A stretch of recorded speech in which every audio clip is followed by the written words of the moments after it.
The Ringing Cedars of Russia, Book 2. Translator's Preface. Most readers of this present volume will have already marveled at the horrific and mind-boggling revelations contained in Maigret's first book, Anastasia, published in English translation by Ringing Cedars Press in February 2005. In addition to offering the readers fascinating glimpses into the story of the publication of the first book, this second volume, The Ringing Cedars of Russia, delves deeply into the ethical and metaphysical concepts behind Anastasia's sayings, presented so dramatically in the series opener. The chapter titles associated with these concepts range from the mystical, the space of love, to the mysterious, illusory people, to the theological, why nobody can see God, to the downright practical, how to produce healing cedar oil.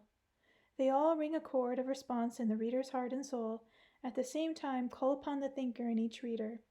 And out of concepts such as pop up at least as many questions as answers, questions that may well cause the readers either to re-examine or reaffirm his or her basic concepts of life.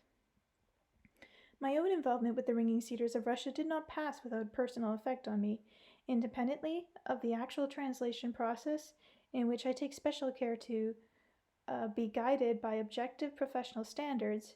In no small measure, the opportunity to work closely with the book not only reconfirmed much of what I had already believed, but also helped me to rediscover my own faith, allowing me a fresh look at a number of concepts I had been brought up on from childhood, like moving around a three-dimensional object and seeing it from a different angle. It also caused me to re-examine the reasons for believing in what I had long believed, including the practical understanding and applications of spiritual approaches to healing. And for this I am grateful. Indeed, it is hard for me now to believe that at this time last year I had never heard of a Siberian recluse named Anastasia, or a Russian writer named Vladimir Maigret, or a Russian-American forester named Leonard Sharskin, or the mysterious Ringing Cedars.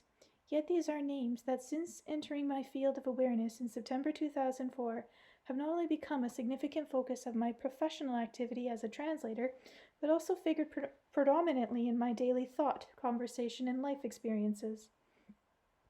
Within 4 months, I had not only read the first 3 books of Maigret's Ringing Cedar series, but also completed the translation of Book 1, Anastasia, and now less than 4 months after that, the translation of Book 2 is ready to go to press, and I have already started to work on Book 3.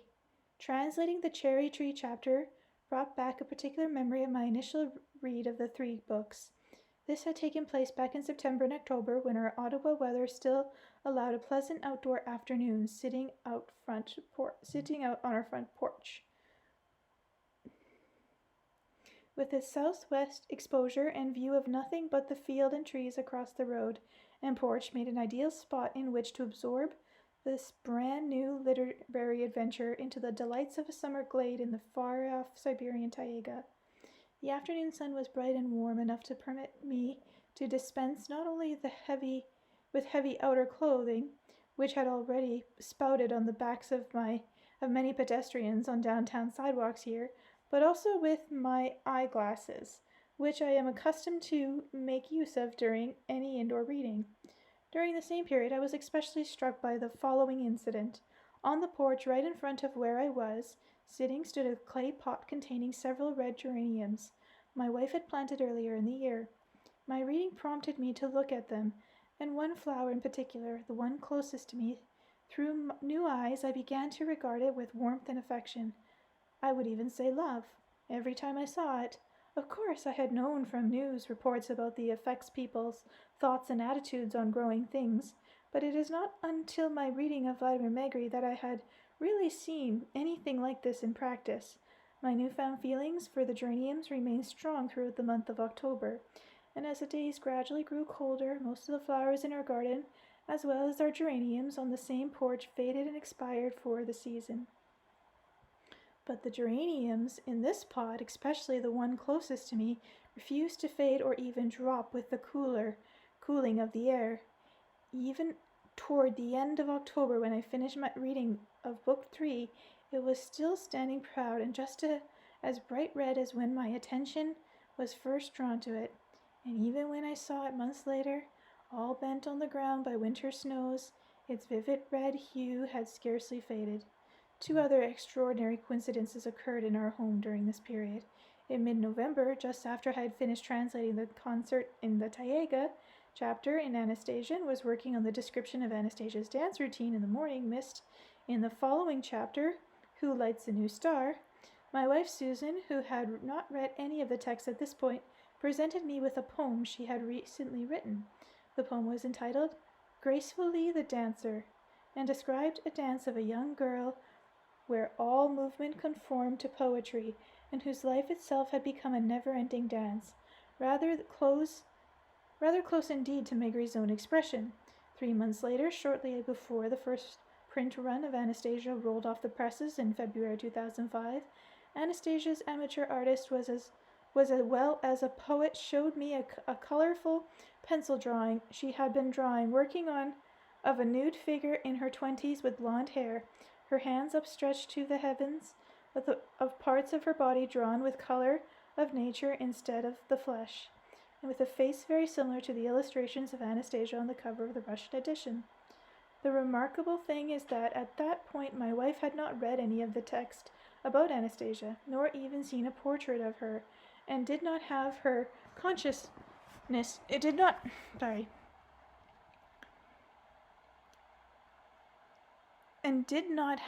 consciously in mind as she was doing the drawing.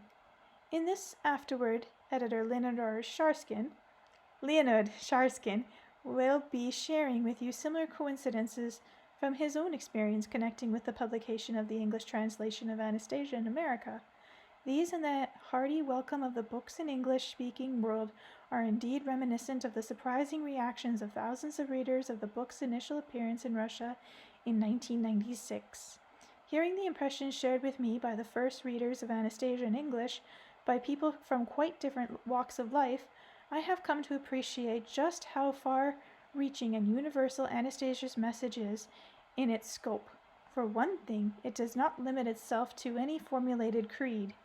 It is not a new religion with a new set of doctrines for which we must necessarily abandon whatever we believed in previously in order to follow. It speaks to the hearts and minds of people of many different religions, as well as equally to those who profess no religion at all.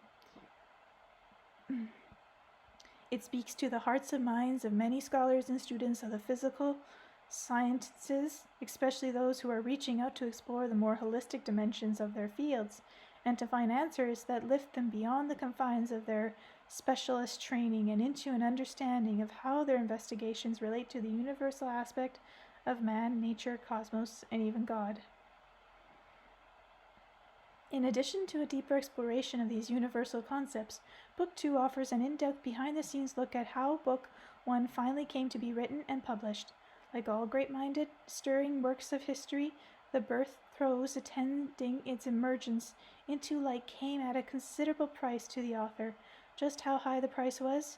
Indeed, the whole chain of extraordinary circumstances that led from the wilds of Siberia to the book's appearance on Moscow street corners and its eventual inclusion in national bestseller list is part of the fascinating adventure you will now share with the author as you journey from the mental heights of a taiga glade to the urban depth of Russia's capital city, passing indeed through the valley of the shadow of death, en route along with a surprising encounter in a completely different tree-lined setting, and a final stop in the foothills of the Cascais mountain for yet another amazing discovery.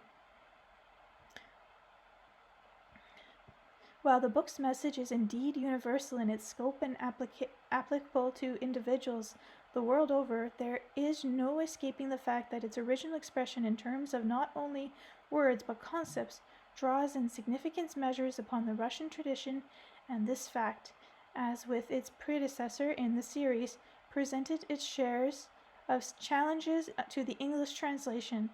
Two of these deserve particular mention here.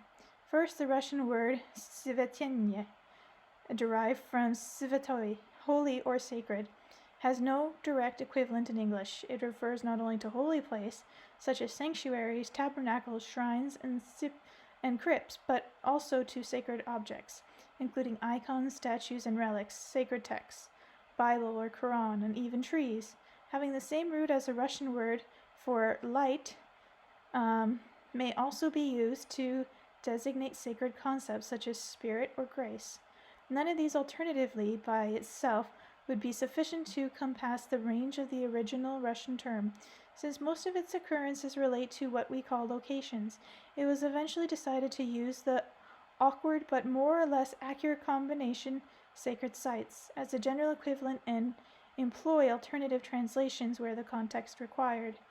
Another Russian word whose translation engendered considerable discussion was pervostikoi, derived from two basic roots, perv, first, primary, or primal, istok, origin or source, or spring, is in describing the headwater of a river. For example, the compound term, especially as used in this book, unmistakably conveys the sense of pure, uncontaminated source, and this eventually led to the selection of the particular combination prism or origins. Other specific translations challenges are documented where appropriate in the footnotes. Again, as in Book 1, the footnotes are also used to give background information on specific people, places, and events, unfamiliar to most English speakers, and I never read the footnotes. I read everything else but the footnotes. I just feel that it'd throw you off otherwise. And now, dear readers, I need only invite you once again to find yourself a comfortable reading place, preferably on one shielded from a possible intrusion of artificial sounds. A quiet outdoor setting would be ideal. And join with me in exploring the second installment of the author's adventures through both the geographical space of Russia's vast distance and the mental space of the spiritual essence of the universe, as revealed by the ringing cedars of Russia. Ottawa, Canada, 2005, John Wordsworth. Chapter 1, Alien or Man. Before telling about further happenings connected with Anastasia, I should like to thank all the readers of religious domination, scholars and journalists, along with ordinary readers who sent in letters to religious literature and comments regarding the events recounted in my first book. Anastasia has been called many things.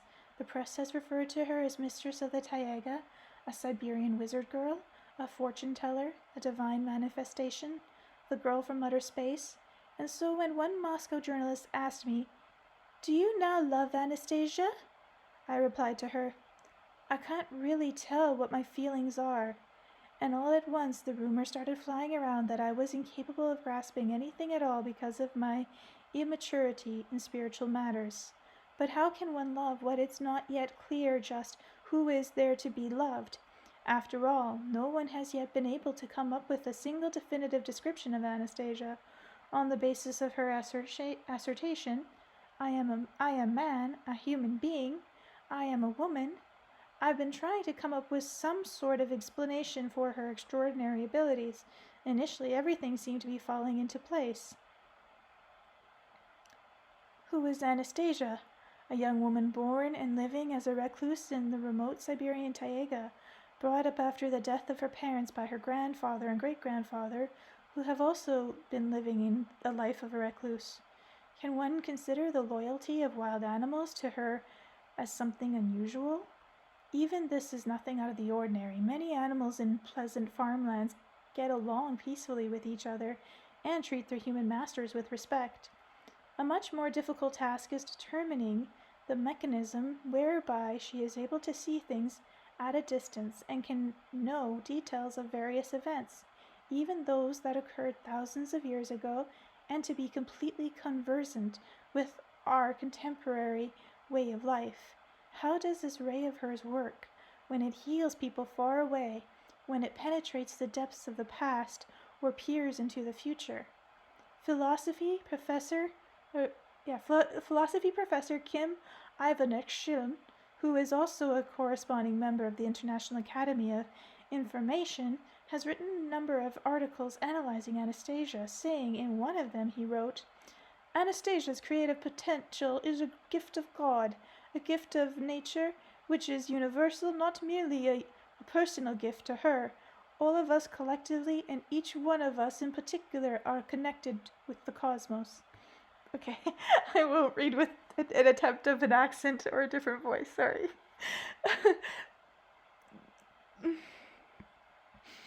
The means of escaping an approaching catastrophe lie in a harmonious synthesis of our cultural principles.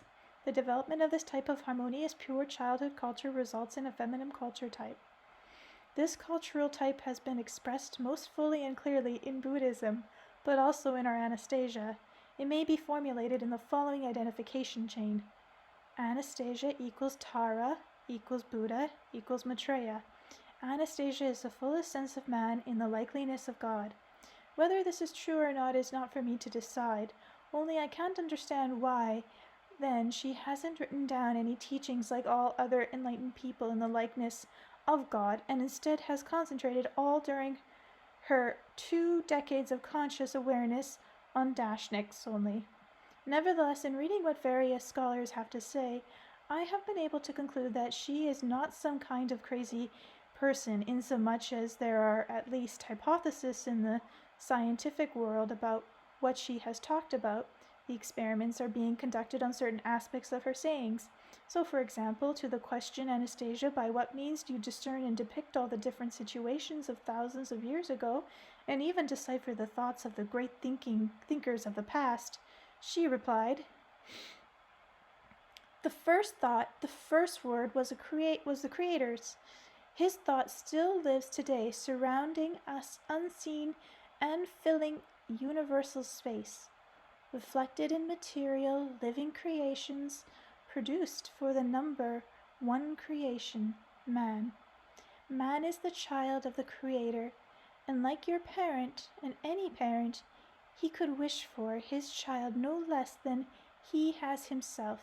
He has given him all, and even more freedom of choice. Man can create things and perfect the world by the power of his thinking. No thought produced by man disappears into oblivion. If it is a thought of radiant brightness, it will fill the space of light and rise on the side of the force of light. A dark thought, however, will fall on the opposite side, and today any man may make use of any thought produced at any time, either by people or by the Creator. Then why doesn't everybody use them? Everybody does, but in varying degrees. To use them, one is obliged to think, and not everybody succeeds in doing this because of the vanity of daily life. So all you have to do is think, and the ability comes to you, and you can even discern the thoughts of the Creator. In order to discern the thoughts of the Creator, one must attain purity of thought, appropriate to him, as well as the pace of his thinking. To discern the thoughts of enlightenment people, one must possess their purity of thought and the ability to think at the same rate. If a given man has insufficient purity of thought to communicate with the dimension of the forces of light, the dimension in which radiant thoughts dwell, then man will draw his thoughts from their dark counterparts and will end up suffering himself, causing others to suffer. I'm not sure whether this is directly or only indirectly explaining the academian Anatoly Akimov, director of the International Institute of Theoretical and Applied Physics at the Russian Academy of Natural Science. In his article in the magazine Wonders and Adventures, entitled Psychics Recognizing a Supermind, he writes as follows: there have existed, and there it exists now, 2 schools of thought, 2 models of perceived nature. One model is associated with the Western scholarship, knowledge gained in the methodological basis prevalent in the West, evidence, experiments, etc. The other is the Eastern approach, wherein knowledge is received from an external source through esoteric means in a state of meditation. Esoteric knowledge is not something acquired, it is considered a gift to man. As it turns out, at some point this esoteric approach was lost and a different route was embarked upon, one extremely slow and complex. Following this route, it has taken us over 1,000 years to arrive at a level of knowledge which was common in the East 3 millennia ago. I have the intuitive feeling that those are right who say that the matter filling the whole universe on a field level is some kind of interrelated structure. Excuse me. In his book, The Sum of Technologies, in a chapter entitled The Universe is a Supercomputer, Stanislav Lem proposed the existence of a gigantic computer-like universal brain. Imagine a computer the size of an observable universe with a radius somewhere in the order of 15 billion kilometers, filled with elements taking up a volume of between 10 and 33 cubic centimeters each. And here the brain which fills the whole universe is naturally endowed with powers which we are incapable of imagining or even fantasizing. But if you take into account that in reality this brain functions not according to any computer principles but on the basis of torsion fields, then it all becomes clear. The manifestations of the absolute proposed by Schelling or Shinat of ancient Vedic literature. These, in essence, constitute a computer, and there is nothing in the world apart from the computer. Everything else is some form or the other of the absolute. This is what academician Vladimir Kazhnyshov, active member of the Russian Academy of the Medical Science, wrote about the ray in his article Living Rays and the Living Field in Wonders and Adventures of May 3rd, 1996. Verdisatsky was probably right in asking the question, how does the ideal, which is mental, translate the planet Earth into its new evolutionary phase? How, if you say only through labor, only through explosions, or only through technological activity, such a primitive answer will not do. There is factual evidence showing that man is capable of exerting a remote influence on many electronic equipment readings. He can throw the measuring devices out of whack, and that from far away. Here in Novosibirsk, experiments are taking place on telepathic communication with Norlisk, Dixon, Simferopol, and Tiumen, as well as an American center in Florida, and the remote links between man and man, as well as between the measuring device and the operator, register accurately and reliably. We are confronted with an unknown phenomenon, the interaction of living substance over huge distances. These articles unfortunately contain many unfamiliar terms along with references to work of other scholars. It would be quite a task just to read them all, let alone make sense of them. And yet the book's trying. Still, I have found out that scientists are aware of man's capability to make contact at a distance. They are aware, too, of the universal data bank used by Anastasia. She calls it the dimension of the forces of light, home to all thoughts ever produced by mankind. Modern science also speaks about this phenomenon, which is referred to as the supercomputer. I then had to figure out how I, who had never practiced any literary art, having never been trained for it, managed to write a book which continues to excite so many people. When I was in the Taiga, Anastasia told me, "I shall make you a writer. You shall write a book, and many people will read it. It will have a beneficial influence on the readers." Now the book has been written, and one might suppose that it was all due to her involvement. But then one would have to figure out how she influences other people's creative abilities. However, nobody has yet managed to figure this out. It might make things easier, of course, to pretend that I myself possess at least a little talent and was simply setting forth the interesting information I had learned from her. Then it seems everything would fall into place. Everything would be explained. There would be no need to waste any further time in reading scientific or religious literature or badgering specialists with questions.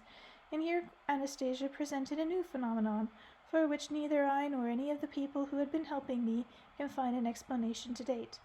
You may remember me writing in Book 1, as she said 2 years earlier, artists will paint pictures, poets will write verses, and they will make a movie about me. You will see all this and think of me. No movie yet, but excited to see. Maybe I can help bring that about as I work in this industry. To my question, what do you mean? Can she predict the future? Anastasia's grandfather replied, Vladimir, Anastasia does not predict the future. She visualizes it and turns it into a reality. Words, just words. Words come cheap.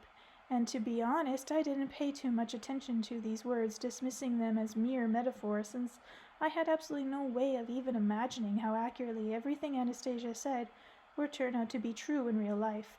But the incredible does happen. Anastasia's words are starting to come true in reality. First there was the flood of poems. A few of these poems I published in the end of Book 1.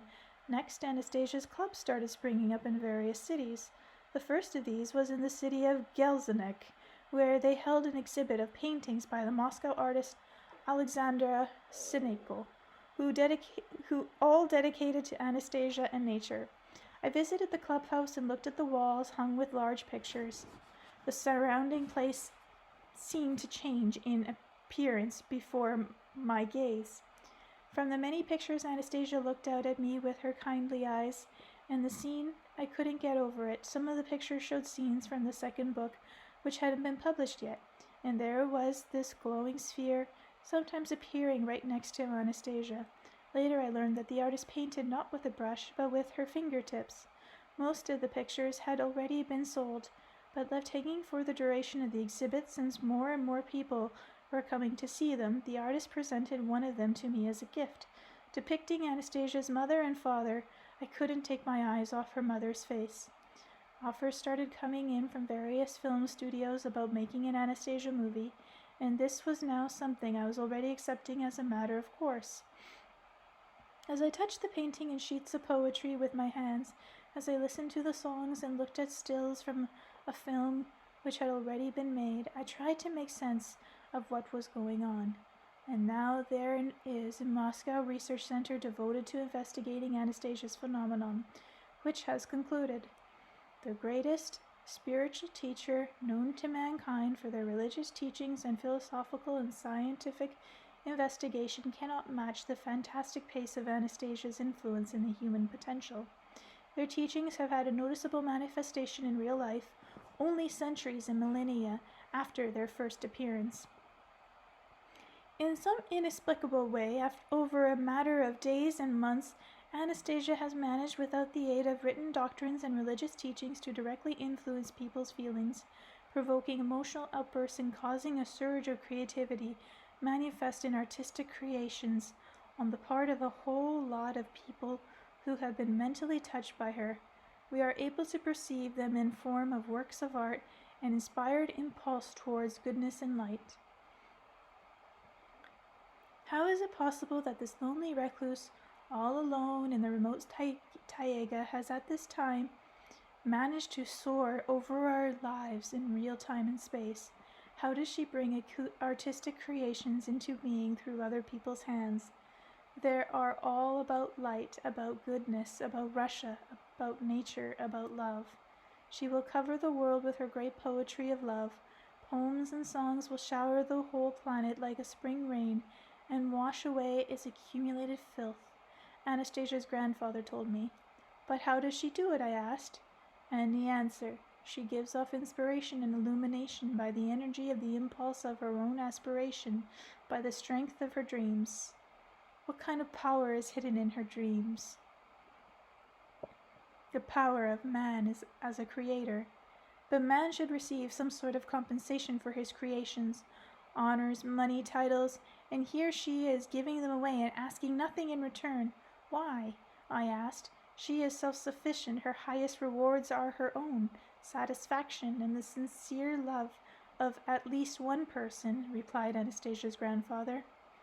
But so far the answers are not something I've been told about. I've been able to make complete sense of. In attempting to grasp who Anastasia really is and my own relationship to her in particular, I have continued to seek out various opinions about her and read as much as I can in the way of religious literature. In fact, I've read more over the past year and a half than in all the previous years of my life taken together. But what has come of it? I have managed to come to only one indisputable conclusion.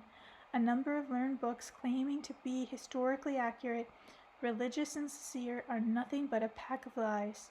This conclusion arose out of the situation connected to the historical figure of Gregory Rasputin. In Book 1, I cited passages from Vladimir Pikul's historical epic novel At the Last Frontier.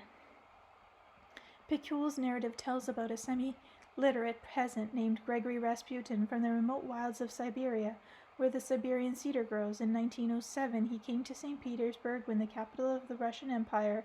He not only endeared himself as the imperial family, impressing them with his predictions of the future, but ended up sleeping with a good many of the most prominent women in the capital.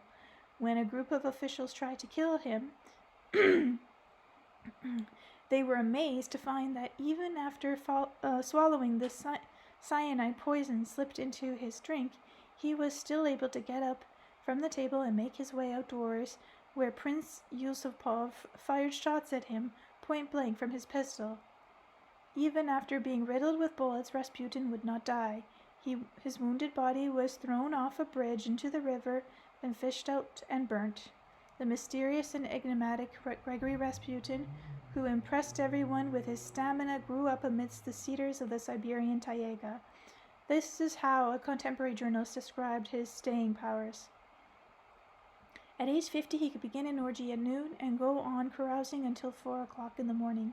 After his fornication and drunkenness, he would go directly to the church for morning prayers and stand praying until 8 before heading home for a cup of tea. Then, as if nothing had happened, he would carry on receiving visitors until 2 in the afternoon. Next, he would collect a group of ladies and accompany them to the baths. From the baths, he would be off to a restaurant in the country, where he would begin repeating the previous night's activities. No normal person could ever keep up with a regime like that. As with many other people, such descriptions also shaped my impressions of Rasputin as a hopeless debaucher. But fate threw my way a different concept, as though trying to induce me to reconsider. This is what the Pope of Rome, John Paul II, had to say about Rasputin. Today from the river comes unscathed a body, never found, of a holy monk, and his secret offspring will enter into the ark with prayer. What's going on here? On the one hand, he's referred to as a debaucher. On the other, a holy monk. Where is the truth? Where is the lie? And there's more. The text of some of Rasputin's notes, written during a trip to the Holy Land, happened to fall into my hands. They were brought to Paris by a refugee from the USSR named Lobovsky, and this is what Rasputin himself wrote. The sea effortlessly comforts. When you wake in the morning and the waves speak, they dance and make glad, and the sunlight glistens on the sea. It seems to rise ever so quietly at that moment. Man's soul forges all about mankind and fixes its gaze on the glow of the sun, and happiness kindles in man. He feels in his heart the book of life and higher wisdom of life, indescribable beauty. The sea awakens him from the dream of earthly vanities, and many thoughts arise all by himself quite effortlessly. The sea is a vast space, but in the mind is even more spacious. There is no end to man's higher wisdom, no philosophy can possibly contain it. Another moment of stupendous beauty comes when the sun sets over the sea and its rays fill the western sky. Who can estimate the beauty of the sun's twilight rays? They warm and caress the soul and offer healing comfort. The sun disappears behind the mountains minute by minute, and man's heart grieves a little at its amazing twilight rays, and then it grows dark. And oh, what silence falls! Not even the sound of birds is heard. Lost in thought, man begins to pace the deck of the ship, involuntarily recalls his childhood and all of life's kerfuffles, and begins to compare the silence around him with the bustles of the world, and quietly talks with himself. desiring company to starve off the tedium inflicted upon him by his enemies. So where were you, Sibilik, a Russian named Gregory Rasputin? Where is the truth written about you, and where is the lie? How to make sense of it all? What can one rely upon in trying to fathom the essence of one's being, one's destiny? What great work can help one discern between truth and falsehood? Where is the spiritual and sincere as opposed to the mere pretense of the omniscience? Perhaps one should try probing one's own heart. I have never written poetry before, but I want to dedicate my very first poem to you, Gregory Rasputin. People read Anastasia and come up with sincere original poetry. I have tried too, and this is the result. For you, my apologies if the rhyme doesn't always work out. So you're semi-literate. Why, yes, semi-literate. From the cedar forest, well, those are my roots. And barefoot, walking all the way from Siberia, you're bound to wear out more than one pair of boots. I'm going to the Tsar to help you, dear Batushka. Hold on just a little bit longer out there. I am going to go to our Russia, our dear Russia Matushka, to give her a taste of our pine forest air. What about it, hussars? You dashing rogue, freely debauching the ladies, making bold in a brawl. Just look at me, look and see how one really debauches. You scum, thinking you know it all. Peter's city is in fine Paris garb is assembling. But watch lest your corsets too tight squeeze your hearts. The Cyberk enters, and ladies are trembling at the sight of this pleasant form, far eastern parts. But as he went off in the morning prayer service for others' redemption from error to pray, he heard his hand calling. She spoke in a whisper, the only one telling him this, go away. The flesh-eating age of the beast is upon us, all drunken and growling it leads men astray. While your fiery soul has been keeping it from us, it can no longer do so. You must go away. You can't hold the savagery back for much longer. Just a moment, that's all you will last. It's too strong. I am Russian. You cannot imagine my sorrow. I know now you never will finish your song. Go back to your cedars, my rebounding is certain, and then you may ask whatsoever you will. Oh, how I'd love us to go to the Banyu. I'd treat you with besoms of birch, even pine. My profligate Russia, for you I'm longing. I shall stay with you, Russia, forever you're mine. The age of dark madness, with fury came howling, Gashika stumbling, his breast full of bullets that day, while the blackness stood mocking, its dark visage scowling, saying, crawl, you Cyberek, go on, crawl away. You can hold me back only a half-second longer, and then from the depth of my pit you will be shown a punishment frightful, more painful and stronger than ever the world in its history has known. A hero you are, but you'll be called a blasphemer. From bottles of poison your image will peak, and the scions you save will curse you as a schemer, and spit on your soul, you Siberian muzhik. Crawl away, it is I now have all the power. Fly away if you like to your heaven on high. But a moment is left, see, not a day, not an hour. So give me my moment. You're still going to die. Bring in the madre, let's her head for the beignet, and there I shall show you what's real and what's crass. The Cyberek, you say I'm a down-to-earth peasant, so what's all the babble and gab about, ass? His body was shot through and drowned in the river, then burnt in a courtyard midst rubble and sand. Today as spring winds blow their way over Russia, they carry his ashes across the whole land.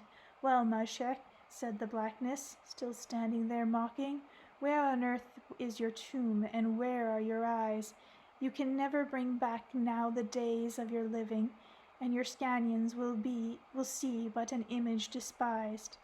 Show them the depth you owe. I give you power, show them the bills for your service unpaid, or is it your wish just to weep and to cower?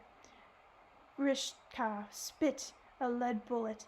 You Satan, you are foolish, as if I could care about either weeping or loans. Come now, my Mershak, now's the beignet, dear fellows. Time for more boiling water to be poured on the stones. Gregory Rasputin from the cedar forests of Siberia stepped into the life of a pre-revolutionary Russia in an attempt to head off the storm of revolution and perished. Anastasia also lives amongst the cedars and is also trying to do good for people, but also trying to head off something before it happens. But what fate has our society prepared her for? And prepared for her?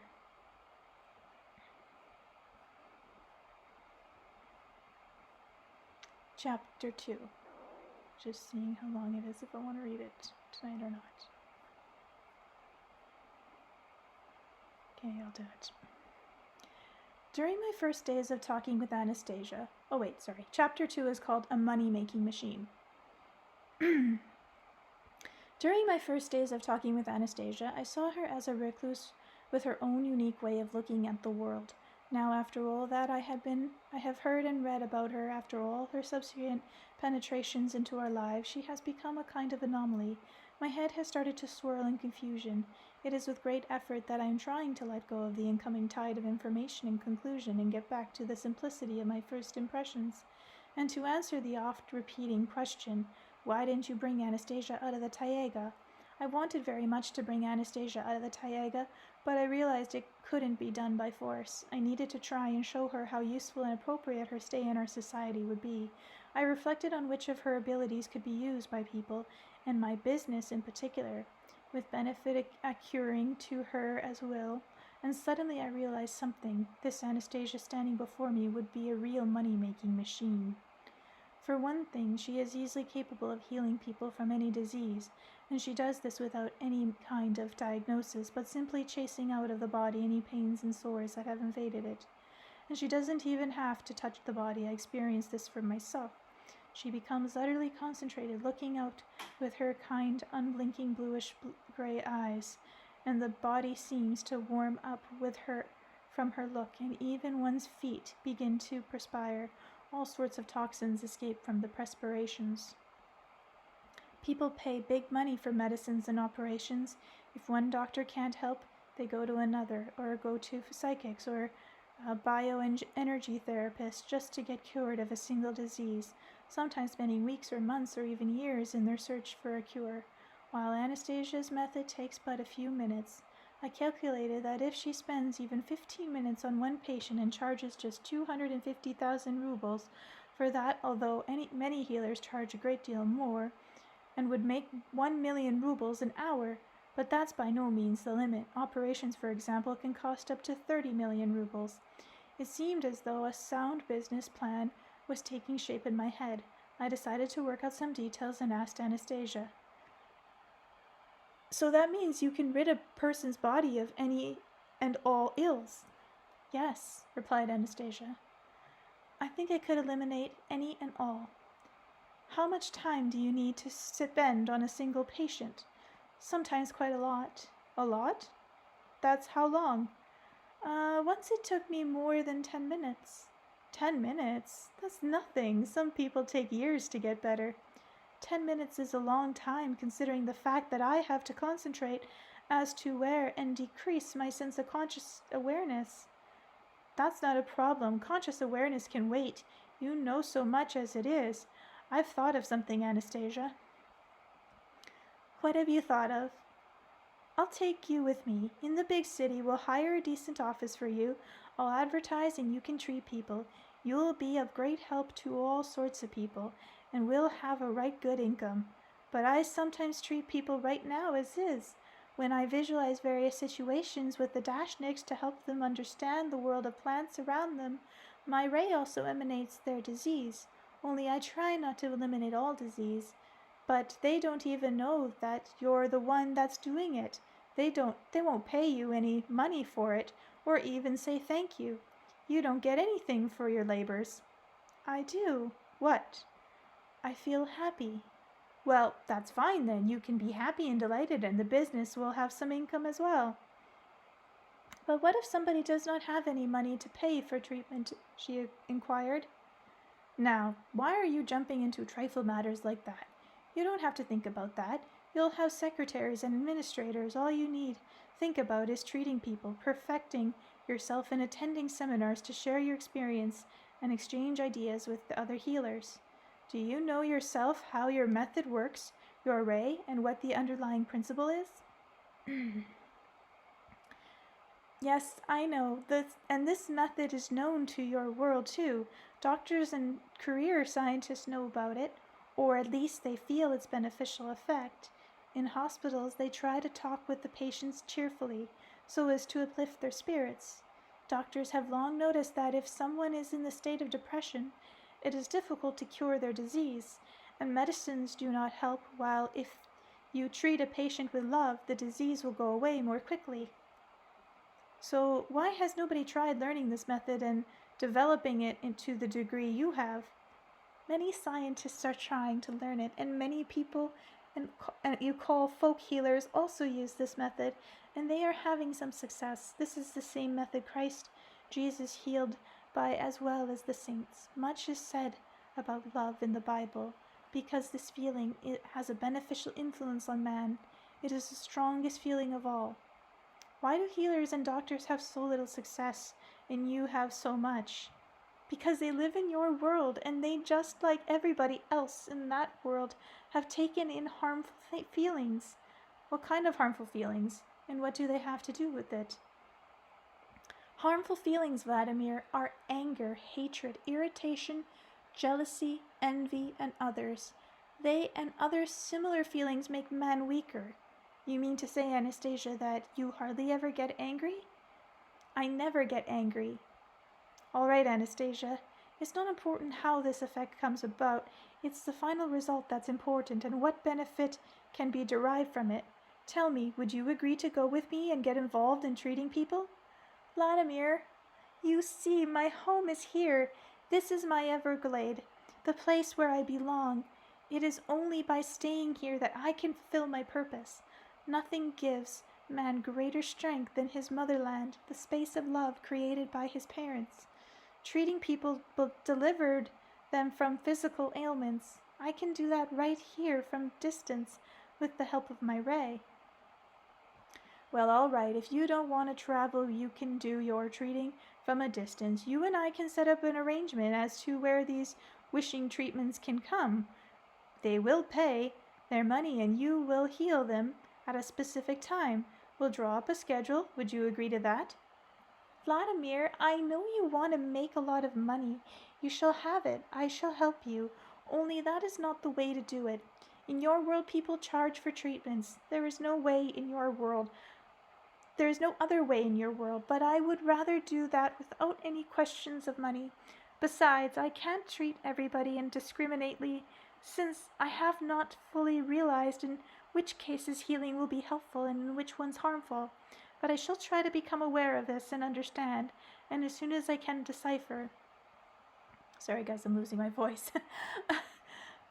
What drivel is that? I broke in. How can healing and treating a person be harmful? Or do you mean harmful to yourself? Healing of physical ailments can often bring harm to one healed. It seems, Anastasia, your sophistications have given you a somewhat inverted concept of good and evil. Doctors have always been held in high regarding by society, even though they have not performed their service free of charge. And since you cite the Bible so much, you'll find that it's not forbidden even there. So cast those doubts out of your head. Curing someone is always a good thing. You see, Vladimir, I know this from experience. My grandfather showed me an example of the harm that healing can bring when the patient himself does not participate in the healing. What kind of strange philosophy you have here, I offer. I offer you a joint business venture. What have such examples got to do with it? Chapter 3, which I will read another time.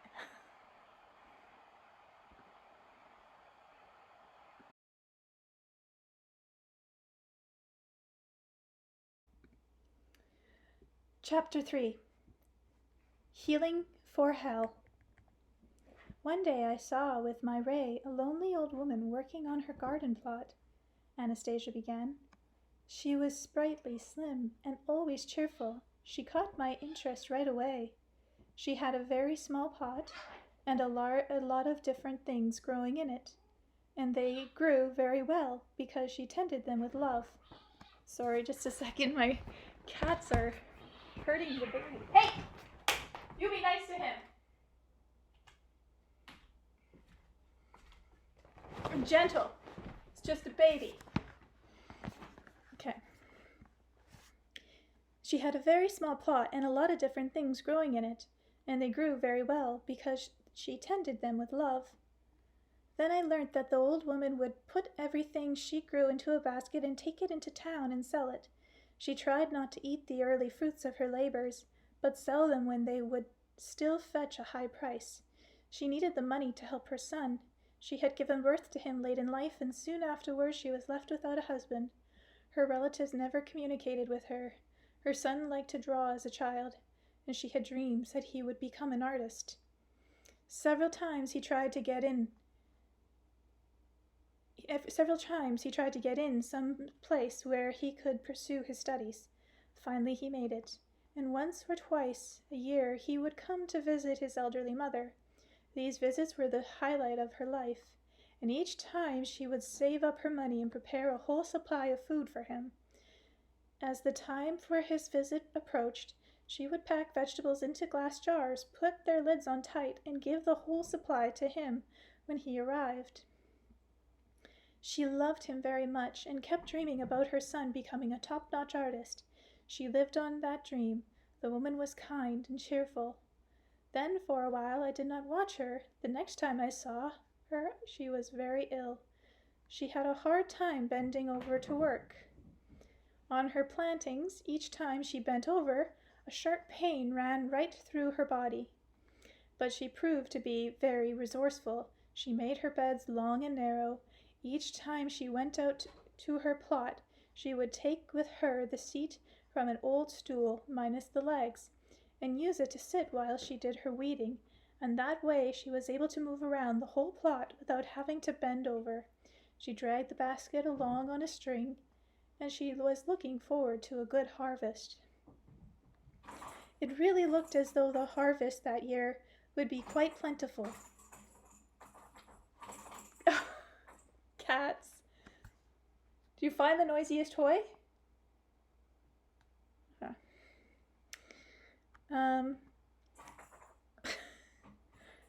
It really... Can I read, or are you going to make noise? Okay. It really looked as though the harvest that year would be quite plentiful, since the plants felt her state of mind and reacted accordingly. The woman sensed that she would soon pass on, and to make things easier for her son, before she died, she bought a coffin and a wreath, and made all the funeral preparations. But she still wanted to bring in one last harvest, and prepare the winter's food supply for her son before she died. I did not pay much attention then to why, as she was still sick, after such close contact with the plants. I thought perhaps it was because she herself ate almost nothing from her plot. But she sold what she gave, and then used the money to buy things she needed on the cheap. I decided to help her, and one night she lay down to sleep. I began warming her with my ray removing the pains from the body. I could feel some kind of resistance to the ray, but I still kept on trying. I did this for about 10 minutes until I succeeded in healing her flesh.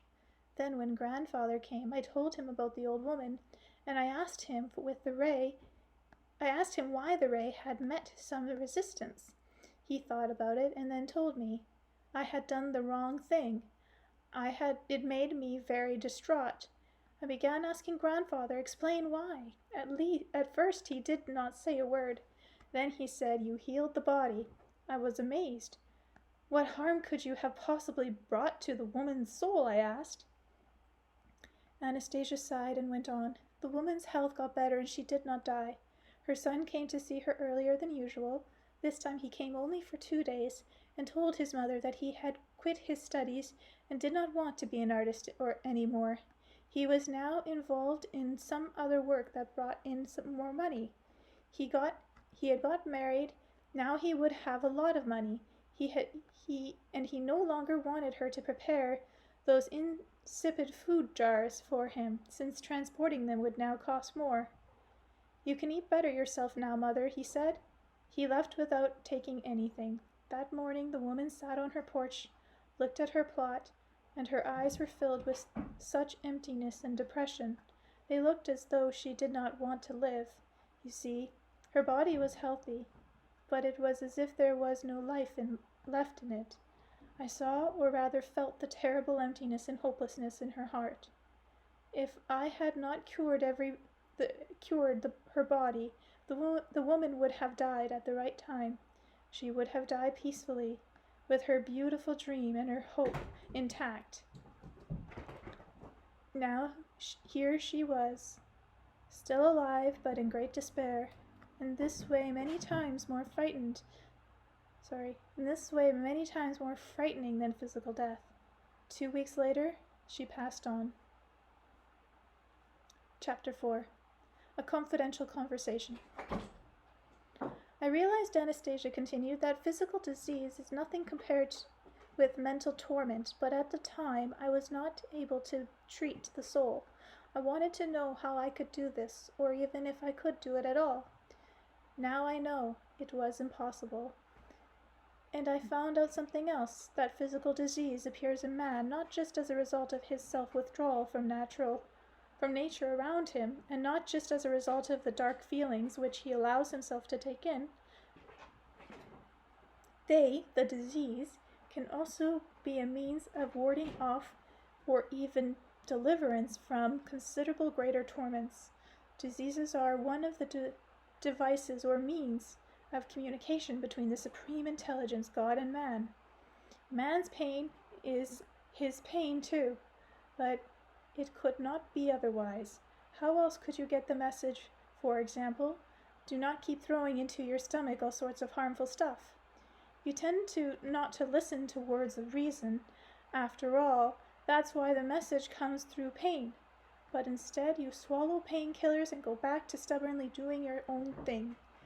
So I countered, "It follows, then, in your opinion, that there's no need to treat people at all, no need to help them with their ailments." Help there should be, but first of all to gain a proper understanding of the origins of the disease. Man needs help in discerning what the supreme intelligence, God, desires to say to him.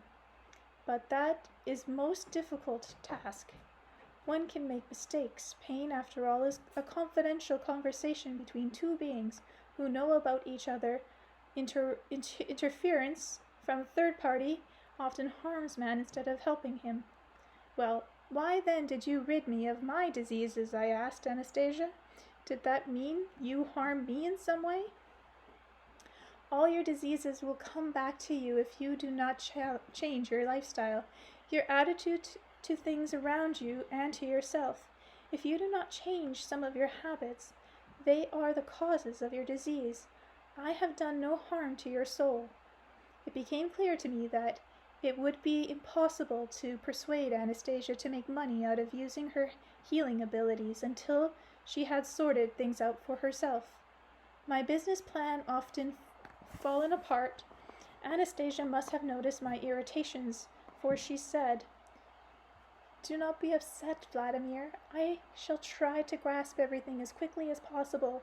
And now, if you really want to help others and make yourself, and not just make money, I shall tell you about the means by which man can cure himself from many diseases without undesirable side effects, as might happen when outsiders try to interfere in his destiny. If indeed you want to listen to this." "What choice do I have? I'm not going to change your mind in any case, so tell me." "There are several main causes underlying the disease of the human flesh, namely harmful feeling emotions, an artificial dietary regime, an unnatural meal schedule and food composition, the lack of short-term and long-term goals, and misapprehension of one's essence and purpose in life. Positive emotions, a variety of plants, and a reappraisal of one's essence and purpose in life. All these are capable not only in counteracting diseases, but also of significantly enhancing one's physical and mental or emotional state. As far as bringing back under the conditions of your world man's lost connections with plants, I have already told you about that. After man has established a direct personal contact with these plants, it is much easier to make sense of everything else. The ray of love, too, is capable of curing many diseases of one fellow man's, and even prolonging his life by creating around him a space of love. But man himself, once he has managed to arouse positive emotions in himself, can use them to extinguish pain and cure the disease of the flesh, even the effects of the poison. What does that mean? Arousing positive emotions? I queried. How can one think good thoughts if one has a toothache or a stomachache? Pure, clear moments of life, positive emotions like guardian angels will overcome pain and disease. But what if someone doesn't have enough pure and clear moments to arouse the positive healing emotions? What should he do then? He could create at once something to make them appear. They appear when people around you treat you with genuine love, so you must create a situation along those lines, created by your actions in respect to those around you. Otherwise, your guardian angel will not be able to help you. I wonder whether I have ever had them myself, and if so, how strong are they? How does one call them forth? This can't be done through reminiscing. For example, let us recall something good, something pleasant from your past. With the help of that image, try to feel the soft and pleasing state of mind you experienced back then. Do you want to try it now? I shall help you try it. All right, let's give it a try. Please lie down on the grass and relax. You can remember starting from this point in your life right now, going back into the past. Or you can start with your childhood and proceed up to the present day. Or you can jump at once to the most pleasant moments and feel the sensations connecting with them. I lay down on the grass. Anastasia lay down beside me and pressed her fingers against mine. I thought her proximity might prevent me from concentrating on my reminiscence, and I said, "Perhaps I'd be better alone. I shall be very quiet. When you start remembering, you will forget about me, and you will not feel the touch of my hand, but I can help you remember everything more quickly and vividly." Chapter 5. Where are you, my guardian angel? The chronicles of my life story took me back to my childhood. My reminiscence continued up to the point where I was playing in the sand with the country kids, and then broke off. At that moment, my soul was overwhelmed with an inexplicable sense of alarm. Not a single event in my whole life aroused positive emotions or feelings comparable to those I experienced that morning after spending the night with Anastasia, or with those that aroused in me after she brought the rhythms of surrounding nature in tune with the beating of my heart. I described this experience in the chapter Touching Paradise, but I considered these marvelous feelings to be something created in me by Anastasia. They weren't my own. They were artificial, a gift from Anastasia. Involuntarily, I compared them with those of my previous life and found no analogy whatsoever. Again and again I hunted down recollections of my life, as though running a movie reel backwards and forwards. Everything I saw was related to my efforts to get or achieve something. Sure, I got what I wanted, one thing after another, but there was no great feeling of satisfaction. Instead, some new desire merely appeared. And the most recent years in my life, when those around me thought how splendid everything had turned out for me, aroused an even greater feeling of confusion and chaos. The cars I had acquired, the woman, the banquets, the gifts, and congratulations I had received all seemed empty and pointless. I quickly got to my feet and said, with some irritation either to myself or to Anastasia, "There are none of these healing sensations in man's life, at least not in mine, and I would say there are many lives where they can't be found." Anastasia also rose to her feet and calmly observed, "Then you should create them, as quickly as possible." "What do I need to create? Tell me what." "First you must understand what holds the greatest meaning or significance for you. You have just been looking over your past life, but even with the opportunity to analyze it, to look at it objectively, as it were, you still were not able to notice what was really significant. You kept latching on to usual values as you saw them. Tell me the situation where you felt you came close to a sense of happiness." "There are 2 situations, but each time something prevents me from feeling truly happy in them." "What kind of situation?" "Back in the early days of Petroskova, oh gosh, I don't know, I think that's a town. I managed to acquire a long-term lease on the steamship. This was the best passenger ship in the Western Siberian River Fleet." I'm not even going to try to read what that ship is called. "After the lease agreement was drawn up, I went up to the harbor, and there she stood.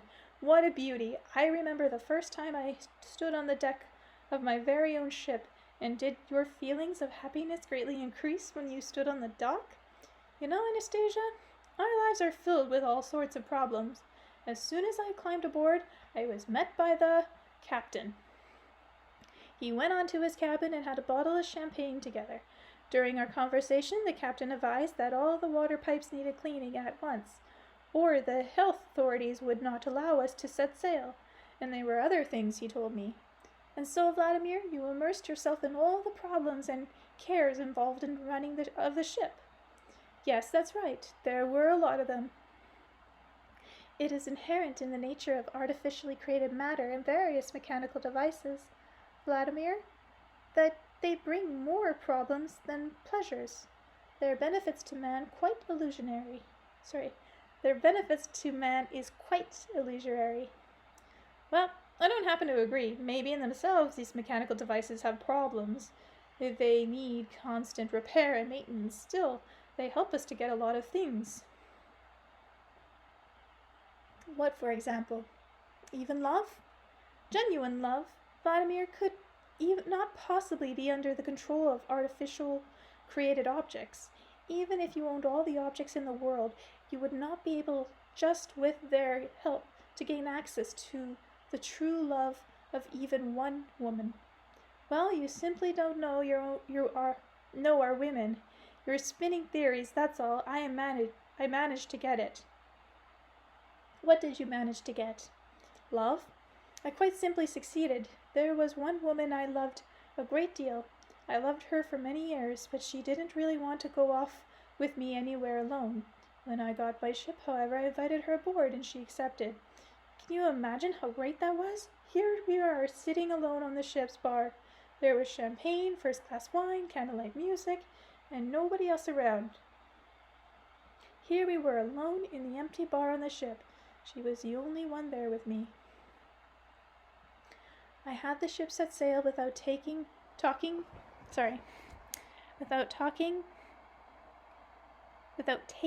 on any other passengers, just so we could be alone.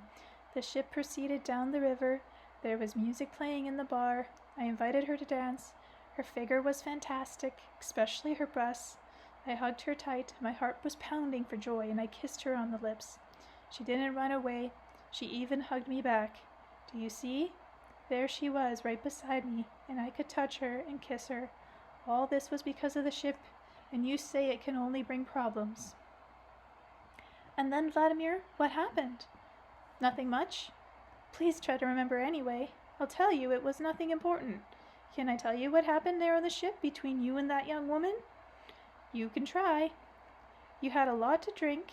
You made a deliberate effort to drink as much as possible. Then you put the keys to your cabin, your luxury apartment, on the table in front of her, and you yourself went down to the lower deck. You slept almost 24 hours in the cramped crew quarter, and do you know why? Why? The moment came when you noticed a strange expression on the face of that beloved young woman of yours. a preoccupied smile. Intuitively, even subconsciously, you realized that she, your beloved, was thinking how happy she could be if only it were her own beloved that was sitting across from her in this bar, instead of Maigret. Your precious girl was dreaming of someone else, someone she really liked. She fancied that it was he, and not you, who was the master of the ship. You were at the mercy of inert matter, to which you had tied your living feelings and aspirations, and you were choking them to death. Don't go on, Anastasia, I pleaded. These recollections aren't happy ones for me. In any case, the ship did play its role. It was thanks to the ship that you and I met. The happenings of the present are the result of previous feelings and impulses of the soul, and it's only that they determine the future, and it's only their momentum, only the beating of their wings that is clearly reflected in the heavenly mirrors, and only their impulse and aspiration will be reflected in happenings here on earth. What do you mean by that? I asked in some bewilderment. Our meetings may well be the culmination of many aspirations of the soul on both your part and mine, perhaps on the part of our immediate or even more distant forebears. Perhaps it came from a single impulse of the cherry tree. Sorry, just a second. Weird. Perhaps on... Let me try again. Perhaps it came from a simple impulse of a cherry tree growing in the garden of your country home, only not the ship. What was a cherry tree in my garden got to do with it? In all your many glances back at your life, you failed to pay any attention to this cherry tree and your feelings connected with it. Yet those feelings have played a leading role in your life in recent years. The universe did not react to your ship. Just think, what could a primitive, run-down material device, incapable of either thinking or restoring itself, possibly mean to the universe? But the cherry tree, the little Siberian cherry tree, which you could not even make room for in your recollections, excited the cosmos expanse and changed the course of time and history, and not only yours and mine, because it is a living being, and like all living beings, has an inseparable connection with creation as a whole. Chapter 6. The Cherry Tree. Remember, Vladimir, everything within you associated with this little tree. Remember, starting right from the moment you first made contact with it. I shall try and remember if you think it's important. Yes, it's important. I was riding in my car. I don't remember where I was going. We stopped near the Central Market. I asked my driver to get out and buy some fruit.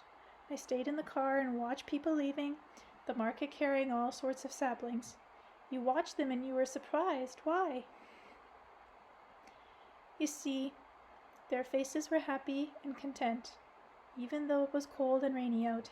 Here they were hauling away some kind of saplings with their roots, all bound in cloth. These saplings were heavy to carry, but the people's faces were content, and here I was sitting in my warm car, and I was sad. When the driver returned, I got out and went over to the market myself. I kept walking up and down past the merchants' stalls and bought a cherry tree sapling. As I was tossing them into the baggage compartment, the driver said that one of the saplings would survive, since its roots had been cut too short, and I better throw it out right off. But I decided to keep it. It was the most graceful of the three. Then I went and planted the sapling in the garden of my country home. I threw an extra topsoil around the tree with the short roots, and I sprinkled of peat moss, along with a bit of fertilizer. Can't read tonight, sorry.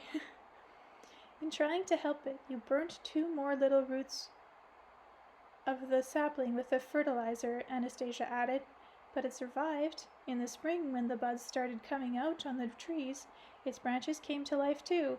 Little leaves began to appear. Then I set out on my commercial expedition. But before that, Anastasia observed, every day for a period of more than 2 months, you would drive out of your country house and the first thing you did was go and see how the little tree was getting on.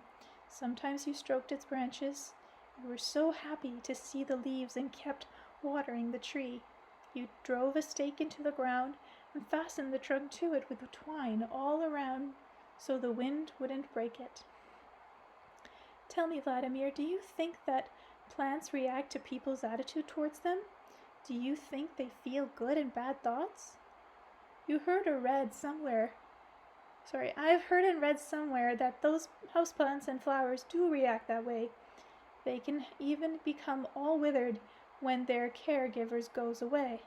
I've heard about scientist experiments where they attached sensories of various plants and the needles jumped on one way when the plants were approached aggressively, and the other way when someone approached them with thoughts, gentleness, and kindness. So, Vladimir, you know about the plants reacting to expression of human feelings, and according to the Grand Creator's design, they strive to do all within their power, all that they can to meet man's needs. They bring forth fruit and try to arouse positive emotions in man and their flowers, beautiful and fair. Indeed, they put oxygen into the air so that we can breathe. But plants have been granted yet another function which is no less important. Plants which come into direct contact with an individual man creates for them, a space of true love. The kind of love without which life for a human race would be impossible. Many Dashnicks are in a hurry to get out of their plots because it is there that such a space has been created for them. This little Siberian cherry tree you thought to plant, the one you cared for yourself, it tried to do the same as all other plants and perform its assigned function. If there are a lot of them, plants can create for man a significant space of love. If there are different varieties, and man communicates with them and approaches them with love, altogether plants can create for man a significant space of love which enhances the soul and makes the body whole. You see, Vladimir, altogether when there are a lot of them, but you looked around after just one sapling, and so this one little Siberian cherry tree began aspiring to do what only a number of plants acting together can do. Its aspiration was aroused by your special relation to it. It was something you yourself realized only intuitively. In all your surroundings, only this one little tree was not asking anything of you. It was not being hypocritical. It only aspired to give of itself. And then you came along. You were tired after a busy day. You went over to the tree, stood and pondered. You looked at it, and it responded. Before the first ray of dawn appeared in its perfection, the leaves of the tree tried to catch that ray's reflection in the brightening sky, and when the sun went down afar, it tried using the light of a bright star. And as it persisted, something transpired by and by, just a wee bit of something transpired. Its roots twisted themselves around the burning fertilizer. You were able to take it in, what they required from the earth. And the earth juices began turning and running through the veins of the little tree, a little more quickly than usual. And then one day, in an early morning hour, came and saw the little flowers to which the tree's delicate branches had given birth. The other saplings were devoid of flowers, but this one, thanks to your gift of caring, had already blossomed. You were overjoyed, your spirits were uplifted, and then do you remember what you did, Vladimir, after seeing the flowers? I really was overjoyed. For some reason my mood was on a high. I felt a lightness in my head. I went and I stroked its branches with my hands. You gently stroked its branches, and you said, "Well now, my beauty, you've blossomed. You see the trees, Vladimir? You see the leaves, the fruit born thereof? But more than that, the trees created a space of love. The little cherry tree very much wanted to have this space. But where was the place for the tree to find the strength to give back to man what it had received from him? It had tried and had already given everything that was in its power. but it had received something extraordinary besides, a showing of tenderness towards itself from the flowers it bore, and when it had the desire to do more, all by itself, you went off on a very long expedition, and then, completing your journey and returning to the first things you did was go to the garden plot to see your little cherry tree. But along the way you were eating cherries you had brought by the market. As you approached it, you noticed that there were 3 red cherries growing on your tree. You stood there beside it, all tired out, eating and bought the cherries and spitted out the stones. Then you tore one of the cherries off your tree and tried it. Indeed, it was just a little bit more sour, a little less sweet than the market cherries you had decided to eat, and you did not touch the other 2. I had had my fill of other cherries, and this one was indeed more sour. Oh, if only you had known, Vladimir, how much power those little cherries contained on their own when that was so beneficial to you, how much energy and love, from the depth of the earth and the expanse of the universe and more. The tree had gathered everything helpful for you and poured it into those 3 cherries. It had even let one of its branches wither in order to make these 3 cherries ripen. One of them you tried, but you left the other 2 on the tree to die. I had no idea, but still I was happy that it was capable of bearing fruit. Yes, you were happy. And then, do you remember what you did this time? Me? Well, I stroked the tree's branches some more, and you not only stroked them, you even bent over and kissed the leaves on the branches, which was resting on the palm of your hand. Yes, I did, because I was in such a good mood, and something incredible happened with the tree. What more could it do for you, since you had not taken the fruit, therefore that had been growing with so much love? What could it do? It trembled from the kiss of man, and thought and feelings inherent only in man, but produced by the little Siberian cherry tree, took flight into the universe's space of light, to give back to man what it had received from him, to give back to man its kiss of love, to warm him with this, the bright feeling of the space of love, and against all laws that thought swept across the universe, but could not find a resting place, a means of manifesting the breath and life of itself. Knowing that one cannot find a resting place means death.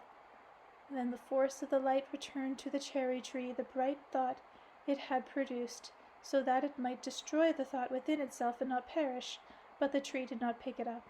The little Siberian cherry tree's burning desire endured unchanged, extraordinary, pure, and trembling. The force of light did not know what to do.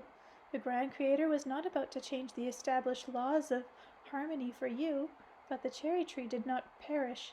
It managed to endure because the thought, aspirations, and feelings thereof were extraordinary pure, and by the law that constitutes creation as a whole, nothing can destroy pure love. And it circled over your soul and dreamt of finding a resting place, a place to thrive. Alone in the universe, it was striving, aspiring to create for you a space of love. I came to your ship to at least try to be of some help and fulfill the cherry tree's desire to find this resting place to manifest its love, even though I did not know to whom it was addressed. Anastasia paused. You mean to say, I queried, that your relationship to me arose out of your desire to help the tree? My relationship to you, Vladimir, it's simply that my relationship... it's difficult to say who was helping whom here. The cherry tree, me, or I, the tree. Everything in the universe is interrelated. To perceive what is really going on in the universe, one need only look into oneself. But now, by your leave, I am giving an embodiment to this, to what the cherry tree desired. May I give you a kiss from the tree? Of course you may, since it's the right thing to do. And when I get home, I shall eat all of its fruits. Anastasia closed her eyes. She pressed her hands to her breast and quietly whispered, Feel this, little cherry tree. I know you can feel it. I shall now do what you wished. This will really be your kiss, little cherry tree.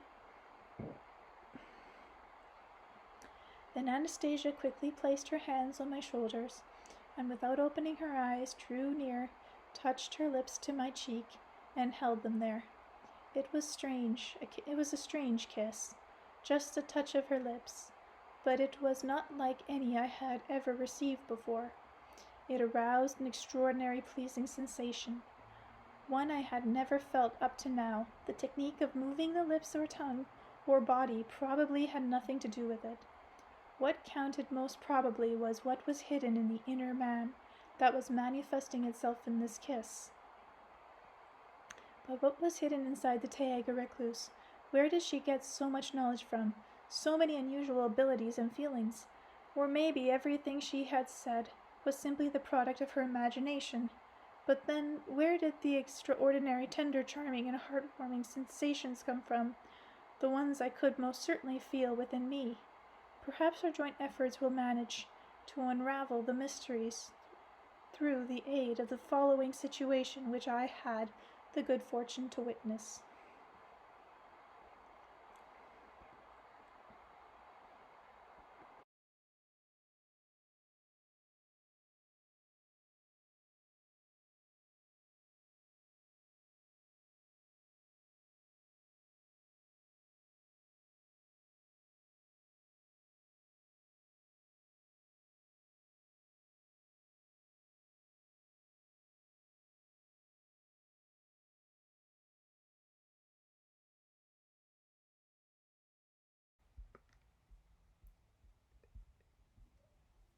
Chapter 7. Who's to Blame? Once when Anastasia was trying to explain something to me about lifestyles and faith, but couldn't find suitable understandable words, which she no doubt very much wanted to find, a curious incident took place. Anastasia quickly turned to face the ringing cedar, pressing the palms of her hands against its trunk. But then something inexplicable began happening to her. Lifting her head and addressing either the cedar or someone way up high, all at once she started speaking passionately and with a concentrated attention in a combination of words and sounds. She was evidently trying to show or explain something, or plead for something. From time to time, her monologue seemed to be infused with tones of persistent demanding. The resonant ring of the cedar increased in volume. Its ray began brighter and quicker and thicker, and then Anastasia demanded sharply, "Answer me! Answer! Explain! Give it to me! Give it to me!" she said, shaking her head and even stamping her bare feet. And all at once the pale glow of the ringing cedar's tree-top became focused into a ray, and the ray suddenly broke off from the cedar and flew upward and dissolved into thin air. But at this point another ray appeared, coming down to the cedar from above. It seemed to consist of a bluish mist or cloud.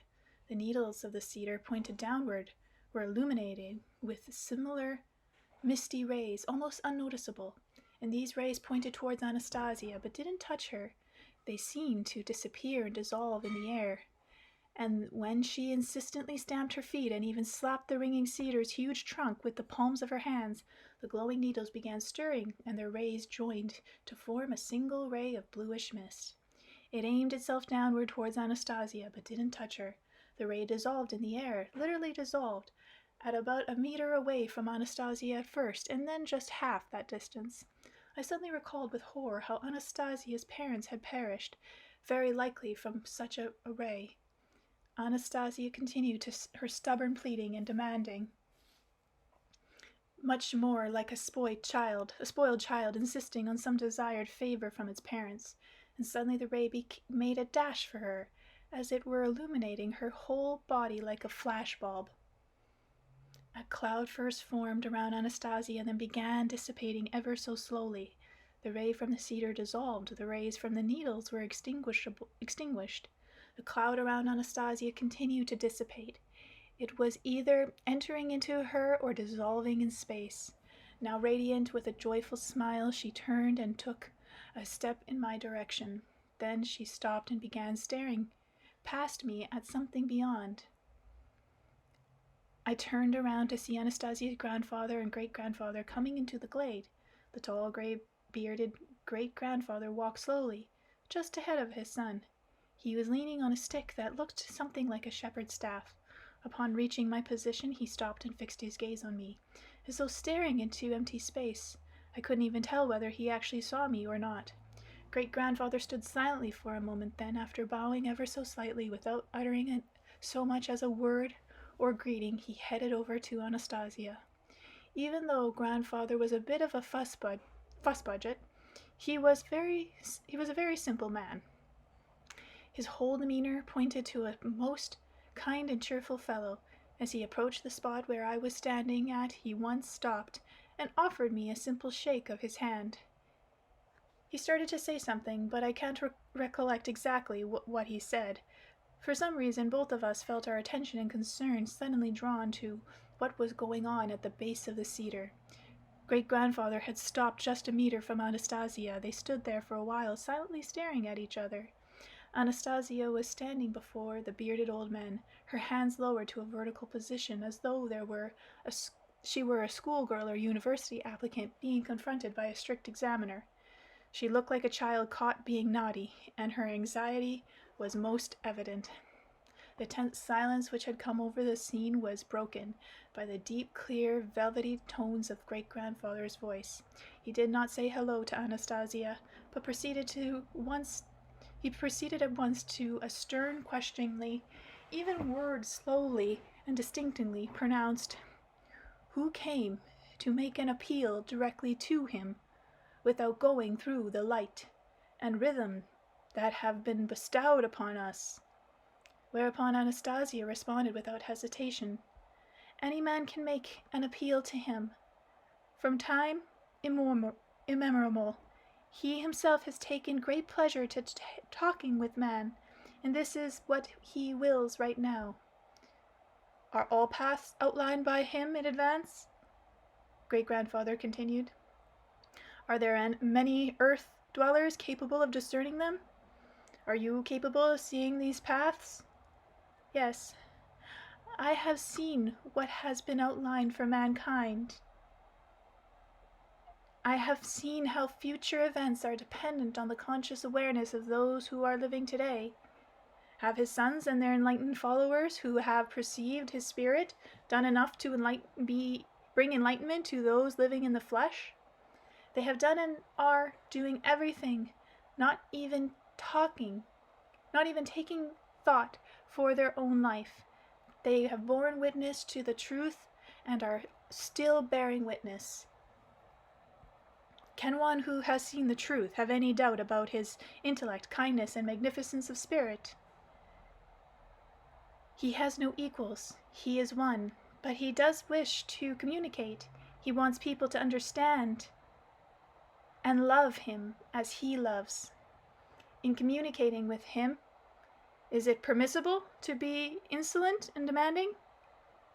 He has given a particle of his spirit and mind to everyone living on the earth, and if a small particle, his particle in man, does not agree with what is generally accepted, that means he is not satisfied with everything as it has been outlined for the future.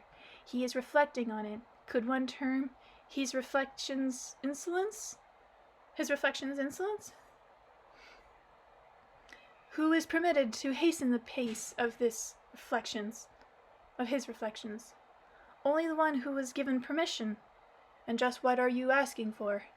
I'm asking how to give understanding to those who do not understand, how to inculcate feelings to those who do not feel. Has the lot of those who fail to perceive truth been determined? The lot of those who fail to perceive truth have been determined. But who is to blame for the lack of acceptance of truth? The one who does not accept truth, or the one from who he receives it? What? You mean, great-grandfather said in agitation, and then fell silent. He stood silently for a while, looking at Anastasia. Then, with the help of his staff-like cane, he got down on one knee and took Anastasia's hand, inclining his silvery gray head toward her. He kissed her hand and said, "Hello, Anastasia." Anastasia herself at once knelt down before her great-grandfather. and exclaimed with excitement and surprise, "What do you mean, Grandpakins? Treating me like a child? I'm grown up now." Then she put her arms around her shoulders, snuggled her head against his beard-covered chest, and held still. I knew she was listening to his heartbeat. That was something she had loved ever since her childhood. The oldster continued kneeling, one hand resting on his cane, the other stroking Anastasia's golden hair. Grandfather got excited and rushed over to his father and grandfather, who were both still kneeling. He began strutting around them, throwing up his arms in some bewilderment. Then all of a sudden he too got down on his knees and embraced them both. Grandfather was the first to rise to his feet. He then helped his father up. Great-grandfather was still staring intently at Anastasia. Then he slowly turned toward and started walking off. Grandfather, in the meantime, started muttering away through, though it wasn't clear whether he was addressing anyone in particular. All the same, they're all spoiling her. Even he spoils her. Dear me, just look at what she's got to do. She pokes her nose in whatever she feels like. There's nobody to teach her a lesson. Who will now help the Dashnicks? Who, I say?" Great-grandfather stopped in his tracks. He slowly turned around and said distinctly, in his deep, velvety voice, "Granddaughter dear, follow the dictates of your heart and soul. I myself shall help you with the Dashnicks." Turning away once again, the majestic gray beard started his way on the glade. "Do you see what I mean? They all spoiling her." Grandfather broke in again. Picking up a short switch, he strutted over to Anastasia, waving the switch about his head. He threatened, "I'm going to teach you a lesson right now." "Oh no!" Anastasia threw up her hands in feigned fright. Then she gave a laugh and ran off, trying to elude her pursuing grandfather. "So she's even taken into her head to run away from me, as if I couldn't catch up," he muttered under his breath. With unaccustomed speed and ease, he intensified his pursuit. Anastasia ran, laughing, waving her way across the glade. And while grandfather did not relax his pace, he was still unable to catch up to her. Suddenly grandfather gasped and sat down, grasping his leg. Anastasia quickly turned about. Her face fell of concern. She ran over to her grandfather and held out her hand to him, and all at once she stopped. Her infectious peals of laughter filled the glade. I paid particular attention to her grandfather's pose and realized the source of her mirth. Grandfather was squatting down on one leg, holding his other leg out in front, not touching the ground, and here he was stroking the very leg he was squatting on, as though it had been injured. He had outsmarted Anastasia, but she was not deceived. As it turned out later, she was supposed to have noticed right off the comic discrepancy in his pose. While Anastasia was laughing, grandfather managed to seize her by the arm. He raised his switch and gave her a light spanking.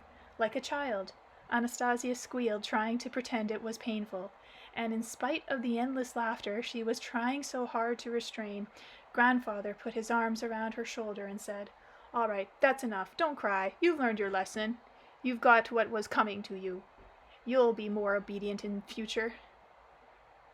Listen, I've started training the eagle.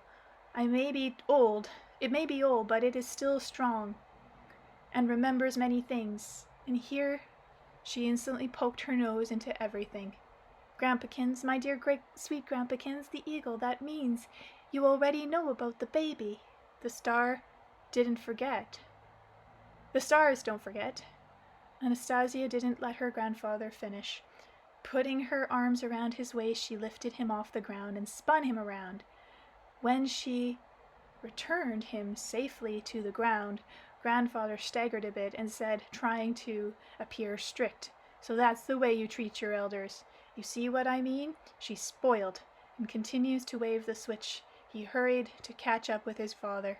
As he reached the trees at the edge of the glade, Anastasia called after him, "Thank you, Grandpakins, for the eagle. Thank you very much." Grandfather turned around and looked at her. "Only just be My dear child, please remember to be more. His voice was too gentle. Breaking off his sentence, he added, with a bit of more severity, watch out, or else. And he disappeared into the forest. Chapter 8. The Answer. Once we found ourselves alone, I asked Anastasia, what's all the big excitement about some kind of eagle? The eagle will be very much needed for a little one, she answered. For our baby, Vladimir. To play with. Yes, only play has a considerable significance for his future learning and feelings. I see. I said this even though I don't fully understand this business of playing with a bird, even an eagle. But what were you doing with the cedar? Were you praying or talking with someone? What happened with you and the cedar, and why did great-grandfather seem so severe when he talked with you? Tell me, Vladimir, do you think there is still, some kind of intelligence out there? Does there exist a mind in the invisible world of the cosmic, in the universe? What do you think? I think it's true, even scholars talk about that as new mediums and the Bible. And this something? What would you say is the best word to describe it? I need to know this so that you and I can agree upon a definition. Say, for example, mind intelligence being forces of light, vacuum absolute, rhythm, spirit, God. Well, let's say God. All right then. Now tell me, does God attempt to communicate with man? What do you think? I do not mean by a voice from heaven, but through people, through a Bible, let us say, to offer a hint on how to be more happy. But the Bible was not necessarily dictated by God. Well, by whom then, would you say? People could have done that. People who wanted to invent religion, they sat down and wrote it collectively. You think it is that simple? People just sat down and wrote a book and thought up narratives and laws? A book that has lasted for millennia and is the most popular and widely read book that has existed to date? Over the centuries, a whole multitude of other books have been written, but few of them can compare it with the Bible. What does that mean to you? I don't know, I admitted. Ancient books, of course, have been around for a long time, but most people today prefer contemporary literature, novels, detective stories, and all sorts of inferior stuff. Why is that so? Because reading them hardly requires any thinking. In reading the Bible, one is obliged to think at a faster pace, and there are many questions one must answer for oneself. Only then will it become clear. It unfolds itself, so to speak, to one's consciousness. If one looks upon the Bible merely as a statement of dogma, then reading and memorizing few commandments is sufficient. But any dogma imposed from without and not grasped by one's inner being precludes taking advantage of the opportunities afforded man as creator. And what questions do we need to answer when we read the Bible? To begin with, replied Anastasia, you might try to figure out why Pharaoh was unwilling to allow the children of Israel to leave Egypt. Well, what's there to think about? The Israelites were slaves in Egypt. Who would want to let go of his slaves? Who would want to let his slaves go? They worked hard and brought Pharaoh a good income. The Bible says that more than once the Israelites brought a plague over the whole land of Egypt. They even killed people's firstborn offspring along with those of animals. Sorcerers were later burnt at the stake for such acts. But here Pharaoh simply refuses to let them go. Now answer the question, where did the Israelite slaves get enough goods and cattle to spend 40 years traveling? Where did they get the weapons to seize and destroy cities along their route? What do you mean, where? Didn't God give them everything? Do you think that was only God's doing? Then who? Man, Vladimir, has full freedom. He has the opportunity to make use of all the bright resources. God gave him originality, but he can make use of other sources too. Man presents a union of opposites. See, Vladimir, how the sun shines? That is God's creation. It is for everyone, for you and me, for the snakes and the grass, the flowers. But bees use the flowers to get honey, while the spider's power is to draw poison. Each of them has its own function, and no bee and no spider can do otherwise. Only man has a wider scope. Only man can act in more than one way. One man can rejoice at the first rays of the sun, while another might curse. Man, you see, can be both bee and spider. Does that mean God wasn't the only one helping the Israelites? How can you tell, then, what God actually did, as opposed to what was merely attributed to him? When something significant is created through man, Anastasia explained, there are always two opposites at work. Man exercises freedom of choice, which he will accept more of depends upon his purity and conscious awareness. Well, all right, let's accept that. So you were attempting to talk with him when you were standing at the base of the cedar. Yes, I wanted him to answer me. And great-grandfather objected? Great-grandfather thought I was speaking too irreverently, that I was too demanding. You really were demanding, I saw it. You were stamping your feet and pleading. What on earth did you want? I wanted to hear an answer. What sort of answer? You see, Vladimir, God's essence is not in the flesh. He cannot yell down to everyone from heaven telling them how to live. But he wants things to be fine and whole within everyone, and so he sends his sons, people into whose mind and soul he has been able to break through, at least to some extent. His sons then go and talk with other people. They speak different languages, sometimes through words, sometimes with the help of music or pictures or various actions. Sometimes they are listened to, at other times they are persecuted and killed. Just like Jesus Christ, for example, and still God is sending forth his sons. But as always, it is only some of the people who pause and listen to him, while others who are called do not get the message at all, and they violate the laws of happy existence. I see. That's why God will punish mankind by a global catastrophe, some kind of fearful judgment? God never punishes anyone, and he does not need catastrophes. God is love, but that is the way it was planned from the very beginning, created that way from above. When mankind reaches a specific point, one might say it is unwillingness to accept the essence of truth. Once the element of darkness manifests in man, reach that critical point in order to avert total self-annihilation.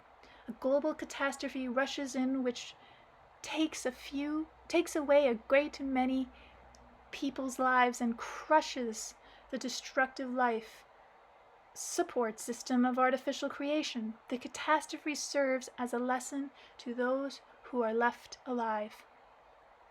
Following a catastrophe, there is a window of time in which mankind seems to go through a fearful hell, but it is a hell of their own making. It is those who are left alive that fall into this hell. Then for a while their children survive as in the pristine original state, and they eventually reach a state one could call paradise. Then they fall away again, and it will all start over again in tears.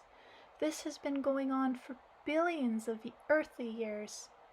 If all this has been inevitably repeated in itself for billions of years, then what were you asking for? I wanted to find out how and by what means people could be made wiser without subjecting them to catastrophe.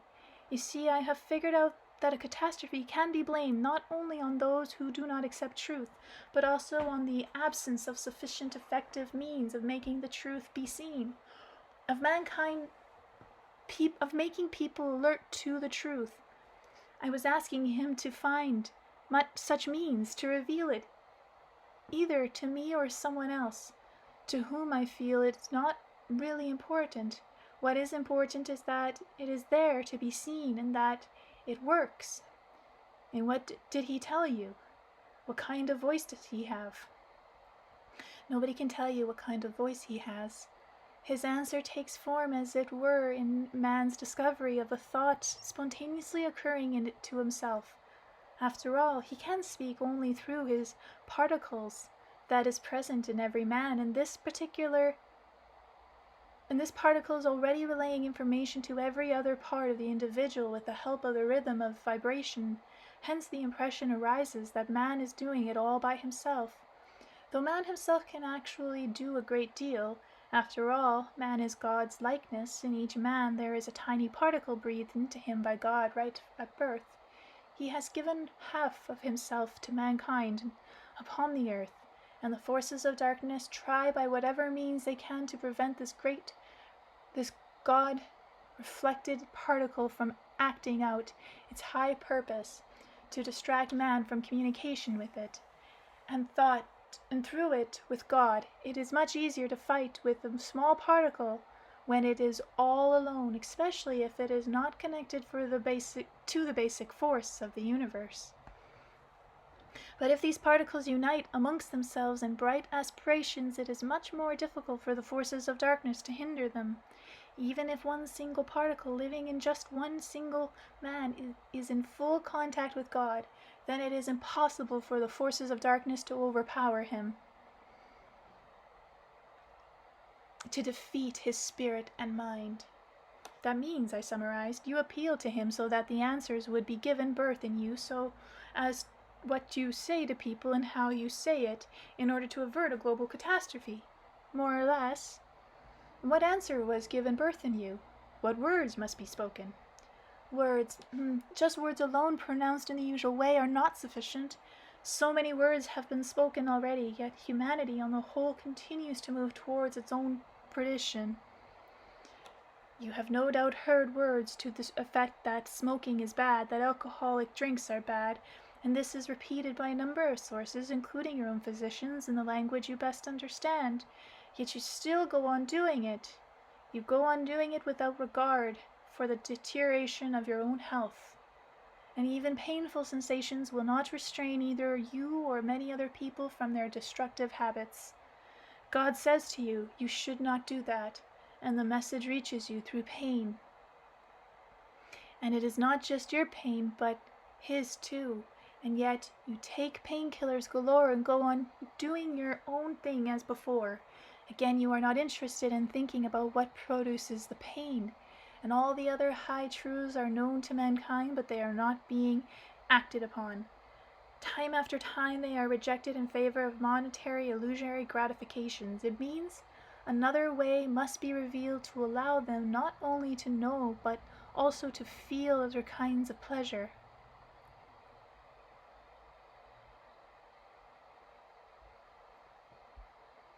Once man has learned of these, he can compare and realize everything for himself.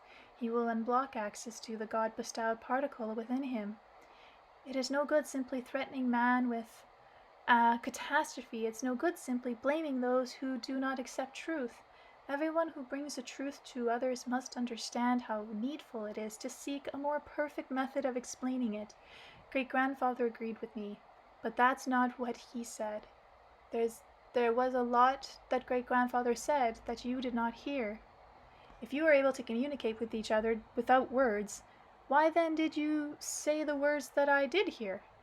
Would you not consider it offensive if people conversed using foreign words you could not understand, given that they knew your language too? Various thoughts ran through my mind. Either I believe everything she tells me or I don't. She herself, of course, believes, and it's not just that she believes it, she acts upon it. She takes it all so intensely. Maybe I should try to somehow restrain her enthusiasm, so I tried to dampen her fever by saying, you know, not fever, fervor.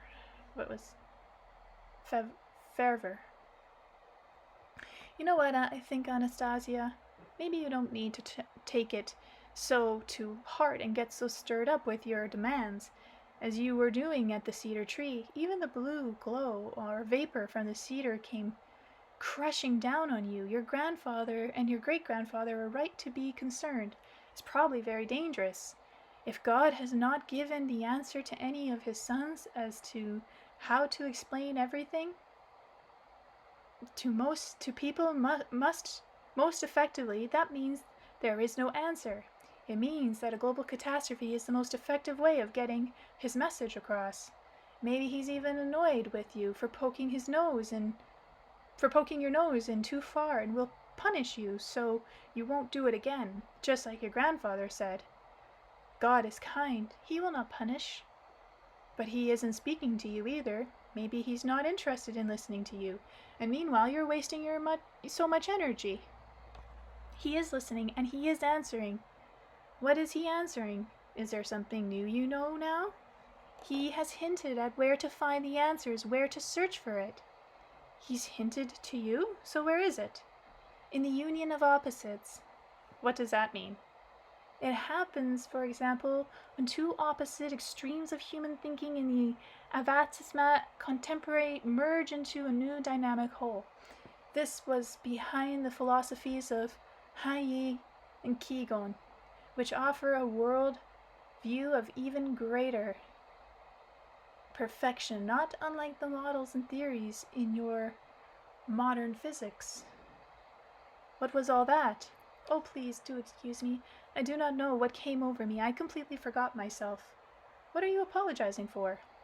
You must forgive me. I use words which are completely unfamiliar to you. You're right, they are unfamiliar. I have no idea what they mean.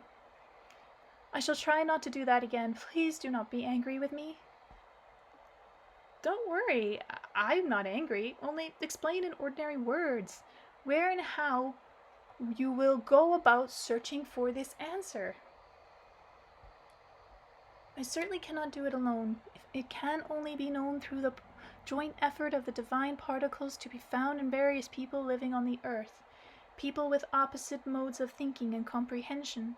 Only through a joint effort will it be seen, and then, in a dimension invisible to the eye, the domain of thoughts, one can also call it the dimension of the forces of light. It exists between the material world in which man lives and God. I shall see it, and many others will too. Then it will be easier to attain a universal conscious awareness. It will be easier to bring humankind through the dark forces window of time, and the catastrophe will not be repeated. Specifically, what do people need to do right now to make the answer appear? It would be fine if a lot of people could wake up in the morning at a set time, say 6 o'clock, and think about something good. What specifically they think about is not important. It is important that they come out with bright thoughts. They can think about their children, about their loved ones, about how to make everyone happy. If they could only think 15 minutes like that, and the more people that do that, the quicker the answers will come. The Earth time zones may be different since the Earth is turning. But the image created by these people, bright yearnings, will merge into a single clear, fulfilled image of conscious awareness. A simultaneity of bright thoughts will intensify each person's ability many, many times. Oh, Anastasia, how naive you are. Who in their right mind would wake up at 6 o'clock in the morning just to think for 15 minutes? People will only get up that early if they have to go to work or have a plane to catch or are going to a business trip. Anybody else will decide, leave the thinking to others. I'm going to get some sleep. I doubt you'll find many helpers that way. But you, Vladimir, could not you at least help me? Me? I don't wake up that early unless I have to. But if I should somehow find myself waking up, then what good things should I think about? Well, for example, you could think about the little son I will be giving birth to, your son. Think how delightful he will be to be kissed by the sun's rays, to see the pure and magnificent flowers all around him, and have the bushy-tailed squirrel play with him in his glade. Think how good it would be if all the other children in the world could forever be kissed by the warm sun. Then nothing would make them sad.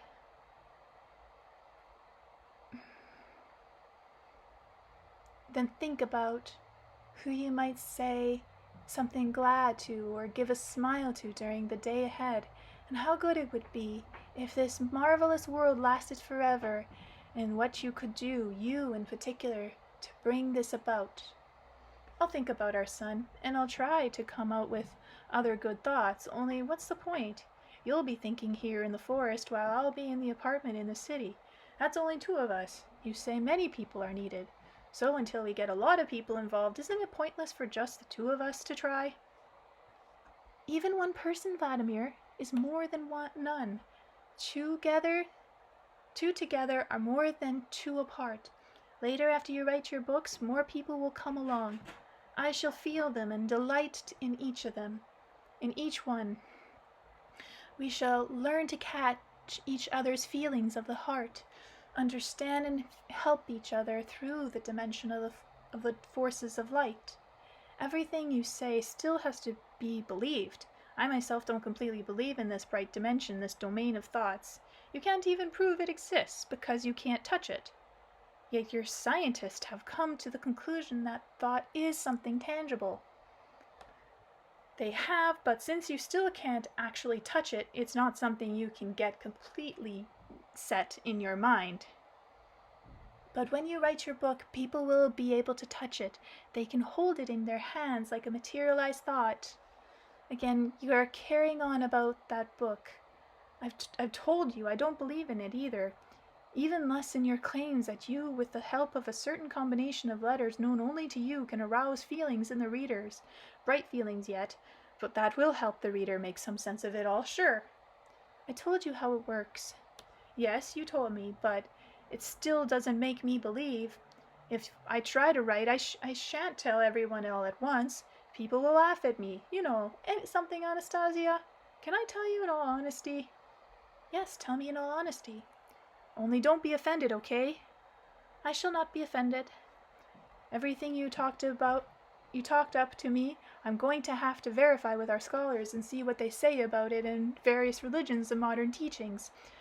There's a lot of different courses out there now. A lot of preachers go ahead and verify by all means. And still, I feel you're a very kind person. Your philosophy is interesting, quite unusual. But if you compare your actions with those of others who are concerned about the soul, about ecology, well, frankly, you're way behind the rest. Why should you conclude that? Think about it. All the enlightened people, all you, as you call them, have gone off by themselves at some point. Buddha went off for 7 years into the forest and set up a whole doctrinal platform, and he has a lot of followers throughout the world. Followers, maybe flowers too. Christ Jesus went off for 40 days. And even now, people are excited about his teachings. Christ Jesus went off by himself more than once, Anastasia pointed out, and he did a lot of thinking when he was traveling about. So let's say more than 40 days. Let's say a year even. The elders who are now considered saints were ordinary people who went in the forest to live in isolation for time. Then later, monasteries were built on these sites, and a lot of followers arose, right? Yes, Vladimir, you are right. And here you have been living 26 years now in the forest, and you don't even have a single follower. You haven't come up with any platform, and here you are asking me to write a book. You're grasping at that like straws. You dream of laying out your own combination of signs in it. Well, if things weren't working out for you like with your other leaders, maybe it's not even worth trying. There are other more capable than you who may well think up something without your input. Come on, why not get real and live more simple? I'll help you adapt in our world. Now you're not offended, eh? No, I'm not offended. Then I'll tell you the whole truth right to the end to help you get a hold of yourself. Go on. You have some extraordinary abilities, Anastasia. There's no doubt about that. You can pick up any information you want as easily as counting 1, 2, 3. But tell me, now, when did you first become aware of that ray of yours? It was given to me right at the start, as it is to everybody. Only my awareness of it and how to use it, that was something great-grandfather taught me by the time I was 6. So that means at 6 years of age, you were already able to see what was going on in our lives. You could analyze situations, help people, even treat illness at a distance. Yes, I could. Now tell me, what have you been doing all the 20 years since? I have been telling you and showing you. I have been working with the people you call Dashnicks, trying to help them. All these 20 years, day in and day out? So you've been acting like an obsessed fanatic, stubbornly holding on to the Dashnicks all these years? Who made you do this? Nobody can make me. I did it on my own free will. After great-grandfather suggested it to me, I realized for myself what a good thing, how important it was. You know, I think your great-grandfather suggested the Dashnicks to you because he felt sorry for you. After all, you grew up without your parents. He gave you the very easiest and simplest tasks. Now that he's seen you've begun to understand something greater, he's given you permission to work with other things and to drop the Dashnicks. But this other is connected with the people you call Dashnicks, and I shall continue to help them. I love them very much, and I shall never abandon them. Now that's what I call fanaticism. There's something in you that you don't have enough of to be a normal person. You must understand that. The Dashnicks are far from being the most important people in our society. They have absolutely no influence at all over social development. Dashes and vegetable gardens, they're just small subsistence plots. It's where people go to relax after their hard work, or when they go into retirement, and that's all. You understand? That's it. And if you, with all your colossal knowledge and phenomenal abilities, are only interested in Dashnicks, then you must have some kind of psychological disorder. I think I ought to take you to a psychotherapist. If you can get that disorder cured, then just maybe you'll really be in a position to help society. I very much want to help society. So then, let's go. I'll take you to a practicing psychotherapist at a good private clinic. You yourself said a global catastrophe could happen. This way you'll be able to help ecological movements, you'll be able to help science. But I shall be even greater help if I stay here. All right, you can come back here later and start getting involved in more serious issues. What do you mean more serious? You decided, probably something connected, for example, with heading off an ecological disaster or a global catastrophe. By the way, do you have any idea when the latter might occur? They are localized disasters happening even now in various parts of the earth. Mankind has been preparing everything and more of its own destruction for a long time now. But when will it happen on a global scale? When will the apocalypse come? It might occur in 2002, for example, but it can be prevented or delayed, as happened in 1992. You mean to say it might have come to pass in 1992? Yes, but they delayed it. Who are they? Who averted it?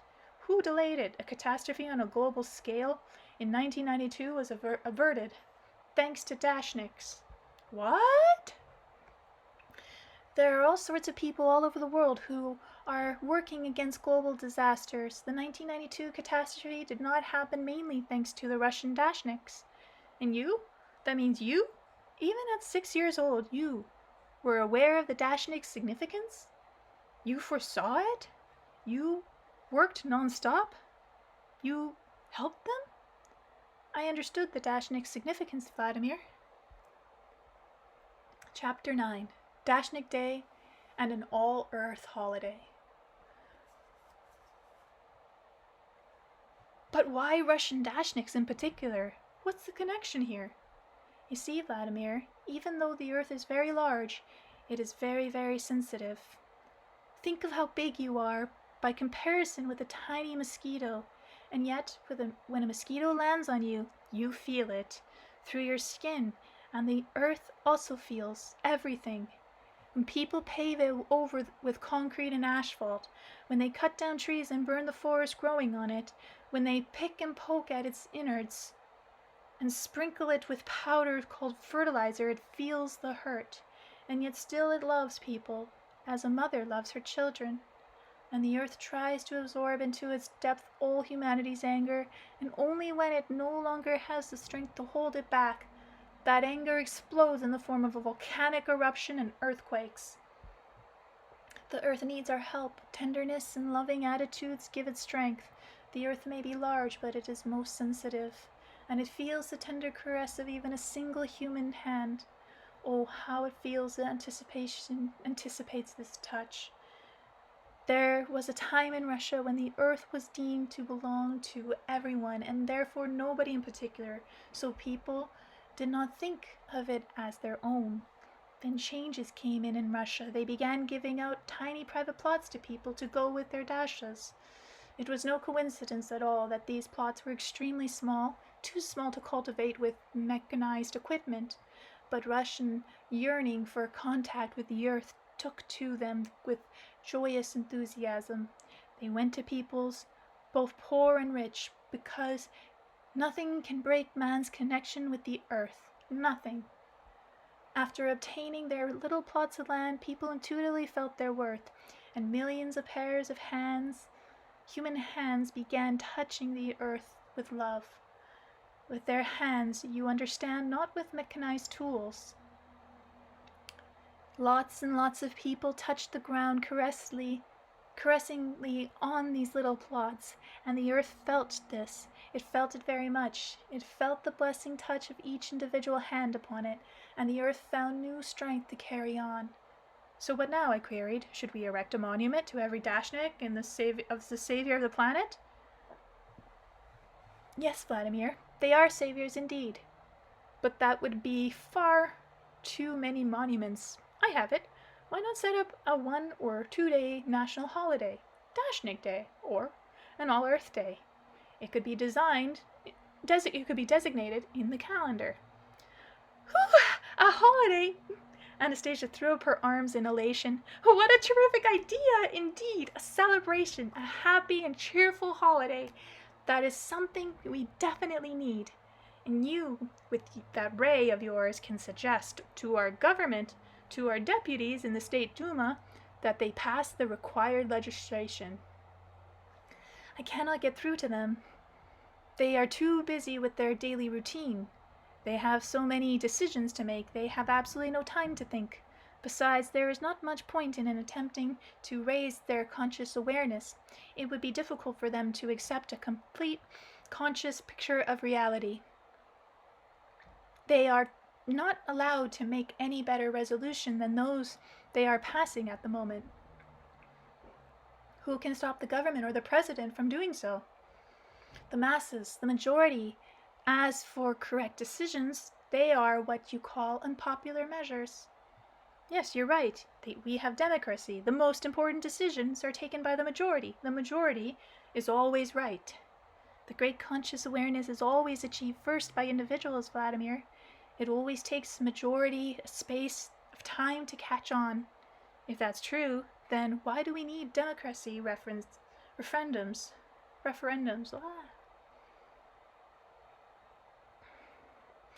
They are needed to serve as a shock absorber to avoid sudden jerks. When these shock absorbers do not work, revolutions occur. A revolutionary period is always a challenge for the majority.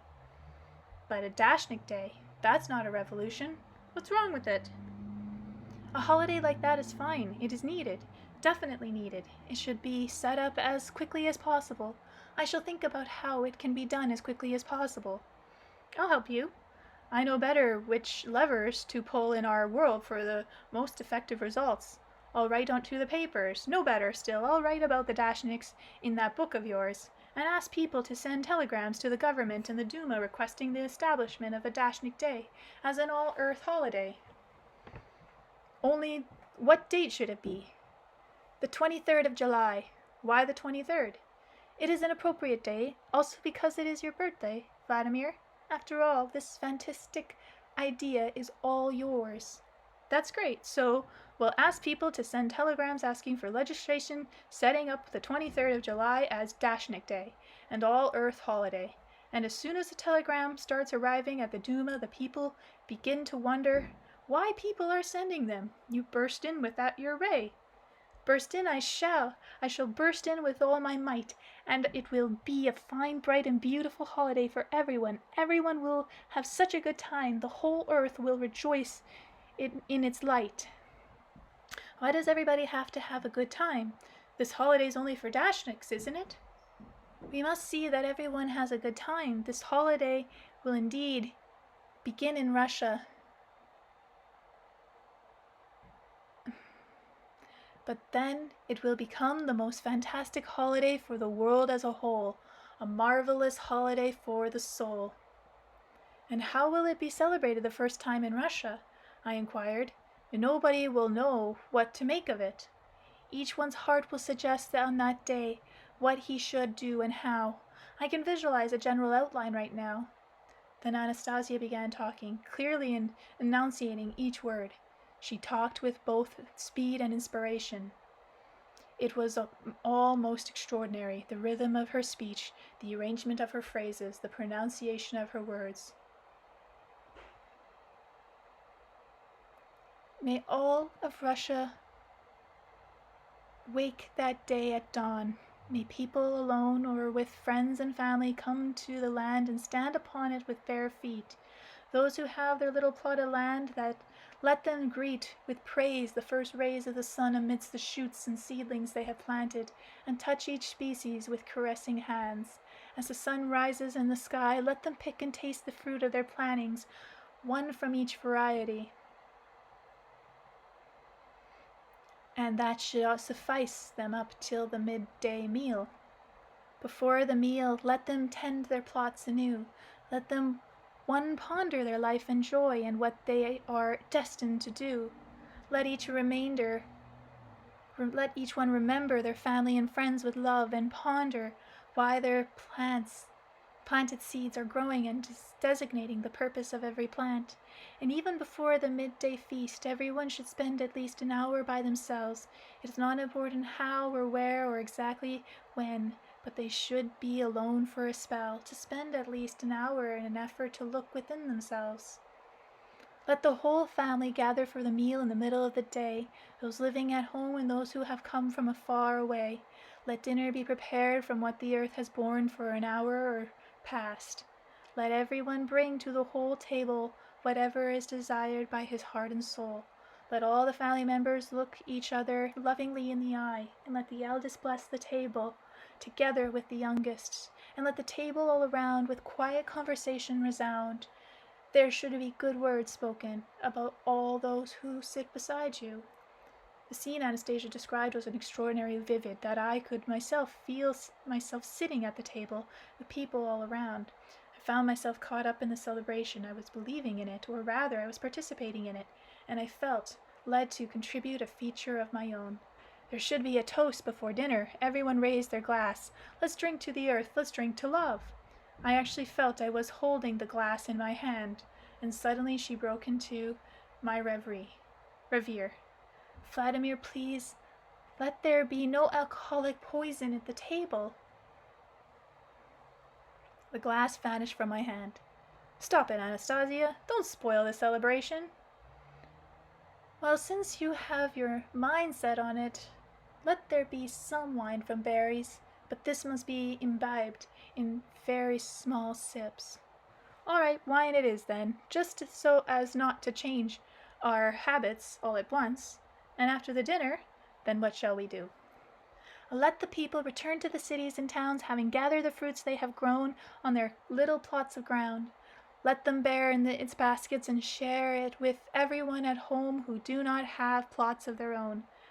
Oh, how many positive feelings will come from this day! They will bring about healing of many people's diseases. Diseases which threatened with death, and those not erased by time, will simply vanish.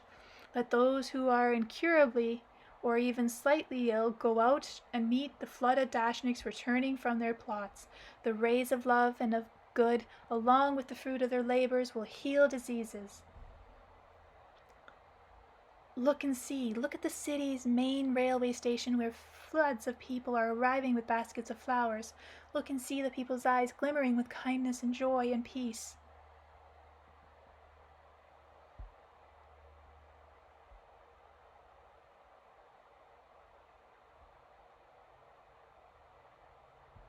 Anastasia was virtually glowing with radiance as she became more and more inspired with the idea of the holiday. Her eyes were no longer merely shining with joy, they were literally sparkling with a pale blue luminescence. The expression on her face was changing, yet still remaining joyful, as though a mighty flood of images of the celebration were rushing through her brain. And all at once she fell silent, and bending one leg at the knee and lifting up her right arm, she sprang from the ground with a tremendous recoil, virtually taking flight like an arrow shot from the earth. She leapt almost as high as the bottom branches of the cedar. Upon landing, she waved her arm, clapped her hands, and blush glow flooded the glade. A bluish glow flooded the glade. All the words Anastasia now uttered seemed to be echoed by each tiny bug and blade of grass, and each majestic cedar. Her voice sounded as though it were being reinforced by a hidden power. Even though her words were not that loud, it seemed as though they could be heard by every vein running through the unfathomable expanse of the universe. Mother Russia will greet crowds of guests on that day. They are all of the earth as Atlantean borns, as prodigal sons they shall return. On that day, all over Russia, let everyone awake and greet the dawn. Let all the strings of the harp of the universe make cheerful melody and swell with resonant sound. Let all the bards sing and tell with joyful tongue and play guitars in all the streets and every yard and around. And he who is too old will once again be young as many, many years ago. And I asked Anastasia, will I be young once more? Both you and I, Vladimir, shall be young, and people will feel young for the very first time. And the old shall write letters to their children, and the children to their parents, and infants taking their first step on earth shall enter a better world of joy and mirth. And on that day no child shall feel insulted, for adults shall treat children as their equals, and all the gods on high will to the earth descend, and will commend themselves to take on simple forms. And God himself, the universal God, will be delighted. May you rejoice in love, making all the earth so bright. Anastasia was really getting carried away with images of the holiday. She was whirling around the glade in a fiery dance, becoming more and more inspired at every step. Stop, stop, I cried. Anastasia! Suddenly realizing she was taking it all too seriously, she was not merely uttering words. I now realized her every word and novel turn of phrase was actually visualization. She was visualizing images of the celebration, and with her typical stubbornness, she will go on visualizing and dreaming about it until the dream turns to reality. Like a die-hard fanatic, she will dream. She will give her all to these Dashnicks, just as she has done for the past 20 years. And I cried to stop her. I cried out to stop her. What's going on? Don't you understand? All that stuff about a holiday is all just in fun. I was just teasing. Anastasia suddenly stopped in her tracks. No sooner did I catch a glimpse of her than I felt a big lump in my throat from the look on her face. Her face looked bewildered, like that of a child. She looked at me with pain and pity, as though I were an unmerited attacker. An unremitting attacker. And almost in a whisper she started saying, Vladimir, I took it seriously. I have already visualized it all into life's chain of events. People's forthcoming telegrams have already interwoven a link. The order of events will be broken without them. I have accepted your words, believing them, and brought them to pass. I perceived you were speaking of the holiday and telegrams sincerely. I do not take back the words that you have spoken. And do not take back the words you have spoken. Just help me with the telegrams so that I may, as you said, offer assistance with my ray. Okay, I'll try. Only don't panic. Maybe it'll end up that nobody will even want to send the telegrams. There will be people who will comprehend. They will feel it in their government and in their Duma as well. And a holiday there will be. It will arise. Time will tell. Look here. And once again, a celebration images passed before my eyes. There, I've written about it. Now you can go and do as your heart and soul dictates. Okay, just a little break.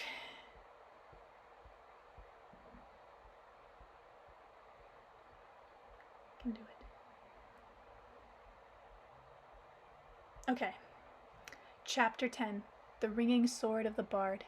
What do you mean, Anastasia, by such extraordinary turns of phrase in speaking about the holiday? You pronounced each word in such a tone that every sound was crystal clear on its own. I tried to reproduce a picture of the holiday with precision, to use detailed images. But what about the words? What particular significance do they have? Upon each word was born a multitude of happy pictures and events, and now they will all come true. For thought and words, you understand, are the principal instrument of the grand Creator, an instrument bestowed not on all that grows with flesh and bone, but just alone to man. Then why doesn't everything that people say come to pass? When the thread between the spoken word and the soul is broken, then the soul is found empty, and the image dulled. Then what is said, though it be a plenty, is an empty as chaotic sound, and nothing can it be token. That's sheer fantasy. Come on now, you let yourself believe in everything like a naive child? How can it be a fantasy, Vladimir? After all, I could have hundreds of examples from the world you live in, and even from your own life, as to what power a word has when it projects the image connected with it. Then give me an example I can understand. An example. Here is one. A person is standing on the stage before an audience and speaking words. An actor, for instance. He will repeat the same words people have heard many times before, but there's only one actor people will listen with bated breath. Another they will not adore. The words are the same, but there is a vast difference in how they are declaimed. What do you think? Why does that happen? Well, that's actors for you. They spend years studying at drama school. Some are outstanding in their professions, others just so-so. They memorize their lines at rehearsal so that they can say them with expression. They are taught at drama school, Vladimir, how to get inside the image that underlies the word. Then they try to reproduce that image during rehearsals, and if an actor succeeds in projecting even 10% of the invisible images underlying the words he utters, the audience will then listen with their whole intention. And if he should succeed in projecting the image behind half of his words, you will indeed call out that actor a genius. For his soul is speaking directly with the souls of those standing at the auditorium, and during the play people will laugh or cry as they feel in their soul what the actor desires to convey. Such is the instrument of the grand Creator. And you, whenever you speak, with how many words can you project with corresponding image? 10% or 50%? With all of them. That is the way the great Creator taught me. All of them? Really? All the words?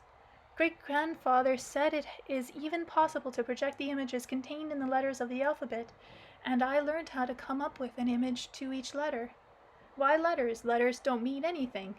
Letters do mean something behind every letter in Sanskrit. For example, there are words, even whole phrases. There are letters there too, and beyond them many written words, so that infinity is hidden in every letter. Well, isn't that something? And we just sputter out our words. Yes, that's what's happening to words that have been passed down to us over thousands of years. They have passed through the penetrated time and space. And the forgotten images underlying them still today are once more attempting to knock on the door of the human race, and they watch out for our souls and even go to war on their behalf. And what kind of words are these? Is there at least one that might be familiar to them? Of course there is, at least as a sound you have heard, but people have forgotten what underlies these words. Anastasia lowered her eyelids and sat silent for a while, then very quietly, almost in a whisper, she asked me, "Vladimir, please pronounce the word bard." "Bard?" I said. She shuddered, almost as though in pain, and said, "Oh, the difference and banality in your pronunciation of that majestic word. You blow a cold gust of emptiness and neglect upon the candle's restless flickering flame, a flame that has been connected through the centuries and possibly even addressed to you or to someone else living today by a distant forebear. Forgetfulness of our derivation is the cause of our modern devastation." And just what didn't you like about my pronunciation?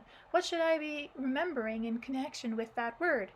Anastasia fell silent. Then, in a quiet voice, she began uttering phrases straight out of antiquity. "Long before Christ's birth there lived certain people on the earth, our forebears, who were called Celts. Their wise teachers were known as Druids. Many people inhabiting the earth at that time knelt before the Druids' knowledge of the material and spiritual worlds. Not a single Celtic warrior would dare unsheath his sword in the presence of a Druid. To be awarded the title of Druid, even the starting level, they had to undergo at least 20 years of arduous training at the hands of a spiritual teacher.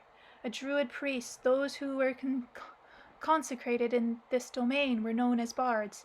They alone had the moral authority to go out among the people and sing about the incalculating the light and truth contained in their songs, using words to project images and heal people's hearts. The Celts felt subject to attack by the Roman legions. Their last battle took place at a river. The Romans noticed that there were women walking among the Celtic warriors, women with long, flowing hair. Experienced Roman commanders, though knowing what this meant, that they would have to outnumber the Celts 6-1 in order to defeat them, were unaware of the reason why. Nor do modern historians and researchers have a complete explanation. It all had to do with this unarmed women with their long flowing hair. The Romans surged in with a mighty force, outnumbering the Celts 9-1, aligned with their backs up against the river. The last family of fighting Celts was on the verge of defeat. They stood strong in the semicircle. Behind them was a young woman breastfeeding a wee baby girl and singing. The young mother sang a bright and cheerful song so as not to instill doleful fear in the little one's soul, so that she would be left the image of light. Whenever the little one tore herself away from her mother's breast, their eyes would meet. The woman would cease her singing and each time tenderly utter her baby's name, Barda. Soon there was no longer any semicircle to defend the pair, and all that stood between the nursing mother and the flood of Roman legionaries making their way along the narrow path was a young and blood-gored bard, armed only with a sword. He turned to look at the woman, their eyes met, and they smiled at each other. The wounded bard managed to stave off the Romans while the woman went down to the river and put her wee baby girl into a little boat and pushed it away from the riverbank. Like Moses. With one last great effort of willpower, the bleeding bard threw down his weapon at the woman's feet. She took up his sword and fought for 4 hours straight with the legionaries on a narrow path, preventing them from reaching the shore. Their strength became spent, and they spelled each other off on a narrow path. The Roman commanders looked on in silent astonishment, but could not understand how strong and experienced soldiers could not come close enough to even scratch the woman's body. For 4 bruising hours she fought the flood of Roman attackers. Then the woman's lungs gave out, dried up with dehydration, as no liquid had touched her tongue.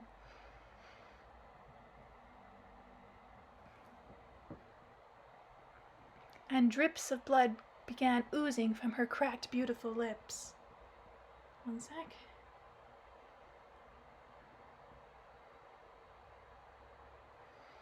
Slowly sinking to her knees, her strength waning all the while, she still managed one more faint smile in the direction of the little boat carrying away her wee Barda, a future songstress, downstream with the current, and one more gleam of this word and its image, which have been carried down through the millennia for the benefits of many living upon the earth today.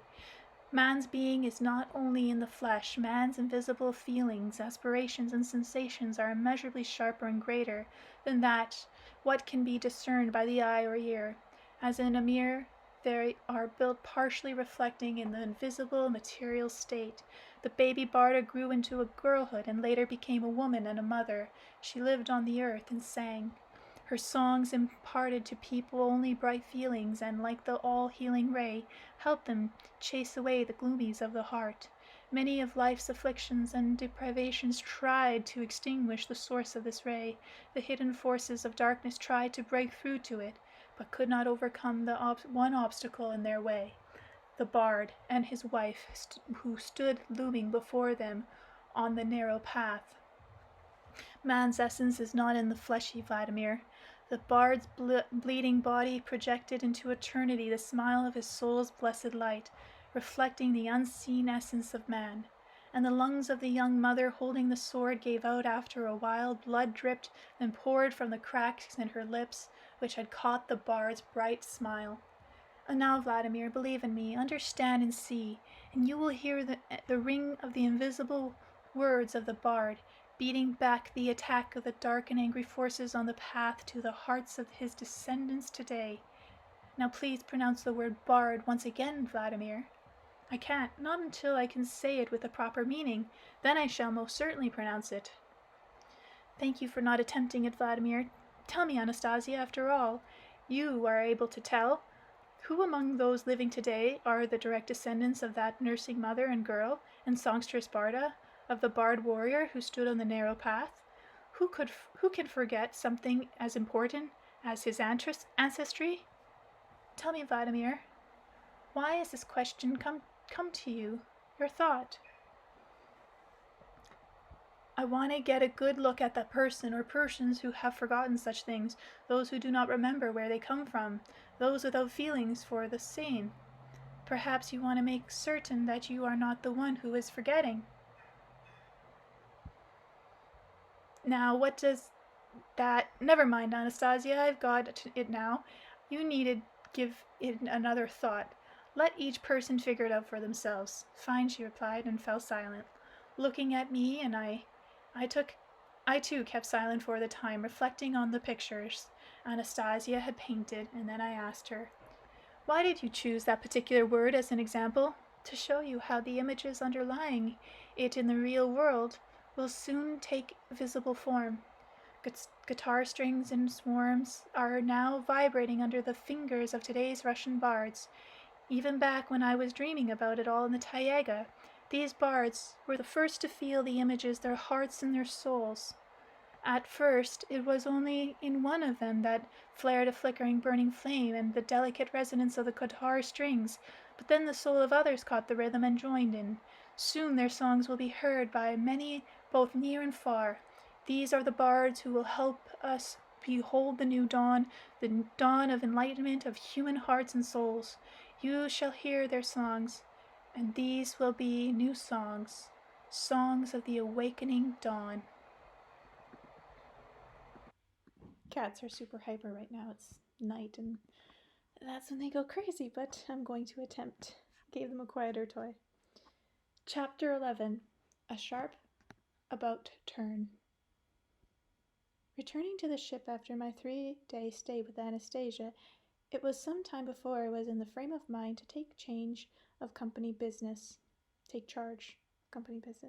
At first I was unable either to decide on the ship's next destination or answer the many radiograms coming in from Novosburg, and the hired workers and even some of my crew apparently sensed my inclination to the daily routine and began stealing. They were arrested by the police from Surrogat, the town where the ship was docked. Working with my bodyguards and detention papers were drawn up, but even this was not something I felt like delving into at the time. It's hard to say at the moment just why my talks with Anastasia had such a strong effect on me. Before this, my firm had received many visits from representatives of all sorts of religious denominations. They claimed they wanted to do something good for society, and always asked for money. Sometimes I would oblige, just so they would go away without looking in too deeply into the cause they were collecting for. And what was the point of asking them more questions if the conversation always ended up with a request for money?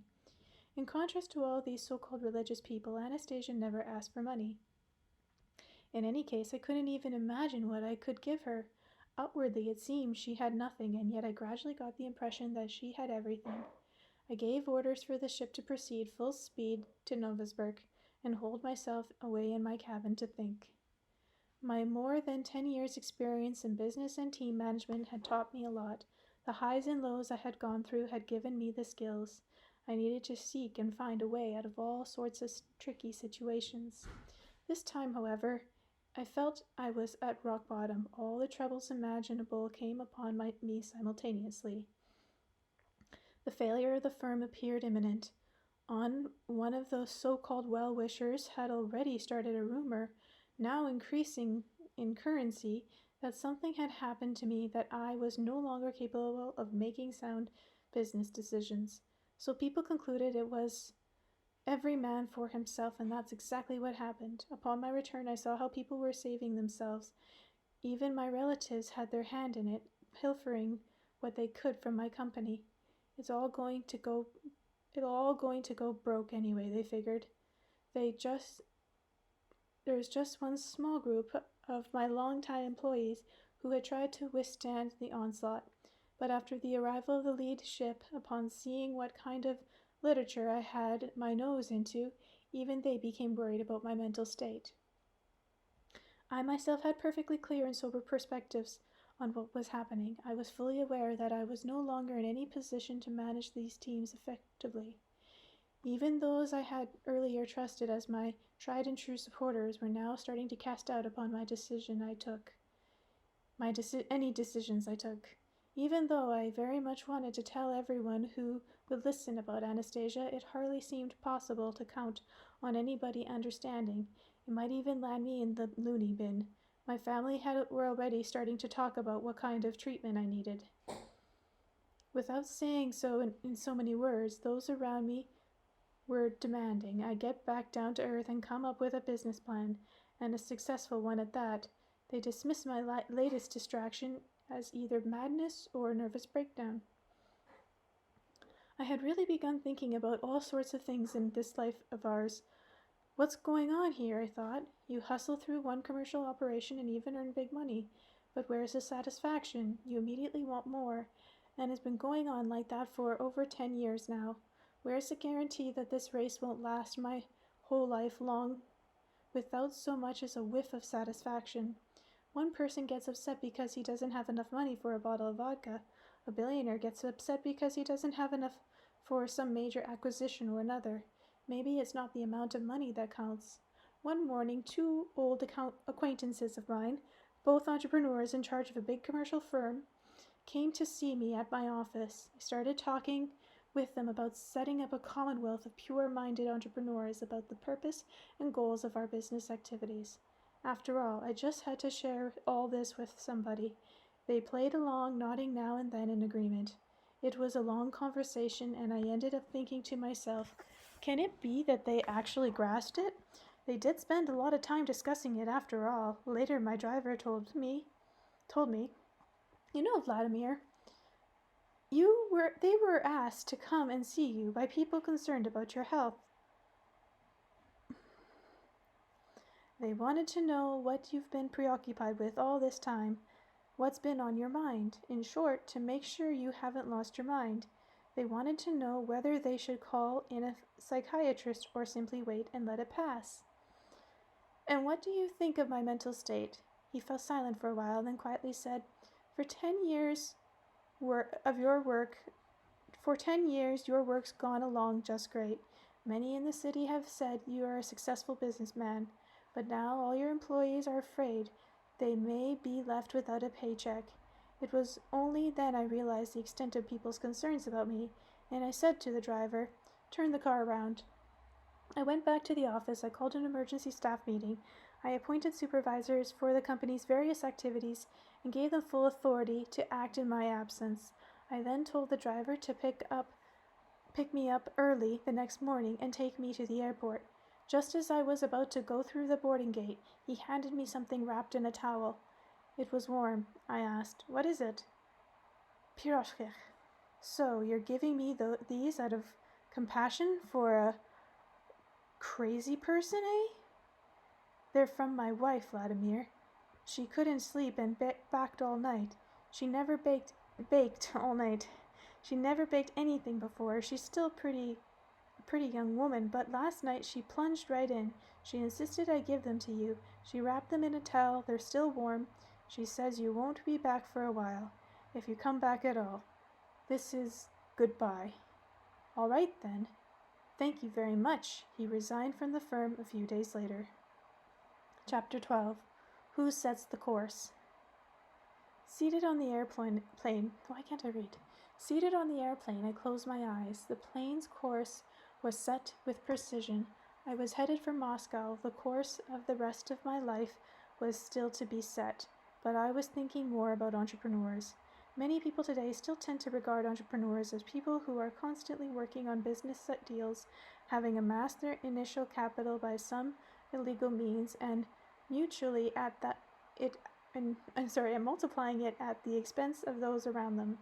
Naturally, just as in any other segment of our society, there are entrepreneurs and then there are entrepreneurs.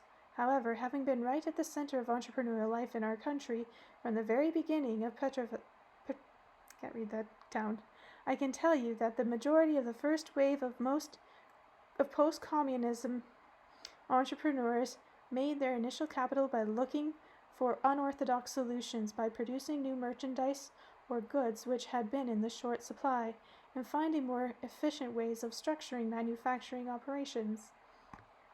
It was a particular characteristic of Soviet and Russia entrepreneurs to make money from scratch, i.e., starting with nothing, not even credit. After all, the first wave of entrepreneurs had no access to privatized factories that the next wave enjoyed. They had to fly by the seat of their pants and hope they would be lucky. And they did make money from scratch. By way of proof, let me cite an example of my own experience. Chapter 13. Money from Scratch. Back before that town again, I was in charge of a small unit in a photographic collective.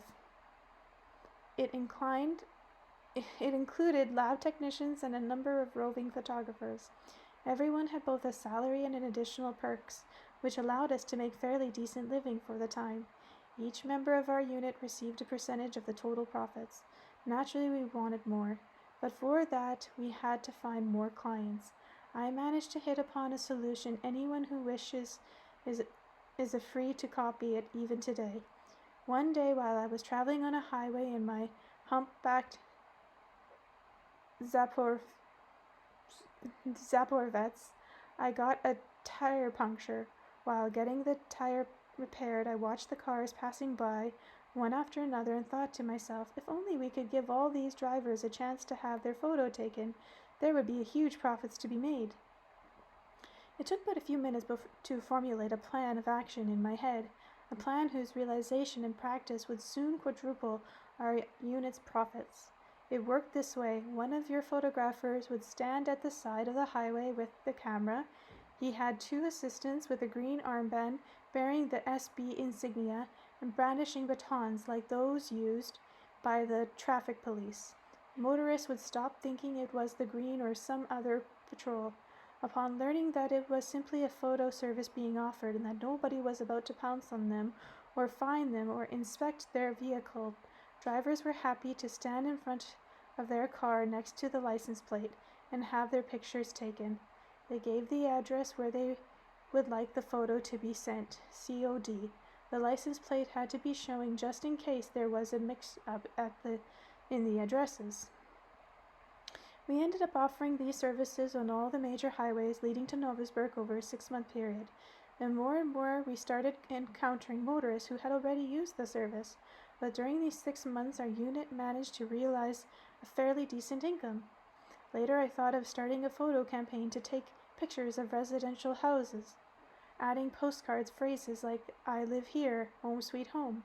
People from our unit took pictures of thousands of houses and the demand turned out to be enormous. It got so that the photographers didn't bother asking which residents wanted it. They would simply walk along and take pictures of every house on the street. A few days later, the postal service would deliver the photos to each dwelling and collect payment.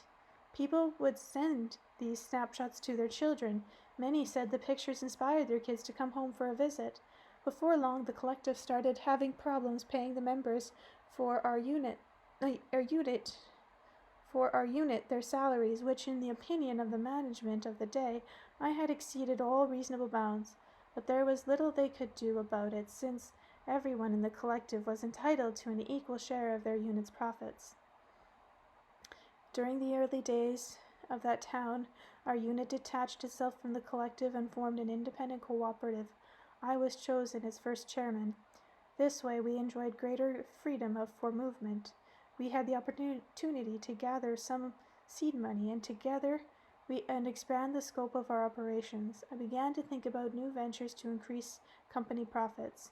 One day I happened to have a conversation with an acquaintance of mine who worked in the Institute of Theoretical and Applied Mechanics. He was complaining that wages were being delayed or not paid at all, and that the lab unit was being threatened with dissolution. Where could they go? What could they do? They weren't needed by anyone, it seemed. What did your lab do before? I asked him. We made thermal gauge taps. Nobody needs it anymore. What was it used for? All sorts of things, he replied. He took a piece of a black tape out of his pocket and handed it to me. See for yourself, he said. I took the piece in my hand, and all at once it turned green as I fingered it. I even threw it on the ground. What kind of junk is that? It turns green. Now I've got to wash my hands. I told him, to which he replied, Don't worry, simply change color from the warmth. It's simply change color from the warmth of your hand. It's supposed to react to change in temperature. If the temperature of your hand had been above normal, it would have turned red. The green color indicates a normal temperature. The concept took off quickly. Our company began producing flat thermometers and stress indicators. A piece of tape was stuck onto a sheet of cardboard with bright-colored squares, each with a number beside it, indicating degrees of temperature, and presto, a new product was born. We had it distributed through the state's warehousing agency to many religions of the old Soviet Union. This was before the collapse of the USSR in 1991. Our production staff increased and everyone made a fairly decent living. Our seed capital was growing. The lab also came out of the red, since a share of the profits accrued to the Institute. Our cooperative acquired new equipment along with 2 vehicles, and then something happened which gave us an incredible boost. One afternoon I arrived at the company office and noticed both our telephones in use. My secretary was on one of them, listening and taking down notes. The other telephone was being manned by the cleaning lady. No sooner had one of the phones been hung up than it started ringing again. At one point my secretary managed to tell me, They've been ringing off the hook for over 2 hours already. One call after another non-stop. Everybody asking for our thermometers and stress indicators. One fellow cussed us, calling us that town dimwits. If we were willing to raise our prices, he said he would buy them from us, wholesale, at the higher price. They're all placing bulk orders. They're even ready to give us advance deposits. During the early days in our country, if you remember, there was quite a proliferation of manufactured kitsch on the market. Plastic clip-on earrings, posters, calendars featuring semi-nude girls. Everyone snapped these things up like crazy. Against that background, what we produced looked like a super novelty. But after 6 months of production, sales suddenly took off with a bang. Something had happened, but what? It turned out that on TV broadcast the previous night, Foreign Affairs correspondent Vladimir Testov was commenting on how innovative the Japanese were, and showed a Japanese stress indicator as an example.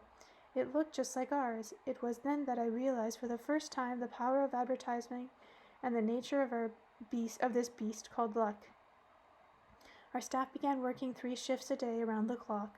We hired workers to do the packing, trimming, and finishing in their own homes. Profits steadily increased. We acquired a small passenger ship. I also decided to manufacture seeding equipment for independent farmers. I even chartered a large cruise ship to organize business tours and trade expeditions to the regions of the Russian far north. Chapter 14. A Destructive Force. As head of my very own cooperative, I got to know firsthand what a destructive force, one capable of crushing any material state of well-being, impatience toward each other, and the breakdown of mutual understanding can be. Later I learned that this is the very reason behind the failure of many collective, and it can all start over a trifle. Indeed, that's how it happened with my first cooperative. Not only was it torn apart itself, but severely families but several families were destroyed in the process. Even today, I still don't know how to counteract this force which erupts spontaneously and is not subject to common sense. It all began when I decided to produce for our firm, a country house with its own estate. I entrusted the details to our acting inventory and supply manager. He drew up all the necessary sales purchase documents while I went to take a look at the property. It included a large house, a fifth of a hectare of land, a bathhouse, garage, and greenhouse. We even got a cow and a flock of sheep in the bargain. Not exactly a priority, but Miss Huon said the owners had to go away and wanted to sell everything all at once. There was feed for the cow, and he had already arranged for a woman from the village to come in and do the milking. A couple of days later, I called the meeting of the members of the cooperative to tell them about our acquisition. I explained it was intended for entertaining guests as well as being a place where the members of the cooperatives could relax and celebrate special occasions. We would all have to work together to fix up the place, do some renovations, and modernize the kitchen. The male half of the cooperative greeted the idea with great enthusiasm, but the women began whispering among themselves. It wasn't clear who the ringleader was, but my wife took on the role of a spokesperson, saying the men had overstepped all recognized bounds of decency in respect to the women. We worked with you as equals here, she declared. After that, we went home every day and cleaned house, cooked meals, and take care of our children. Does that seem trifle to you? And now you want us, in addition to all that, to work our asses off at the country house of yours, do renovations, and then be cooks and waitresses for your receptions and drinking parties? That was when all the hell broke loose. The women poured out on the men all their personal and family grievances and other pet peeves. I realized this when one of them cried out, "All you do is fool around with dominoes and stare at the tube the whole evening long." I knew that none of the men at the cooperative played dominoes. It was her husband, a firefighter, who played. He didn't even work for us. But wives of the cooperative workers were especially pissed off. One of them stupidly blurted out to her husband in front of everyone, "You always smell of sweat and cheap cigarettes." He was especially fond of the Prima brand. "And now you're going to be smelling of cow dung too." A silence hung over the room. The husband took a deep gulp of air, blushed, and retorted, "I shall especially smell of cow dung, especially so that you won't come near me, you slut." At this, she burst into tears. The women gathered around to console her, and it made them even more pissed off. They started hurling all sorts of insults. One of their workers was named Xenia. He invited all sorts of devices to increase productivity and could fix anything that needed fixing. But now, they told him, "We have inventions here, but it takes a whole year to clean up after them." Then the discussion turned to politics. "Gorbachev goes on television, but it's Raisa Maximanov who makes all the decisions." I declared a recess. I thought everyone somehow might come to their senses. After the break, they all took their seats. Again, the onward restraint barely masking the inner tension. Once again, my wife spoke in the name of the women. With a contrived tranquility, she threw out a venomous ultimatum. "Of course, if you really want a country residence, go ahead, but not one of us women will step foot in it. In other words, it'll be yours alone. And since we share our funds in common, and you have no right to spend them without our consent, as compensation we demand you give us one of the company cars with a driver, especially for our household to use. We'll take turns using it." "Great," came a chorus of female voices. "Go ahead and choke yourselves. We'll give you anything you like as long as you promise not to show up here. They bound to find some farm hussies out there. There's bound to be some farm hussies out there," one of the women observed. "Let them look," retorted another. "Those hussies soon'll make themselves scarce. Who needs them?" None of the men whose wives worked at the cooperative went home at that night. It was Friday, and we headed out to our hacienda. We took a good look around and started making plans for settling in. The next day we heated up the bathhouse.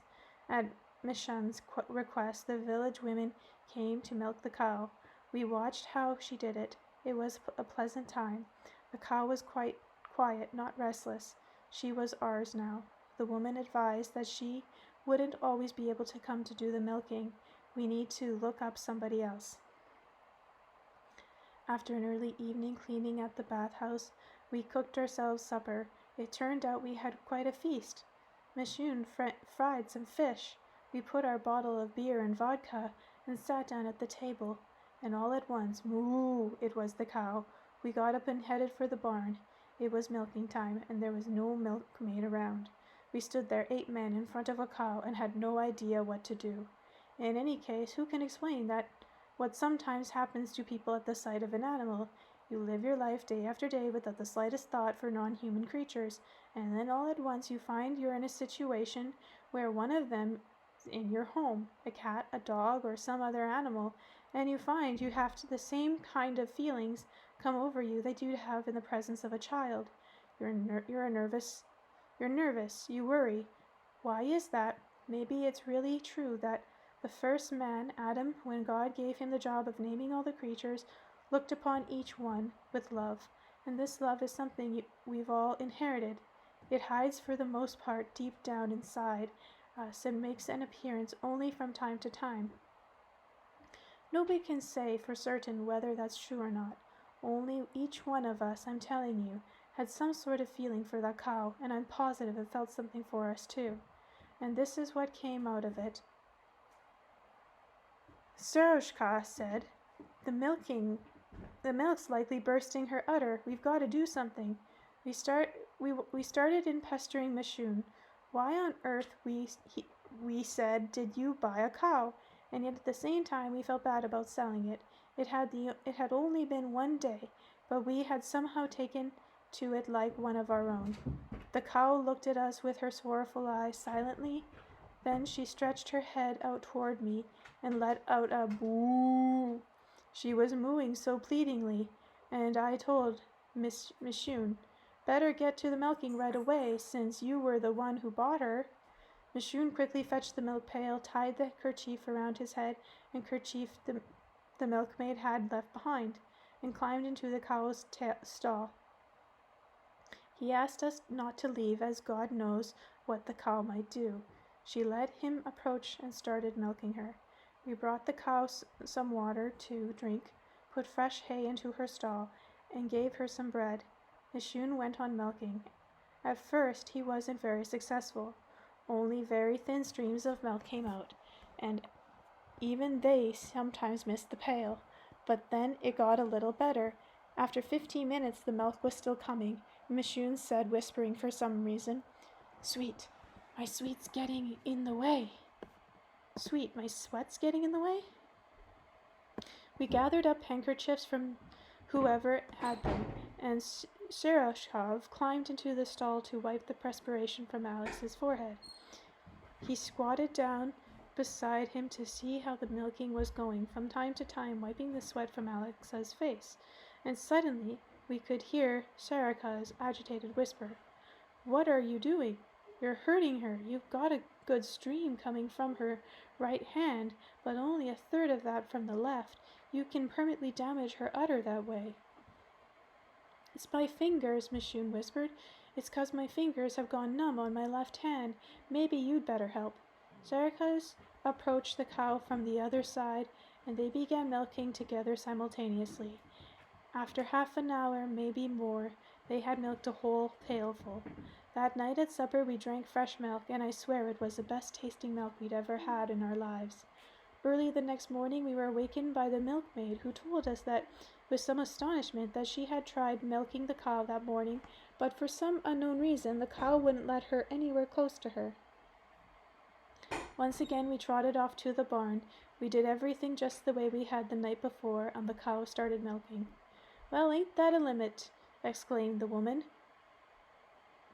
Ain't that the limit? Okay. Since the cow seemed to like you so much, you can milk her from now on. Happens that way, you know. A cow can let some people come close, but others she jolly well won't. Our cow, it turned out, was quite picky. Not only did she not let any of the hired milkmaids near her, whenever she was milked, she demanded that one of us stand by her muzzle and feed her and talk to her, while the milking had to be a joint effort on the part of two men together. That meant 3 of us had to go for each milking session. So that's how we drew up the schedule, 3 at a time, at least until we sold the cow, we thought. But it wasn't long before the rumors about our picky cow began flying around. Buyers would come and try milking her themselves, and nothing happened, and they refused to take her, even for a pittance. Granted, I did make one condition, that she wasn't to be slaughtered for meat. We called in the veterinarian, and he told us, "That does happen, fellows. An animal gets used to someone and may reject others for a long time. But tell me, what on earthly possessed you to domesticate her that way?" He didn't have any real advice to offer us, apart from telling us that our cow was calving, meaning she was pregnant. When the time came, we would have to prepare for the birthing. The vet indicated the approximate date. We would know when the time was near, when she stopped giving milk. Since the men were obliged to keep watch 3 at once, we ended up spending a lot of time on our hacienda, even staying overnight there. Our wives had a hard time accepting that we were really having problems with cows, since they had sworn never to set foot in the hacienda themselves, and looked upon this whole story of the cow as a convenient excuse. The women and wives working at the cooperative completely lost all sense of self-control. They started telling obscene jokes. The one who complained about her husband's bad smell said only a sexual pervert can attract such a perverted cow. To which he retorted, "I'd rather spend my whole life milking a silent cow than listening to your dumb remarks." Soon afterwards, he moved out completely to live in the hacienda and later got a divorce from his wife. He married a young country girl with a child and became quite a decent farmer. Then the day came when the cow stopped giving milk. On the vet's advice, we got everything ready for the birthing. But the cow gave birth all by herself and without incident. She bore a little bull calf, a handsome son of a gun. When we called the vet, he took one look at the pair and said, "Well, that's great. Nothing more to be done here. She's taken care of all by herself. Just keep the place clean. Make sure she's well fed." Sometime later, we managed to find a good home for both the cow and the bull calf. One day we went over to see what the handsome creature had turned into, our little bull, and everything was arranged nicely for his mother. Even now I still think of her. I wonder whether she remembers us.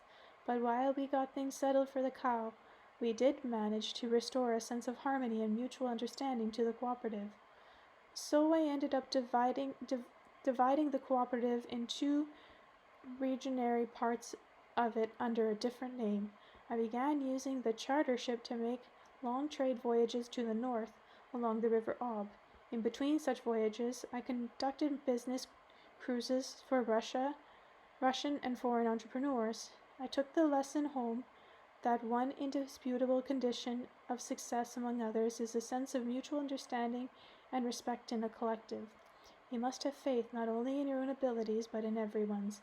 Any kind of ability you have is multiplied by your faith in the people around you.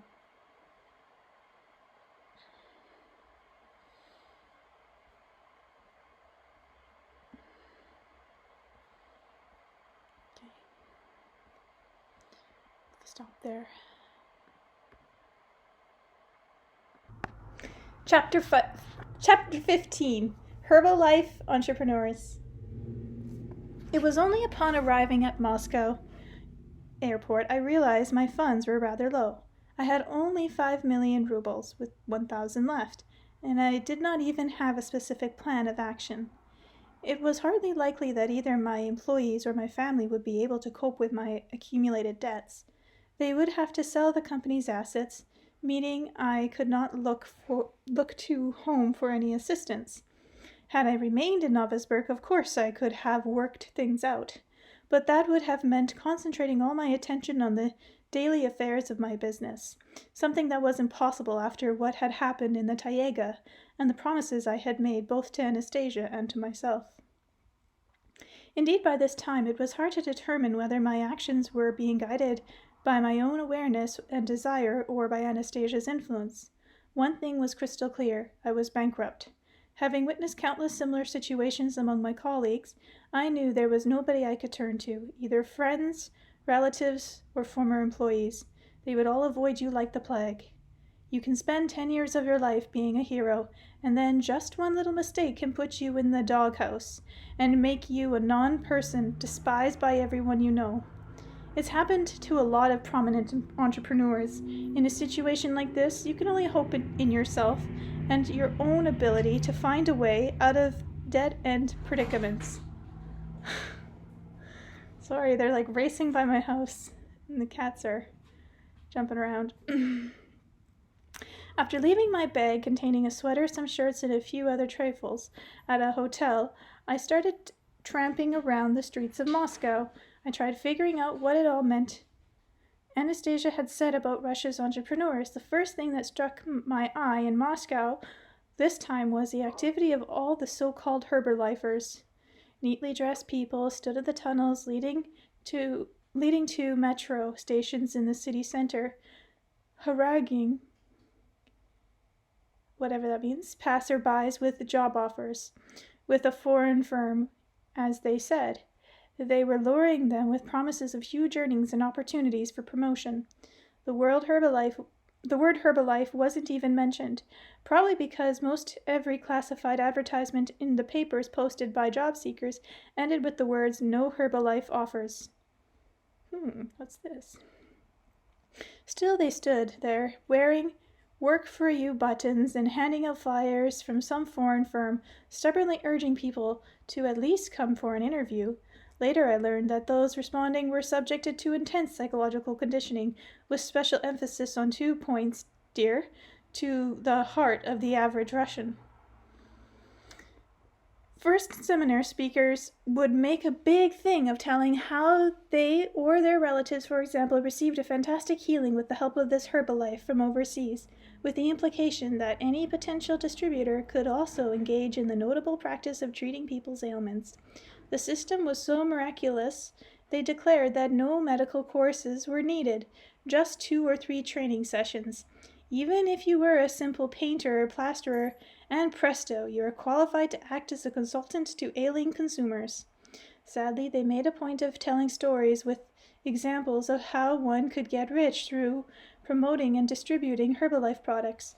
This meant buying at least one package for starters with your own money, then finding someone else and convincing him in a one-on-one conversation of the fantastic benefits of using Herbalife, then selling it to him at a slightly higher price. At the same time, you need to keep recruiting more distributors, getting a percentage from each new recruit. Sounds familiar? The more recruiters you attract, the higher you would rise in the hierarchy and more money would accrue to you. You would reach a point where you yourself wouldn't have to do any of the actual distribution work. As an entrepreneur, I soon realized one thing very clearly. Money did come showering down in a rain of gold, but only if the person at the very top of this pyramid system and his closest collaborators. It's a strange sentence. The whole long chain of distributors, divided into so-called levels, survived only thanks to each level's benefiting from its own price markup, and it was all paid for by the one of the very bottom consumers who believed in the miracle properties of the product. In some cases, the price increased by 12 times. The actual distribution kept rolling along non-stop thanks to the huge numbers of agents using their own accounts of healing to win the trust of their fellow Russians and make them believe in the miracle properties of Herbalife. A system like this is capable of selling even the ashes from one stove. Any complainers are simply told that they have somehow misunderstood the instructions on the label or not followed them closely enough. This system is especially effective in our country, where people are accustomed to getting the most reliable information from trusted friends and acquaintances, rather than through official channels. There is no point whatsoever in discussing the advantages and disadvantages of Herbalife products to themselves. That is a long story. I can say only one thing with absolute certainty. All the favor of the distributor telling about their own healing disappears as soon as they realize they're not going to get any money from you. In that case, you'll start hearing a whole string of counterexamples such as, "It's nothing but a load of crap. This distribution system was invented in the West, managed from the West, when it lures in all sorts of unemployed Russians, but these are not our entrepreneurs. And now I shall tell you of yet another gimmick invented by Western businessmen." Thank you. That's what I wanted. And you know people want to hear this. Chapter 16. Free Holiday in Hawaii. That also sounds familiar. If you should be stopped on a crowded Moscow street by smartly dressed young people, some of whom speak with an accent, inviting you to a presentation by a foreign firm with your own reserved table and free lottery tickets offering you the opportunity to win a gold watch or even a trip to Hawaii, you can be sure that you will be guaranteed a free trip. But it is best to bear in mind that old saying, "The only free cheese is in a mousetrap." It's not hard to figure out just how the particular mousetrap works. What you get for free is the opportunity to stay in an elegant lodging. Upon arriving, you discover that they really do look like the photos in the brochure. The catch is you have to pay for the airline ticket, your food, and all the incidentals. A few days into your stay, you realize that this free vacation is ending up costing you quite a bit more than the full price of a stay at some other comparable resort. It's all very simple. Your free stay is paid for by a host of supercharges on a range of food and other services. These supercharges cover, by the way, the agent standing on the street corner and the so-called free presentation, the color brochures they hand out, not to mention the company profit. Of course, for those with lots of money to spare, it doesn't make too much of a difference.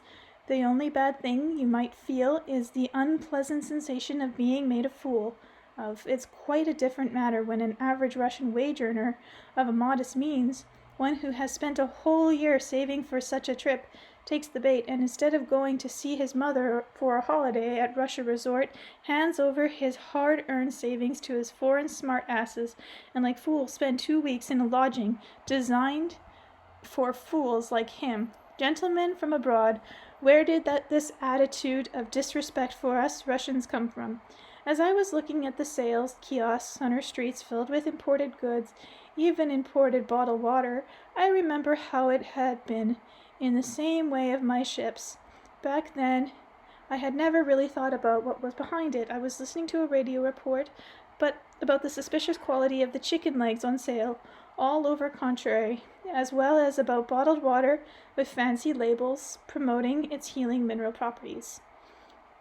Belaying the fact that this stuff sold in our stores was simply tap water with suspicion additives, I was noticing the huge number of signs advertising how you could refresh your strength with hot dog, as if all of Moscow and even all of Russia had suddenly made these rubber sausages their national dish, and wondering why this had never struck me before as it did now. I remember the respect and enthusiasm with which we'd greeted visiting entrepreneurs from abroad at the beginning of wherever. I remember how I organized business cruises down the River Ob for them on my ship, and how the Siberian entrepreneurs tried as hard as they could to provide them with the highest quality service. Of course, not all the visitors were the same, but what did we gain in a long term? So, where are you, entrepreneurs of Russia, the ones that should be making our country flourish? Chapter 17. The beginning of Perestroika. It's a town in Russia that I cannot pronounce, and I've tried to avoid it, and now it's in the title of a chapter. At the very beginning of Perestroika, when the first law of cooperatives in the USSR was enacted, many saw it as a call to action, and a lot of young people, as well as many not so young, but invariably full of energy and desire to really do something for themselves and their country, literally threw themselves into the fray, and immediately found themselves surrounded by a hostile, pestering crowd. Down within, the crowd shouted, "Burgos, smartasses! What did we fight for anyway?" And even though many of the Russian pioneer entrepreneurs ended up working around the clock, pouring in a colossal amount of energy, not to mention their unique wit and inventiveness, hardly any of their effort met with so much of a thank you. a medium of support they realized was usually provided only by intercommunication and interaction with each other. Then a concept was born. It literally came out of thin air, the idea of creating Union USR cooperators. I was part of the pilot group, initiating the project along with the well-known Russian entrepreneurs. Sorry. Blossom! Blossom! Okay, just making sure I know where you are. That you're not getting into trouble like usual. Most of us at the time were communists. At the first Entrepreneurs Congress, I was elected secretary of the Congress Party Committee. I tried to explain to our overseer from the Communist Party Central Committee, Comrade Kolosky, that it was incredibly difficult for entrepreneurs to work under such pestering. We needed first and foremost of the party moral support, but I soon realized that we were going to be facing hostility and pestering from a segment of the ordinary public as well as high and low-ranking officials for a long time to come. We could not look to the higher echelons of Central Committee for any outward show of support, since they were afraid of losing popularity. Already their power was greatly diminishing compared to the heyday of Soviet communism. An internal struggle had apparently begun and was now in full swing. In addition, entrepreneurs had begun to feel mounting pressure from a tax squeeze, and today, with maybe one of the two exceptions, not a single business can keep afloat if it dutifully pays all the required taxes. Realizing this, many of them have managed to escape tax squeeze, as usual, all sorts of tricky loopholes, but in doing this, they have landed themselves in an even more precarious situation. Even being outside the law, attempting after attempt to make officials on various levels see the absurdity of the prevailing tax system have not exactly been crowned with success. Indeed, they could not be, since the ones who initiated the system, and this in my own personal assumption, understand better than anyone else the impossibility of paying all the taxes. But this was exactly what they needed. Needed for what? For power, of course, for extortion. One false step and you can be instantly ground to power, outlawed by tax police and inspectors. I felt sorry for the first entrepreneurs of Petrovska, as well as for Russia's current crop of business. I decided to do for them whatever law within my powers. I went to the League of Russian Cooperators and Entrepreneurs, originally headed by Vladimir whom we had elected to the post in Petrovska. Early days. Come on, when are you going to go back to Anastasia? Why? Go on and on about entrepreneurs. The League Executive Presidium still maintained a headquarters, but many of the offers were empty. This guy, who died a year and a half earlier, I was told that the chairman of the Russian Business Roundtable, some guy, had been poisoned together with his secretary just 6 months ago. Another guy had resigned from the League, and the organization membership was only a shadow of its former self. Thanks to the acquaintances with one of the 3 remaining League executives, my request for the space in one of the empty offices was granted, along with 2 telephones, a computer, and a fax machine.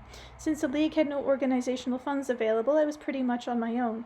To save time, the hotel expenses, I used the office for my sleeping quarters as well. I was awakened every morning at 6 o'clock by the arrival of the cleaning lady, and the absence of a TV allowed me to work most evenings right up until midnight. This sudden shift in living conditions from luxury ship cabin, where anything I wanted to eat or drink was only a bell ring away, to a drab office not designed for living accommodations, in no way embarrassed me. In many respects, it actually afforded me great opportunity to pursue my work. I spent my time thinking out and drafting constitutions to a fellowship of entrepreneurs along the compiling letters of appeal. This I sent out by fax in the early hours of the morning when the communication lines weren't as busy. By hook or by crook, making use of both newspaper adverts and chance encounters, I gathered together a secretariat of various Moscow professionals who shared my enthusiasm for the project and realized its significance. The secretariat also included 3 Moscow University students. First, there came this guy who had been called in to fix a broken computer.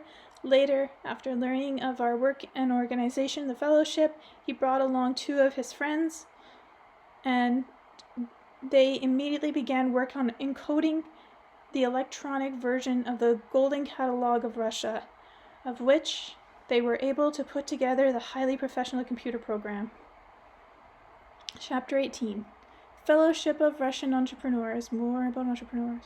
The idea of a fellowship meant that it would be open to any entrepreneurs who would have been active in the Russian market for at least a year, and were sincerely striving to develop honest relationships, not only with each other but with their clients and employees. Representatives of various non-profit societies tried to persuade me that today's entrepreneurs were cool to the idea of any form of organization, that the age of faith-based euphoria had passed, and that membership in societies one could join simply by paying a modest fee had diminished catastrophically.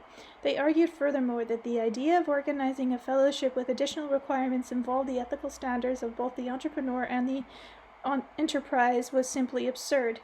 My old friend, having heard about my arrival in Moscow and what I was up to, came to one of the round tables. He set to work on drafting documents, including an appeal to entrepreneurs. He laid out several thousands of dollars so I could make up glossy brochures to give out to delegates at the Small Business Congress being organized in Moscow. But the Congress organized decided not to allow any brochures of the fellowship to be handed out, no doubt fearing competition for us. As a result, secretarial staff and students positioned themselves just outside the entrance of the hotel, trying to hand delegates folders containing the brochures. They stood there withstanding both the cold and attempted to chase them away by militia, who thought some kind of illegal selling might be taking place. My friend still managed to take a package of brochures into the Kremlin Palace of Congress, where the Congress was being held, though unfortunately only a rather small quantity. The operation we had placed so many of our hopes on ended in failure. Organize the fellowship was proving to be an impossibility. The difficulty was that getting the necessary information out to all the entrepreneurs across the country required a huge outlay of rubles on printing and postage costs, since favorable response were coming in from only 10% of the people we managed to reach. The required funds were simply not available. How come I'm reading so well for this stuff? But with Anastasia, I mess up all the time. Besides, the league executives kept back a portion of the membership fees as office space rent, as they had no other source of funds. Sensing some sort of snag, the league stopped giving out money for organizational expenses altogether, in spite of the fact that the membership fees had been specifically earmarked for organizational expenses. The league needed to use the entrepreneur membership fees just to cover corporate costs, they explained.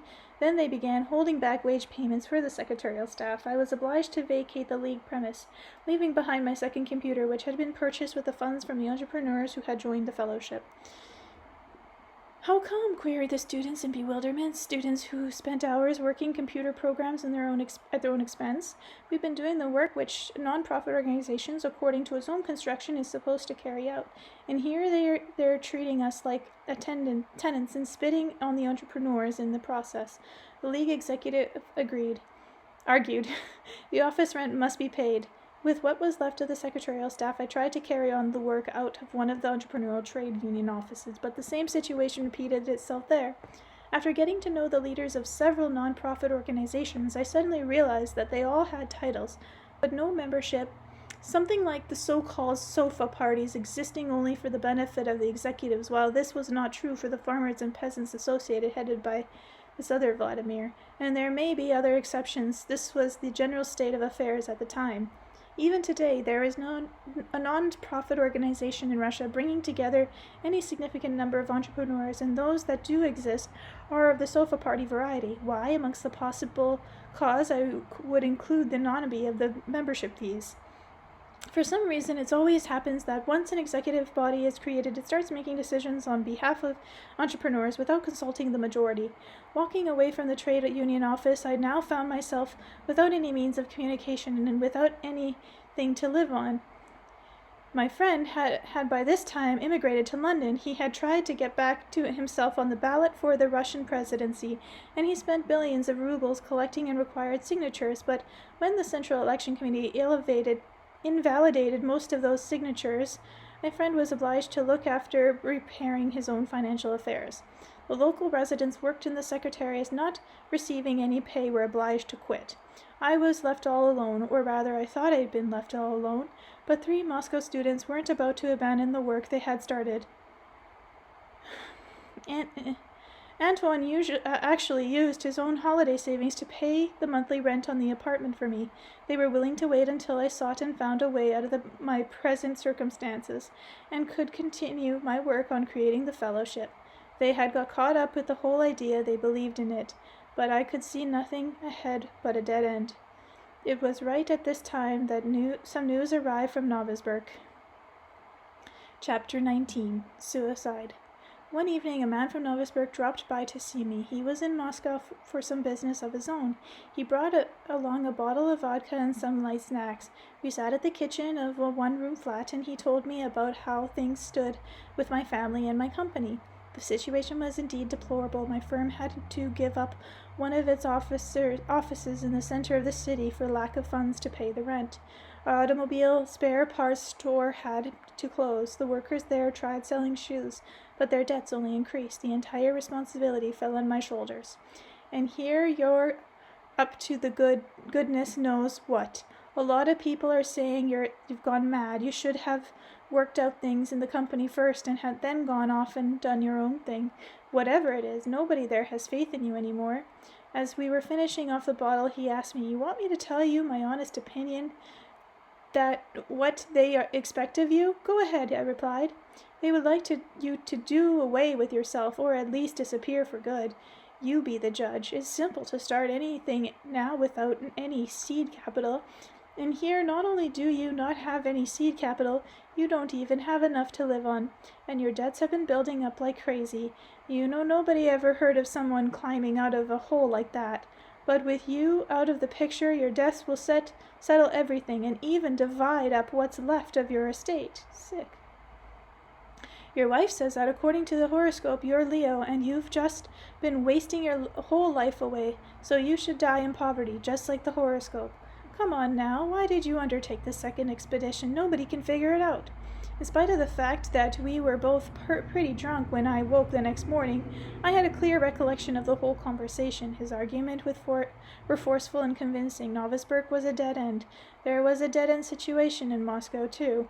People who had worked alongside me were suffering. My family was suffering. I couldn't possibly find a way out and fix everything. There was simply no way out. Only my death could put an end to the suffering. Of course, suicide is never the right thing to do, but according to the logic of events, my suicide would relieve the suffering of others, and if that was the case, then he was right, and I had no right to live, and so I decided to do away with myself. The thought of it even brought comfort to me. I was freed from the need to undertake a torturous search for a way out of my present situation, since I agreed that death was the way out. I cleaned up the apartment and wrote the landlady a note to say I wouldn't be back. I decided to go to the trades union office to put the fellowship files in order. Someone okay, maybe not now, but maybe later, perhaps, would carry on with my work. The only question was, how would I do away with myself when I didn't even have enough money to buy the poison? Then I really began thinking maybe it should look like suicide. Maybe I'll go take a dip in the river just like a walrus, and I'll jump through a hole in the ice and drown. So I headed off toward the Moscow River. As I was making my way through an underground passage in some part of the metro station, my ear all at once caught a familiar melody. It was being played by two young girls on the violin. An open violin case lay on the pavement in front of them, and passerbys were tossing in money. A lot of buskers make money like that in a metro station. But the way these two girls were playing the sweet melody amidst the bustle of noise, pedestrians, and screeching of the trains in the background caused many passerbys to slow down and listen. As for me, I couldn't help but stop dead in my tracks. The violin bows were echoing a melody I had heard only once before in the Siberian taiga, the melody sung by Anastasia. Back there in the taiga, I had once asked her to sing something of her own, a song I never heard before, and she came out with this extraordinary, unusual, captivating melody without words. She started by screaming like a newborn baby. Then her voice began sounding ever so quiet and tender. She stood beneath a tree, her hands clasped to her breast, and it seemed as though her voice was lulling, gently caressing a little baby, trying to tell him something. Her voice was so quiet it caused everything around to be still and listen. Then she seemed to be filled with delight at the little one waking from sleep, and her voice took off with rejoicing. The incredible high-pitched sound and cascading trills soared and took flight in the heavens, radiating through space and delighting all around. I asked the girls, "What are you playing?" They exchanged glances, and one of them said, "I was just sort of improvising." The other girl chimed in, "And I was just playing along." Here in Moscow, caught up as I was with the idea of setting up a fellowship of entrepreneurs, which had become the main focus of my life, I had almost completely forgotten about Anastasia. And now, on the last day of my life, as though to say farewell, here she was, reminding me of her existence. "Please play some more, the way you were playing before," I asked the girls. "We'll try," the older one replied, and there I stood in the metro station passersby's passage listening to the captivating melody of the violins and remembering the glade in the taiga and thinking, Anastasia, it's much too complicated to make all that you thought up come true in real life. If it's one thing to dream, quite another to turn the dream into reality. Some sort of mistake must have crept in as you were working out your plan, organize a fellowship of entrepreneurs, write a book." I felt as though a flood had hit me. Repeating these last two phrases over and over again, I felt there was something out of place. Something wasn't right. Back there in the taiga, the words had been spoken not quite the same way, but how? How else could they have said? As I continued repeating them, I happened to switch the word order and heard myself saying, "Write a book, organize a fellowship of entrepreneurs." But of course the book should have been written first. The book was supposed to settle all the questions and, most importantly, spread information about the fellowship. Yikes, how much time I realized I'd wasted in the meantime. Look at how complicated my personal life had become. All right then, I'll get busy, I thought. At least now it's clear just what I should be busy at. It's absurd, of course, someone who doesn't know how to write or writing a book, especially one who expects people to actually read it. But Anastasia had faith. It would work out. She kept trying to convince me. Okay, that means I've really got to try now, and I've got to see it through to the end. Chapter 20. The Ringing Cedars of Russia. I decided to go back to my apartment. Moscow was already feeling the touch of spring, and all that remained in the kitchen was half a bottle of sunflower seed oil and some sugar. I needed to replenish my larder and decided to sell my winter shpaka. That was made of mink. It was a real mink hat, not imitation, and cost a great deal. Jeez. Of course, the winter weather was almost over now, but I thought I might get at least some for it. So I headed for one of Moscow's many outdoor markets. I went up to various merchants selling fruit and other goods. They looked at my shpaka, but were in no hurry to buy it. I had already decided to lower the price when two men approached me. They turned the shpaka over in their hand, feeling the fur. "I need to try it on. Go see if you can borrow a mirror somewhere," one of them said to his companion, and suggested I follow him off to one side. We reached the secluded spot at the end of the row of stalls, and I stopped to wait for his companion with the mirror. We didn't have to wait long. He crept up stealthily up from behind, and the blow on the back of my head first caused me to see stars. Then my whole vision went blurry. I managed to grab hold of the fence to stop myself from falling to the ground, but when I came to, my buyers were nowhere to be seen.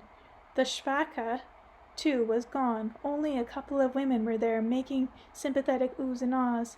"Are you okay? Awful bastards, those. Here's a crate. You can sit down for a bit." I stayed standing against the fence for a while longer, and then slowly made my way out of the market area. A spring drizzle was falling. I was about to cross the street and stopped on the curb to look both ways.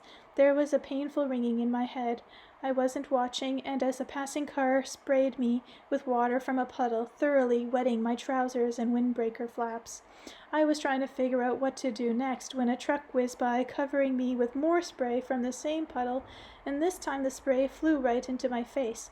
I stepped back from the curb and took refuge from the rain under an awning of one of the commercial kiosks and tried to think my next plan of action. There was no way I realized I could get into a metro station looking like this. It was 3 stops to my apartment. Sure, I could walk it, but the way I looked, I still might get picked up by the police, thinking I was drunk or a tramp or just a suspicious person. And then you stand there trying to explain and justify yourself while they investigate your case. What could I tell them anyway? Who am I now?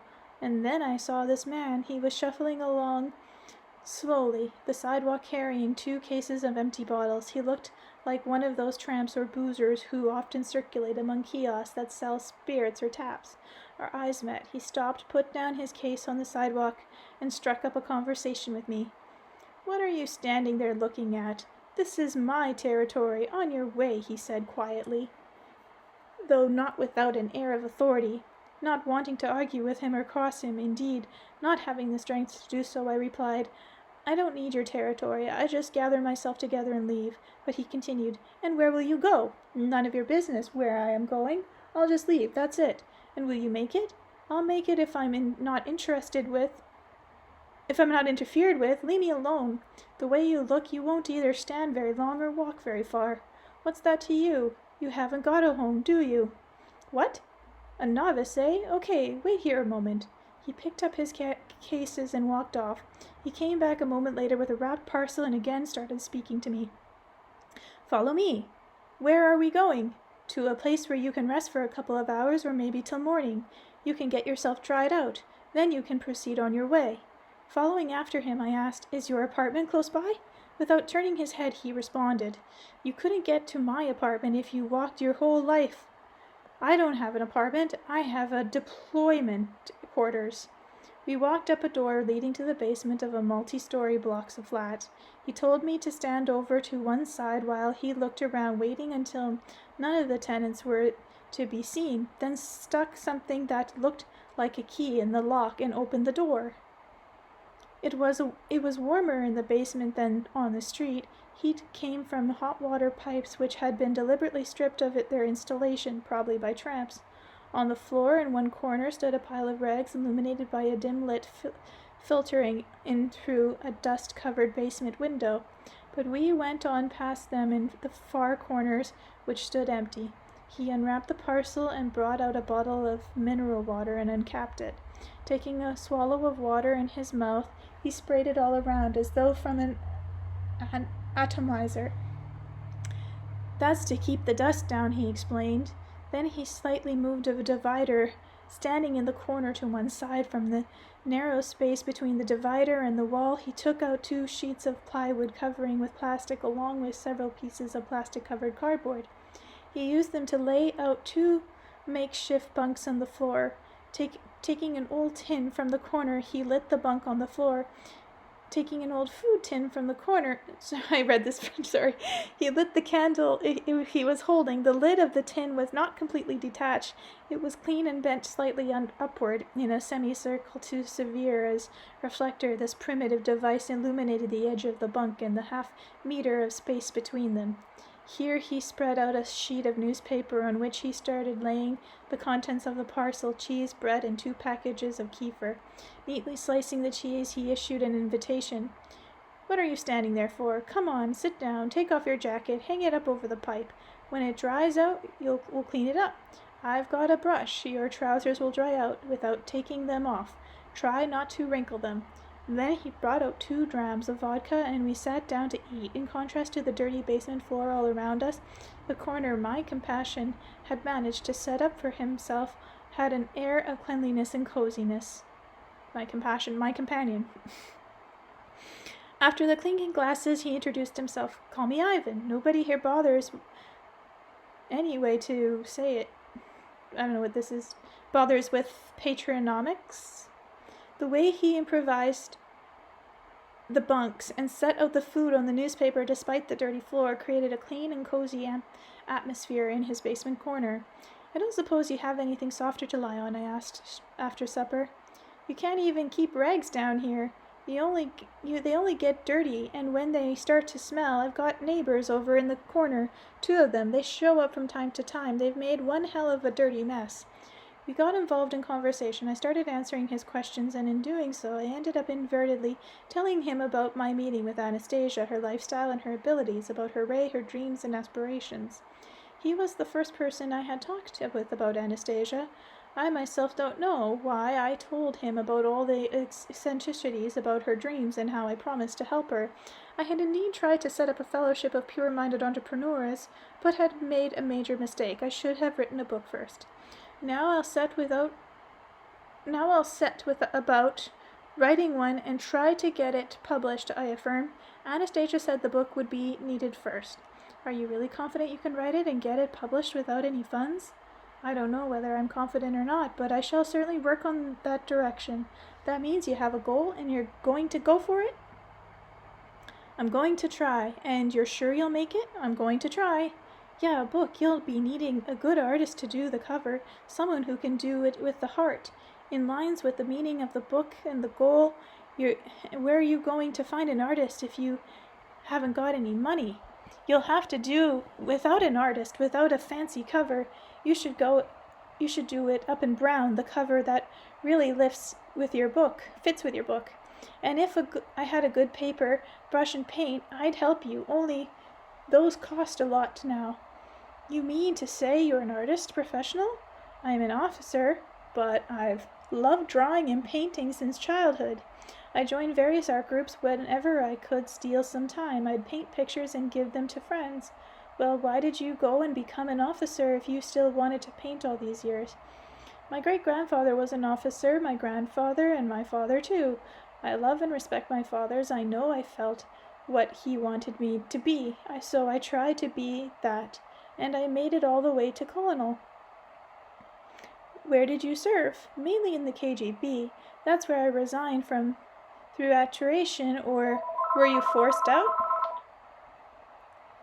It was my decision. You just couldn't take it anymore. What couldn't you take? Call from our neighbor. Sorry about that. Attempt again. They tried to kill you? They made an attempt on your life? Did they shoot at you? Sorry, guys, maybe to settle some kind of score? Officers don't get shot at. It's an age-old story. Okay. Officers meeting up with bullets. Song, "Oh, officer, officer, your heart is under fire." They tried to kill you. It's kind of strange. Going to the defense of those behind them, going along, not suspecting their own hearts were under fire, not suspecting the fatal shots to come from behind, an accurate shot, an exploding bullet, and straight to the heart. How so? Remember the pre-Petrovskoe times? The celebration 1st of May, 7th of November, huge columns of people crying, hooray, glory to, long live me and the other officers, not just those from the KGB. Were proud of the fact that we were the defenders of our people. You were protecting them. For most officers, this was the whole reason for living. We then came from Petrovskoe and Glasnost. Other shouts began to be heard, and it turned out that we, the KGB officers, were bastards executioners. We were defending the wrong people and the wrong things. The ones that earlier marched in Soviet columns under the red banner had gone over to march in other columns under different banners, and we got left to take the blame. I had a wife 9 years younger than me, a real beauty. I loved her, still do. She is so proud of me. We had a son, an only child. He came along rather late. How shall I say it? Now he's 17. In the beginning he too was proud of me. He respected me. Then after this whole business started, my wife became very quiet. She wouldn't look me in the eye. She began to be ashamed of me. I handed in my resignation and took a job as a security guard at a commercial bank. I hid my KGB uniform where nobody would find it, but there were unasked questions still hanging in the air over my wife and son. You can't answer questions which haven't been asked. They saw the answers in the papers on the TV screen. Turned out we officers were involved in nothing but our dashes and, of course, oppression. But I interjected. They showed on TV some pretty fancy dashes of the military elite, and they showed the real thing, not just faked pictures. Yeah, they showed the real thing, not just fake pictures, only those dashes were sleazy chicken house compared to what many of those who accused their owners have themselves today. Look at you. You had a whole ship at your disposal. Yours a lot bigger than General Dasha. And don't forget that General was once a cadet. He dug trenches, then he became a lieutenant, got shifted about from barrack to barracks, and naturally he wanted to have a house and a Dasha for his family, just like everyone else. And who knows how many times he had to jump out of his warm bed in the middle of the night in same Dasha to go out on an emergency mission. Officers used to be respected in Russia. They were rewarded with an estate. Now it's been decided that a simple Dasha with 1,500 square meters of land is too much for a general. Everybody living differently before, I observed. Differently, yes, everybody. But you can't tell me it wasn't the officer who were singled out for blame ahead of everyone else. It was the officers who demonstrated on the Senate Square. They were thinking of people. These officers were later sent either to the scaffolds or to the mines in Siberia. Nobody stood up to defend them.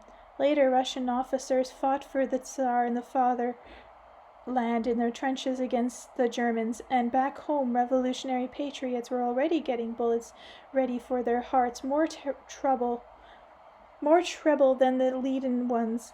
White Guard monsters? That was what they called the officer returning from the war, officers who were simply trying to maintain order.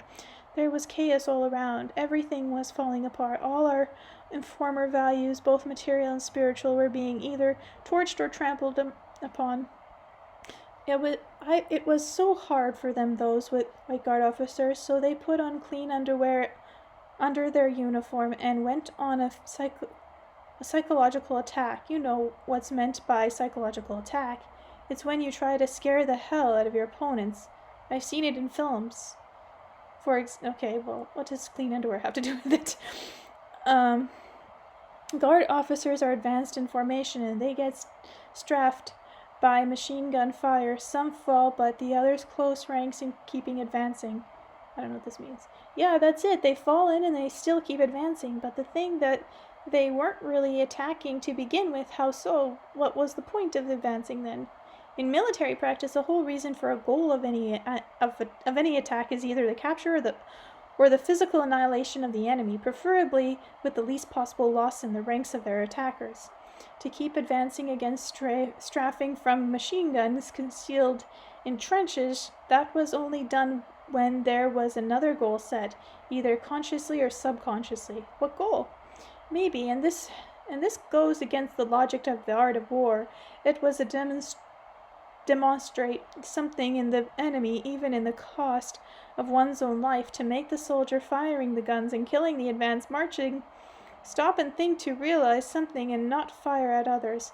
So in that case, their death would be something like Jesus Christ's death on the cross. Something like that. We still managed to remember Christ, however. The young cadets and generals who advanced against their attackers we've forgotten. Maybe even now their souls dressed in clean underwear under their officers' uniforms are standing in front of the bullets we're firing and pleading with us, calling on us to stop and think. Why would they be calling to us when they were being fired on? We weren't even born. What the heck? I don't understand what I'm reading. No, we weren't. But bullets are still flying around today, new bullets. Who, if not us, is doing the firing? Indeed, bullets are still flying around today. And just why have they been flying around all these years? Why did you leave home? It's metaphorical, I guess. I couldn't stand the way he stared at me, the way who stared at you. We were watching TV one night. My wife was in the kitchen and my son and I were watching together. Then one of these political programming came on. They started talking about the KGB. You know, a real smear campaign. I deliberately picked up a newspaper and made it look like I was reading as though I wasn't interested in what they were saying. I was hoping my son would switch to another program. He'd never been interested in politics. He likes music. But he didn't change the channel. I rustled my papers, stealing glances at him at the corner of my eye. And I saw him sitting in the chair. His hands gripped the arms of the chair so tight they turned white. He didn't move a muscle. I realized he wasn't going to change the channel. I held on as long as I could, hiding behind the paper. Then I couldn't take it anymore. I smashed the paper from a ball and threw it to one side, got up sharply and yelled, "Are you going to turn the damn thing off? Are you?" My son also got up, but he didn't go over to the TV. He stood up opposite me, staring me in the eye, and said nothing. The TV program was still going, but my son just kept on staring at me. Later that night I wrote them a note. I said I was going away for a while, had no choice, and then I left for good. Why for good? Because for a long time neither of us uttered a word. I needed to make myself a bit more comfortable on the bunk, so I could drift off, but then the colonel started talking again. "So you tell me, Anastasia said she'd bring people through the dark forces window of time." "I sure hope so. We're in the dark forces window of time now."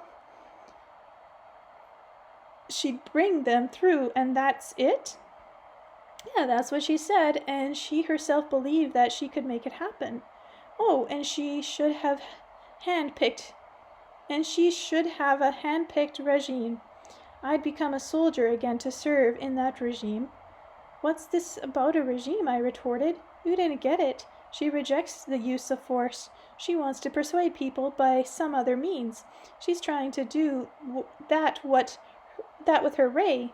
I think, or rather I feel, that she's going to do it.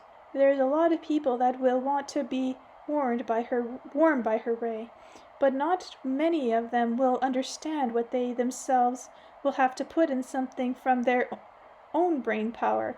Anastasia needs help. She's all alone. She hasn't got even a single platoon at her command. So you see, she's recruited you, she's commissioned you, and here you are lying in a basement like a tramp. And you call yourself an entrepreneur after that? Well, you KGBer, you're lying here too. Okay, go to sleep, soldier. It's rather cold in your barracks." "Well, that's the way it is, isn't it? Curl up into a ball, conserve your heat." Then he got up and took out from behind a divider yet another plastic bag. He got something out of it, covered me with it. In the dim light of the candle I could see shining right under my nose 3 stars on the epaulette of greatcoat. It was warm under the coat, and I fell asleep.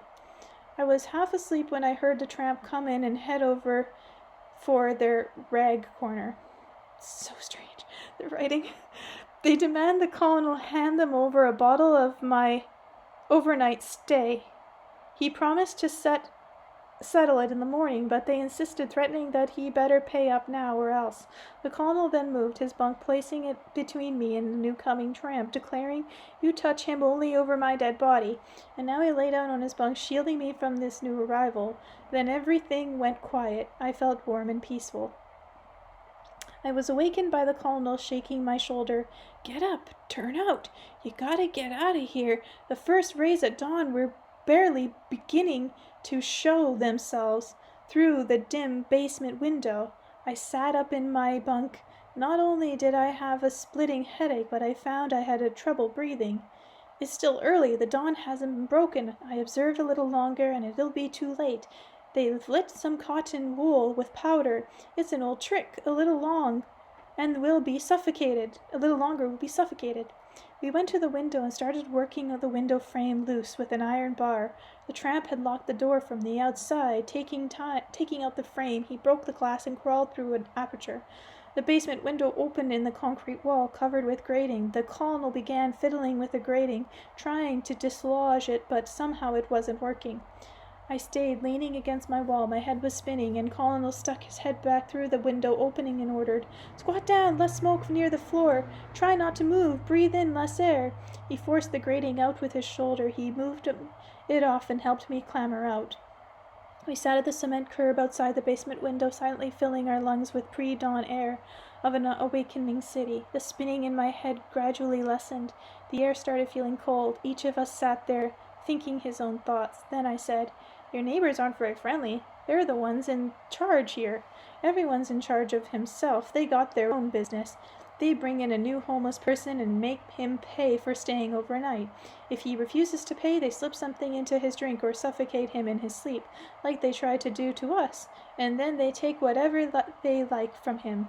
If he's got anything worth taking, that is. And you're telling me that you're a KGB? Are indifferent to it all?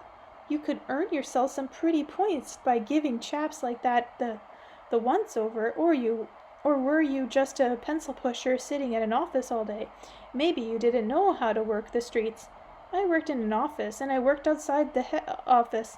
I knew what to do, but to know the moves, that's not the same as applying them.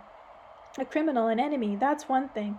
But here, what we're dealing with human beings. I might calculate wrong, use too much deadly force.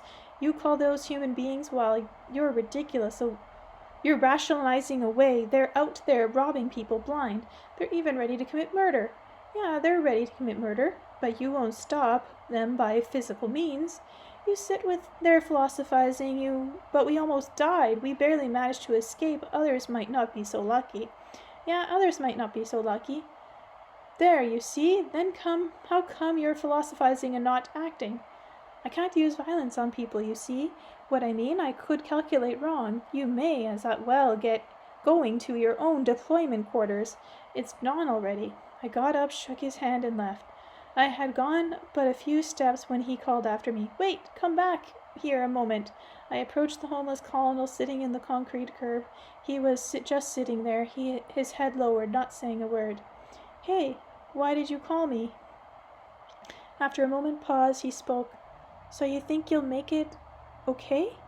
I think I can. It's not far. The 3 metro stops, that's all. I'll make it. I meant you think you'll reach your goal. Are you sure? Writing a book? Getting it published? I'll give it a try. First, I'll try writing. So Anastasia said it should work out for you. That's what she said. Then why didn't you do that right off? The other seemed more important. So that means you're not good at following orders properly. Anastasia didn't order me. She asked me. She asked you? So she worked out the tactics and strategy herself, and you thought you'd do it your way, and you just loused things up. That's how it turned out. That's how it turned out.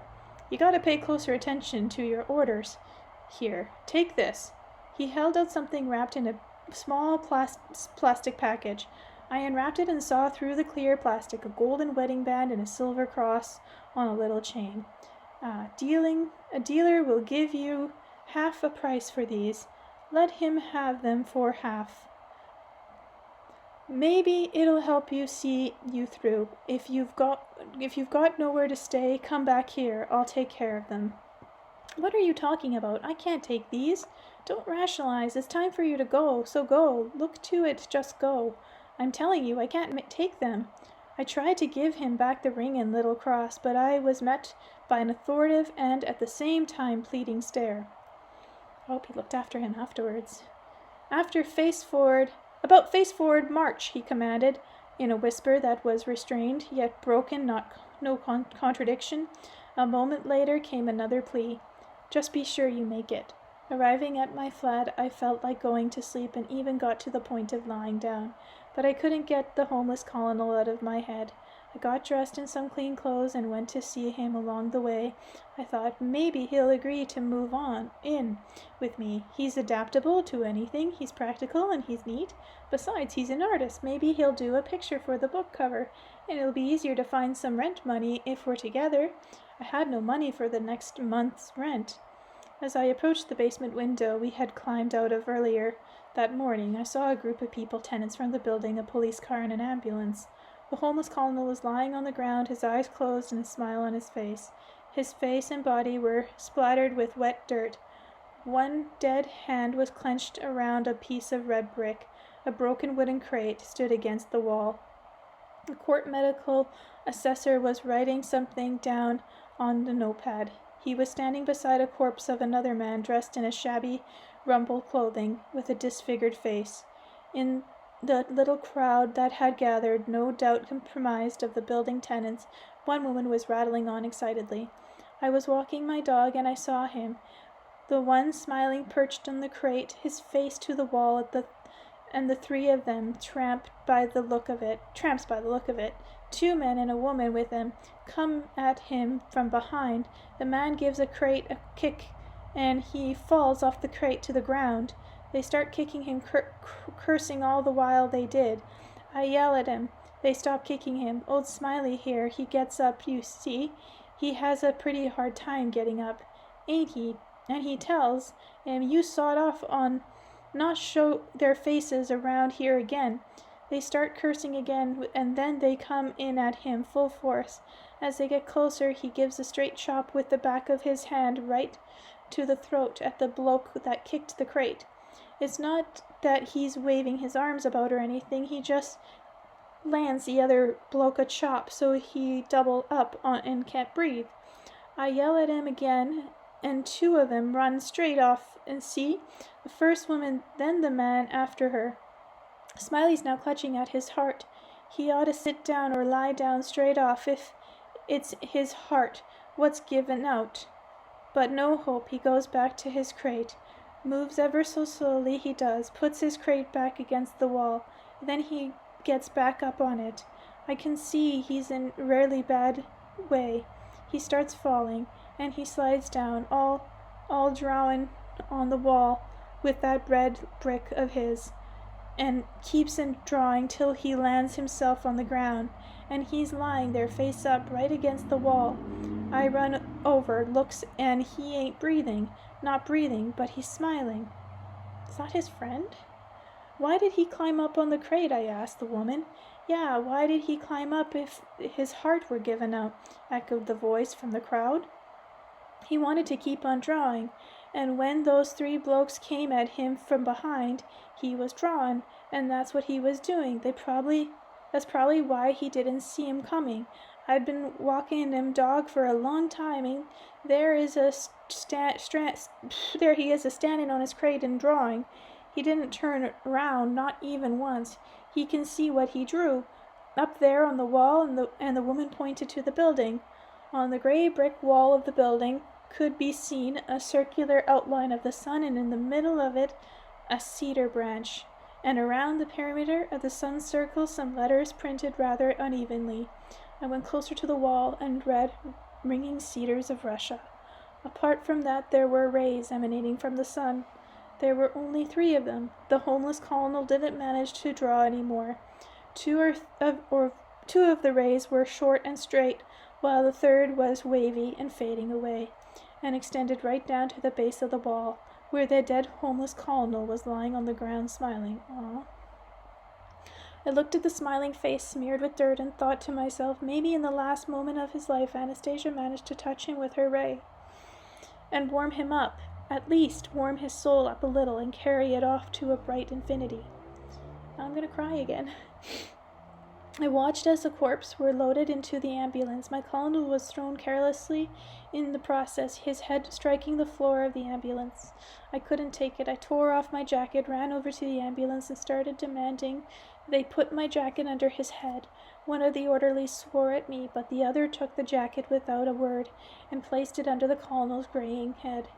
The vehicle drove off. Everything was empty, just as if nothing had happened. I stood there a while, looking at the drawing and inscription illuminated by the morning sun.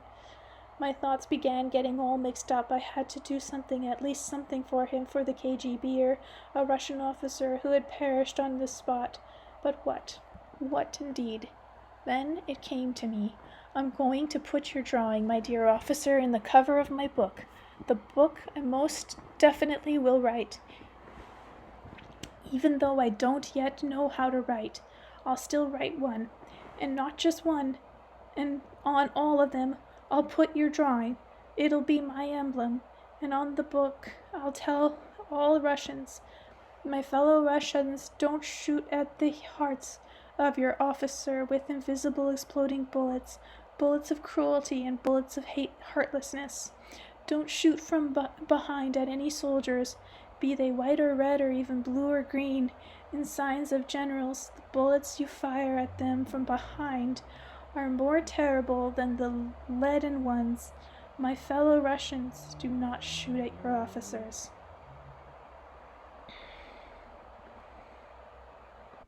Chapter 21, Untitled. I wrote quickly. From time to time, my friends, my students, programmers would drop by and bring me a bite to eat. I still had not told them about Anastasia, but I explained to them that the organization of the fellowship could be facilitated with the help of the book I was to write, and so they set about keyboarding the text of the book into the computer. It was mainly Laboche who worked on this. He showed up every 3 days, bringing a printout of his latest keyboarding and taking home a new chapter of the manuscript. This went on for about 2 months. One day, Leosh showed up with the last chapter printed of Book 1, diskette, and with full text, 2 bottles of beer, frankfurters, and some other kind of food along with little money, and set it all down on the kitchen table. "Where did you get all this bounty, Leosha?" I asked in amazement. He lived alone with his mother on very limited means. He didn't always have enough money to buy metro tokens or even sandwiches. It's exam time, Vladimir," Leosha responded. "I do drafts for some of the students. I make up computer programs for them, for students who can't do them themselves or are too lazy. They pay me for them." "And will you make it through the exam yourself all right?" "Will do. I've got just one exam left, and in a couple of days I'll have to go off for a month of military training to Kinishma. It's good you managed to get Anastasia finished. If there are any corrections to be made now, Artem will take care of them. Anton's already off on training. Tell me, Leosha, how did you possibly manage to sit exams, do drafts, and make up computer programs for others, then still keyboard and print out Anastasia every day?" Leosha didn't respond. I turned to the kitchen table to serve up the steamed frankfurts. Leosha's head and arms were resting on the table on top of a printed pages containing the Anastasia text. He was fast asleep. Chapter 22. Unraveling the Mystery. Standing in the kitchen in my small Moscow apartment, standing next to the table with the frankfurts getting cold and Leosha's head resting on the pages containing the text of Anastasia, I made a promise to myself to find a way of regaining my capital and getting back my ship with a view on taking it on the same journey as last year when I first met Anastasia, but not on a trade mission as before. I wanted to go there during the white nights of summer, so that Leosha, Antoine, and Artem, as well as all those who had worked like dogs in spite of all the setbacks and often to the neglect of their own material well-being to organize a fellowship of pure-minded entrepreneurs, could enjoy a decent holiday aboard my ship in the most luxurious quarters. And what was this grand idea all about in any case? What kind of hold did it have on people? Why was I so drawn into it so closely? What kind of mystery did it conceal? I just had to figure out this in concrete detail and unravel its mystery and purpose. And why are people so turned on by this dream of Taiga Recluse? And what lies hidden there? How can I unravel the mystery? I tried unraveling it by asking the students to explain what motivated them, what their personal stake was in all this, but they couldn't give a definitive answer, saying only that it was something worth doing. In other words, they were working on intuition, but what was behind the intuition? Chapter 23. Untitled again. At Moscow Print Shop, number 11, 2,000 copies of the first slim volume about Anastasia were printed at the shop's own expense. Why did the manager decide to print a book by an unknown author? Why would he do this, and in spite of the print shop's current financial difficulties, use offset papers instead of the usual newsprint? The first book I sold myself near the entrance to the Terensky metro station. Then I got some help from some of the first book readers.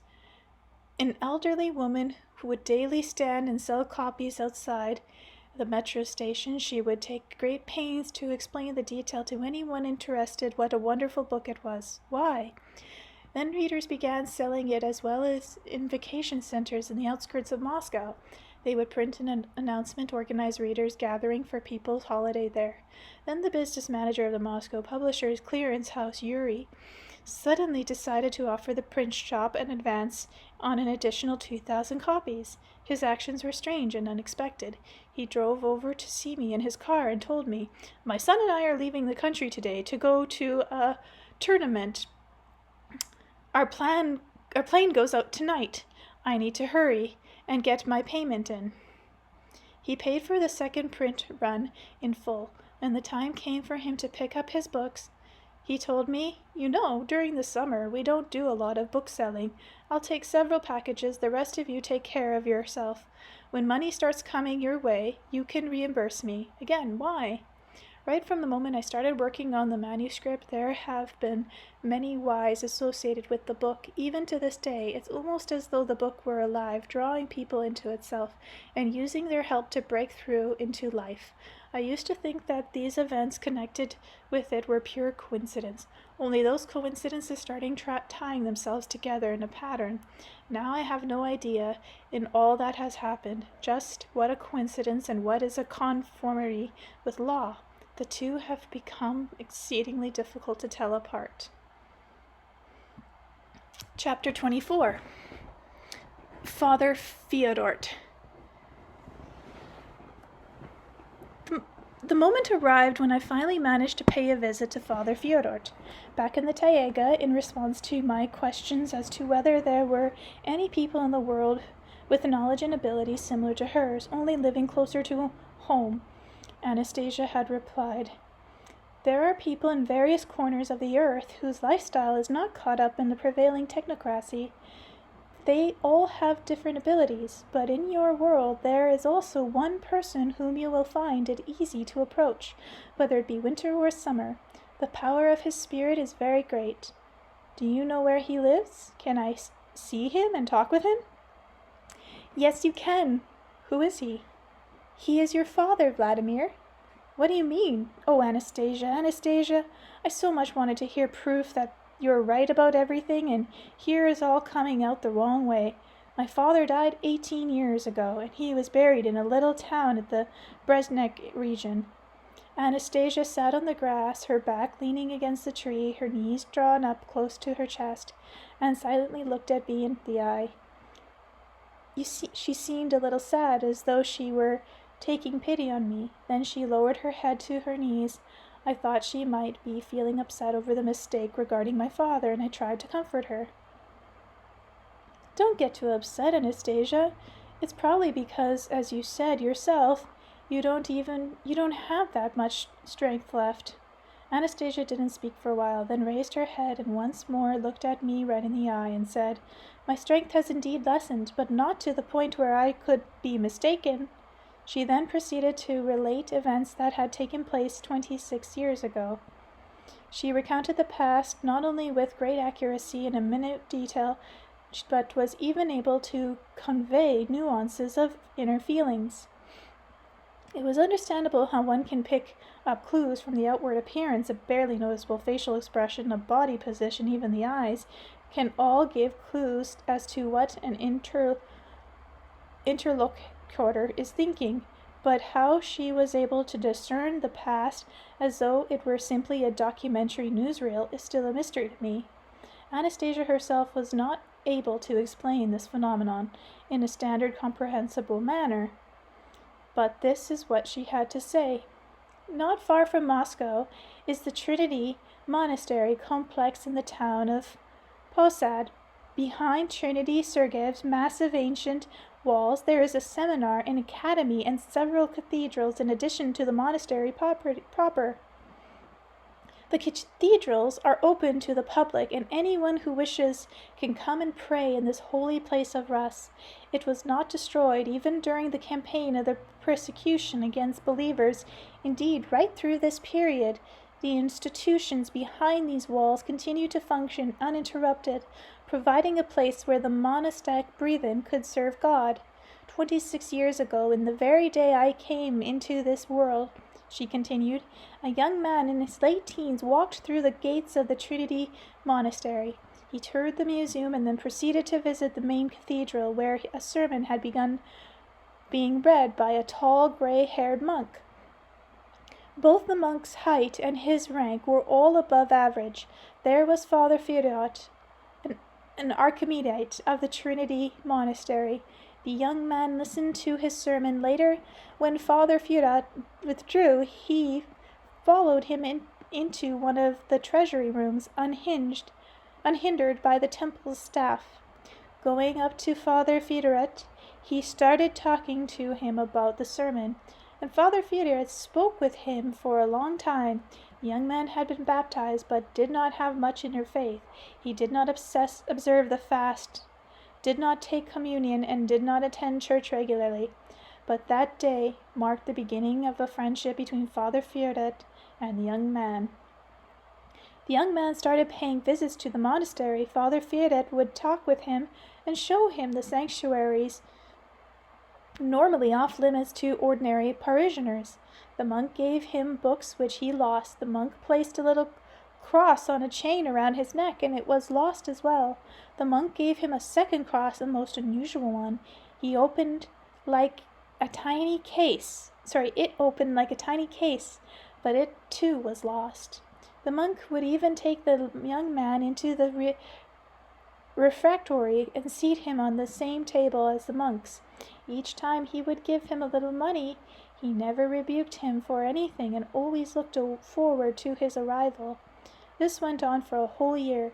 The young man visited the monastery every week, but one day he left and did not return the following week. He did not come after a month, even after a whole year. The monk still waited. Now, 25 years have passed already. The monk is still waiting. 25 years, Vladimir. Your spiritual father has been waiting for you.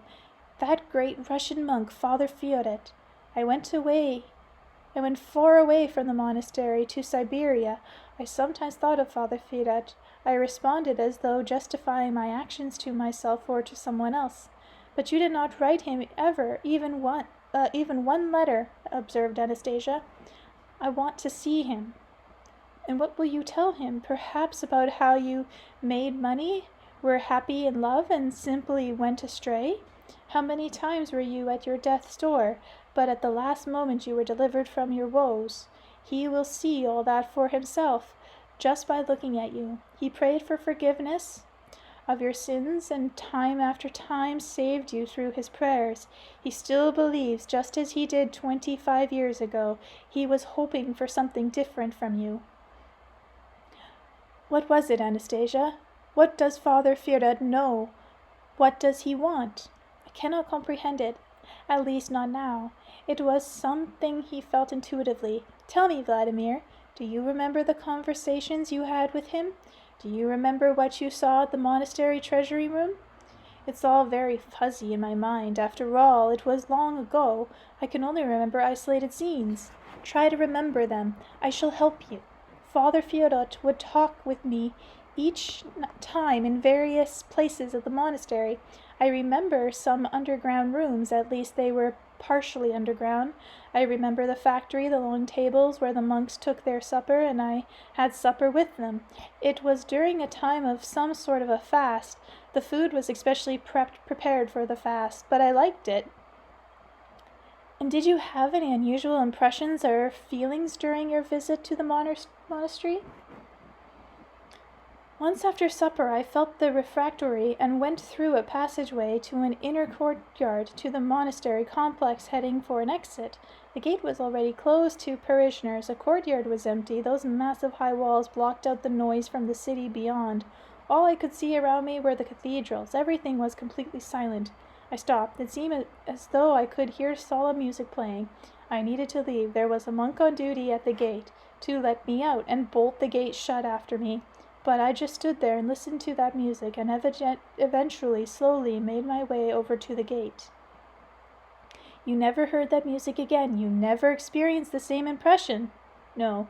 Did you ever try to hear that music, to call up the impression of it from within? Yes, but I never managed to. I even tried standing on that same spot the next time I came, but alas.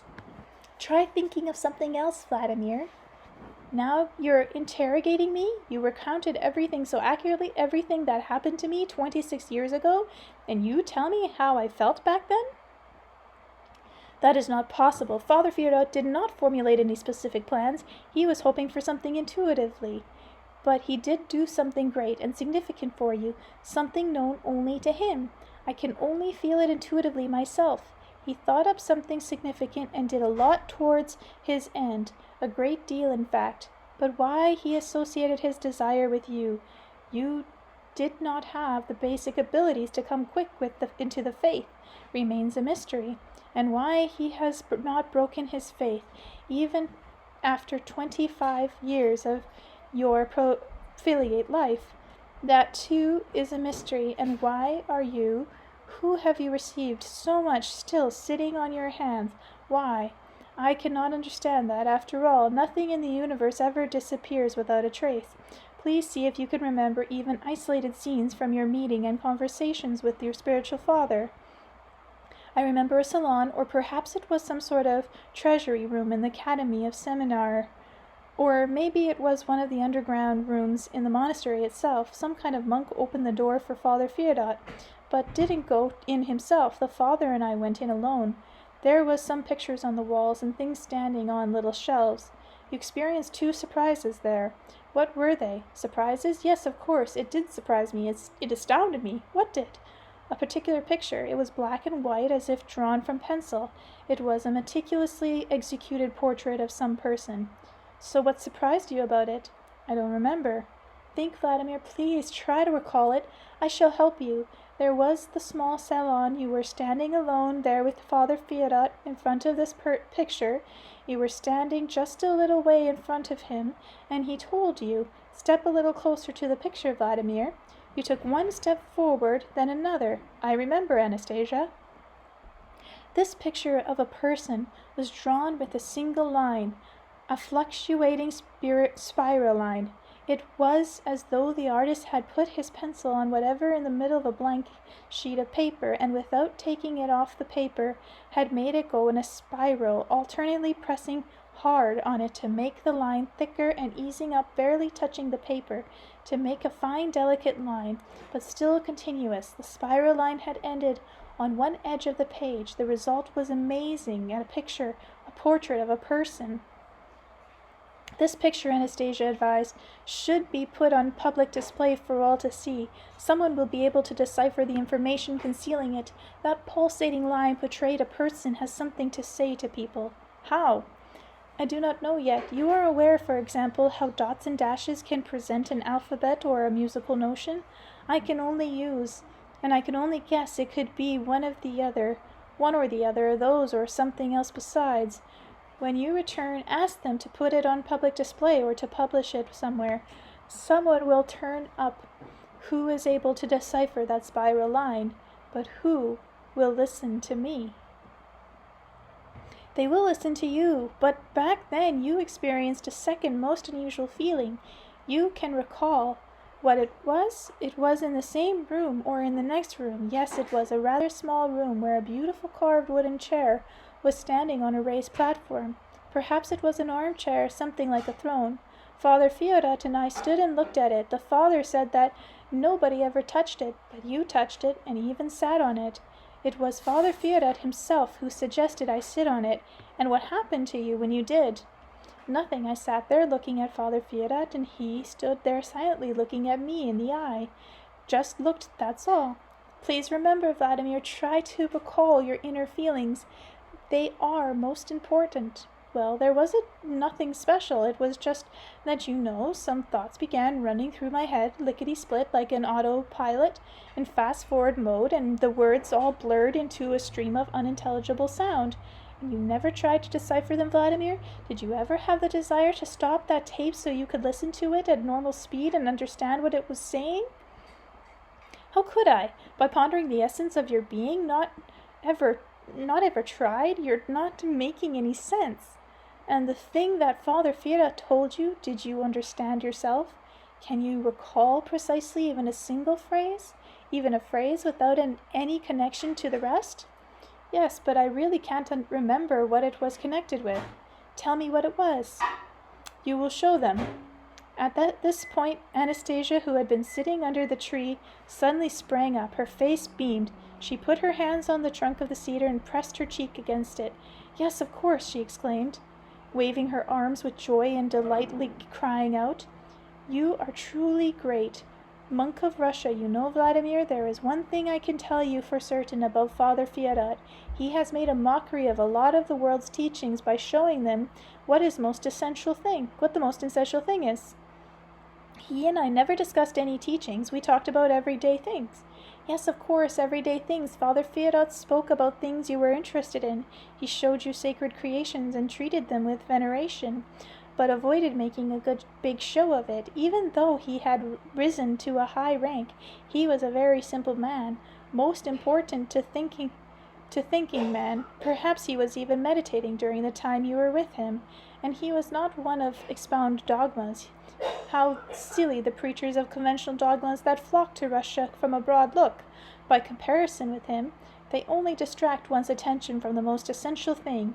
He was so successful at protecting you from dogmas that you see me, too, as a naive recluse. It does not matter who I am. What matters is that you stick to the most essential thing. And what is the most essential thing? The thing that is in every man. But how can every man know the teachings of the gurus of the West and East India and Tibet if he's never heard of them? All essential information has been included in man, Vladimir, in every man right from the start.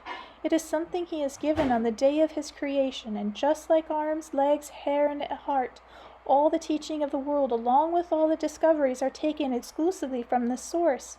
Just as parents try to give their children everything, as the grand Creator gives everything to each one right off. Nothing man-made, not a multitude of books, nor the latest computers and the computer of the future, all taken together, can ever encompass even a part of the information containing in a single man. One has only to know how to use it. And why doesn't everybody make discoveries? And why does everyone formulate teachings? Why don't everyone formulate teachings? Let us say one person manages to extract a grain of truth from the whole, and he keeps talking about it enthusiastically, thinking it was given to him alone, and that it contains the most essential thing. He talks it up to others, trying to make them see it is the only one and only important thing. But by talking like this, he is blocking the basic complex network of information already existing within himself. Knowledge of the truth consists not in proclaiming it, but in living it. And what way of living it is characteristic of those who best know the truth, a happy one. But to know the truth, one must have a conclusion, awareness, and purity of thought. That is visionary. Fantastic, Anastasia shrieked with laughter, and merely added, "You read my thoughts." Nothing visionary there. It's simple and an attentive attitude to man. You're always relating everything to purity of thought and conscious awareness. Visionary, visionary, she repeated, still laughing. You read my thoughts. Oh, how fantastic! Upon hearing her cheery laughter, I could no longer refrain myself and broke into peals of merriment. Later I asked, "What do you think, Anastasia? Will my spiritual father, Father Fyodor, receive me if I go see him? Will he talk with me? He won't be upset? Of course he will receive you. He will be most happy to see you there. He will accept you any way you are. Only he will be even happier to see you if you have done at least some things using the information within you. If he perceives some indication that you are aware of it, stop the fast-forwarding, Vladimir, and you shall understand a great deal. Does my spiritual father still live in the same place at the Trinity Monastery? Your spiritual father, that great elder of us, is now living in a small monastic priory in the forest, not far from the Trinity Monastery. The priory's regulations are stricter than those in the monastery, and your spiritual father is in the prior there. The prior is situated in the forest in a compelling, beautiful setting. There are just a few little houses there, each with its own monastic cell. The prior situated in the green forest has a small wooden church. It is not ordinarily decorated, and it does not have a gilded dome, but it is very, very beautiful, cozy and clean, heated by 2 stoves. Candles are not bought or sold there, as in most other churches. In fact, nothing is bought or sold there. There is nothing and nobody to desecrate it, and parishioners are not allowed access. Even to this day, your spiritual father Fyodor is praying in this church. He is praying for the salvation of everyone's souls, including yours. He is praying for children who have forgotten their parents and praying for parents forgotten by their children. Go to him and bow before him. Ask for forgiveness of your sins. The power of his spirit is very great, and give my deepest respects to Father Fyodor. Fine, Anastasia, I shall do that. And you know, I shall first try and do what you have asked me to. Upon arriving to Posad, the town outside Moscow, which used to call Zagreb, I entered the gates of the monastery just as I used to do 27 years ago. I first headed for the gate at the active part of the monastery. Before, all I had to do was introduce myself and ask for Father Fyodor, but this time the monk on duty replied that the archpriest was no longer Father Fyodor. There was a Father Fyodor at the monastery living in the forest outside the monastery grounds, but parishioners did not go there. I told the monk that I was an acquaintance of Father Fyodor, and in proof of this, I named the monastery sanctuaries which the father had showed me so many years ago. Then I was told where the forest priority was situated, and with an inexplicable shiver of excitement I approached the little wooden church in the forest. It was indeed extraordinarily beautiful and blended and harmonious with the natural environment. There were paths leading to the church from several little wooden cell houses situated around it. Father Fyodor met with me at the small wooden porch of the forest church. I was a bit at a loss for words. I remember Anastasia's counsel. Only do not be embarrassed, and try not to act surprised when you meet your spiritual father. Still, I couldn't get over an inexplicable feeling of trepidation. Father Fyodor was old and gray, but no older than he had appeared 27 years ago. We sat on some blocks of wood on the porch of the little forest church. Without a word between us, I tried to speak but couldn't manage to come up with the right thing to say. It seemed as though he already knew the whole picture, and there was no sense of uttering words.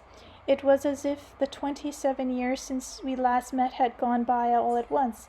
It seemed as though we had parted only yesterday. I had brought along a copy of my book on Anastasia to give to Father Fyodor, but I felt reluctant to actually hand it to him. I had been showing the book to various clerics. Some just took one look at it and said that they didn't read books like that. Others asked what it was about, and after my brief explanation pronounced Anastasia as an infidel. I didn't feel like upsetting Father Fyodor, and certainly didn't want him to reject her out of hand. Each time someone had tried to speak ill of Anastasia, a feeling of resistance had welled up in me, and even had a row about it with the deacon of the Novopasky monastery. He pointed out 2 women wearing dark clothing and black headscarves and said, "That is how God-fearing women should be." I responded, "If Anastasia is happy and enjoying life, that may well be pleasing to God. It is more pleasant to see people enjoying life than being dull and downcast like that." So it was with some trepidation that I finally got out my book and handed it to Father Fyodor. He took it quietly and held it in the palm of one hand. He began gently stroking it with his other hand, as though feeling something with his palm, and asked, "Do you want me to read it?" And without waiting for an answer, added, "Fine, leave it with me." 2 days later, I paid a morning visit to Father Fyodor. We sat there in the forest on a tiny bench near the father's cell, and we talked about all sorts of things. While his manner of speaking was pretty much the same as 27 years ago, one thing bothered me. Why did Father Fyodor look just a bit younger than 27 years ago? And all at once he broke off his strain of thought and said, "You know, Vladimir, your father Fyodor has passed on." At first I was speechless, but then managed to ask, "Then who are you?" "I'm Father Fyodor," he replied, and looking at me with just a faint trace of a smile. I then asked him, "Tell me, where is his grave?" "In the old cemetery." "I'd like to see it. Can you tell me how to get there?" He didn't say anything about the grave, only, "Come and see me again whenever you have time," and then an incredible experience began taking place. "Time for dinner," said Father Fyodor. "Come, I'll give you something to eat." In a small hut, which served as a refectory, I sat down to the table, a table set out with a tureen of borscht, mashed potatoes, fish, and a drink with stewed fruit. He poured some borscht into a bowl for me, and I began eating. The father himself did not eat. He simply sat at the table. As soon as I started at the potatoes, I felt a delightful taste in my mouth. It brought back memories. The potatoes tasted exactly as they had done in the monastery refectory 27 years ago. I had remembered it all my life since then. My head began spinning. On the one hand, here was a different Father Fyodor sitting beside me. On the other hand, he talked and behaved exactly as I remembered from before. I recalled how one time many years ago, when we were together in one of the rooms of the monastery, Father Fyodor had suggested I have my picture taken with him, and I agreed. He called over one of the monks who had a camera. He took our picture. Now I decided to use this to introduce some clarity to my present situation. I knew that monks did not like to pose for pictures, and the thought came to me to ask Father Fyodor if he would mind if I had a color picture taken of us, and that I also wanted to take one of the little forest church. If he refused, that would mean he was not the same Father Fyodor, not my Father Fyodor, and so I suggested, "Let me have my picture taken with you." Father Fyodor did not refuse, and we had our picture taken, and I also took a snapshot of the little church. It turned out rather well even though I had a very simple camera. As I was leaving Father Fyodor, he gave me a small travel Bible. It was not laid out in verses like all other Bibles I had seen, but simply a running text as an ordinary book, he advised me. When you cite the Bible in your book, and you should indicate the precise chapters you are quoting from. I asked him whether he would be open to receiving and talking with people who wished to meet Anastasia, so they wouldn't have to travel such a long distance to the Siberian taiga, to which he replied, "You know, I still haven't fully understood myself, so for now just come alone, whenever you have time." I was disappointed by Father Fyodor's refusal to see other people, but I wasn't about to press the matter. My conversation with him on a variety of subjects led me to the following conclusion. In Russian monasteries there are to be found certain elders whose wisdom and simplicity of expression far surpass the art of countless numbers of denominational preachers, each of the home-grown or imported variety. Well, why are you silent? Your elders of Russia that have been endowed with such wisdom, is this something to which you have been led on your own, or are there dark forces of some kind that are preventing you from speaking out? People come to church service, and it turns out to be a language they don't understand. Then people flock in droves, and even pay money to hear preachers talk in languages they can understand. Maybe that is why so many Russians flock to foreign holy places and ignore their own. I always felt a sense of peace in my heart after speaking with Father Fyodor. The way he talks is a lot simpler, clearer, and more understandable than the vast majority of preachers. I went to hear after meeting with Anastasia in my efforts to make some sense of what she said. I want others to have good experiences too. But when will you speak out, wise old elders of Russia? Chapter 25, The Space of Love. After the sale of the first print runs of the book about Anastasia, I received royalty payment. I went to Davinka, now known as All Russian Exhibition Center. For some reason, I always enjoyed being there. This time I walked past the multitude of snack bars and shashlik buffet, tempting me with their delicious aromas, and fought against my inclination to buy all the delicacies in sight. Even though I had money in my pocket, and a fair amount at that, I decided I would now spend it more wisely, and all at once another incredible thing happened. It wasn't loud, but unmistakably distinctively I heard Anastasia's voice. "Buy yourself something to eat, Vladimir. Buy whatever you like. You do not have to scrimp on food any more." I kept on walking a few steps past the open snack bar, and again came the voice. "Why are you walking on past? Please have something to eat, Vladimir." "Come on now, I'm having hallucinations," I thought. I walked over to a bench alongside a broad pathway, where there was hardly anyone else around. I sat down and whispered, quietly bending over so people wouldn't think I was talking to myself. "Anastasia, am I really hearing your voice?" And I heard the answer distinct and clear. "You are hearing my voice, Vladimir. Hello, Anastasia, why didn't you talk to me earlier? So many questions have been piling up, questions people have been asking at readers' gatherings, including a lot I can't answer. I haven't been talking to you. I have been trying all this time to talk with you. I have been talking with you." I've been trying all this time to talk with you, but you have not been hearing me. Once when you decided to do away with yourself, I even cried out. I was so worried, but to no avail. You did not hear me. I figured out what I needed to do and started singing. It was this song that the two girls picked up and played on their violins. At the metro station, they heard it and started playing. As soon as you recognized the same melody and had heard me sing in the taiga, you remembered me. I was so worried at the time, I thought my milk was going to give out. What milk, Anastasia? My breast milk, the milk of our son. After all, I did bear him, that Vladimir. You did bear, Anastasia? Was it hard?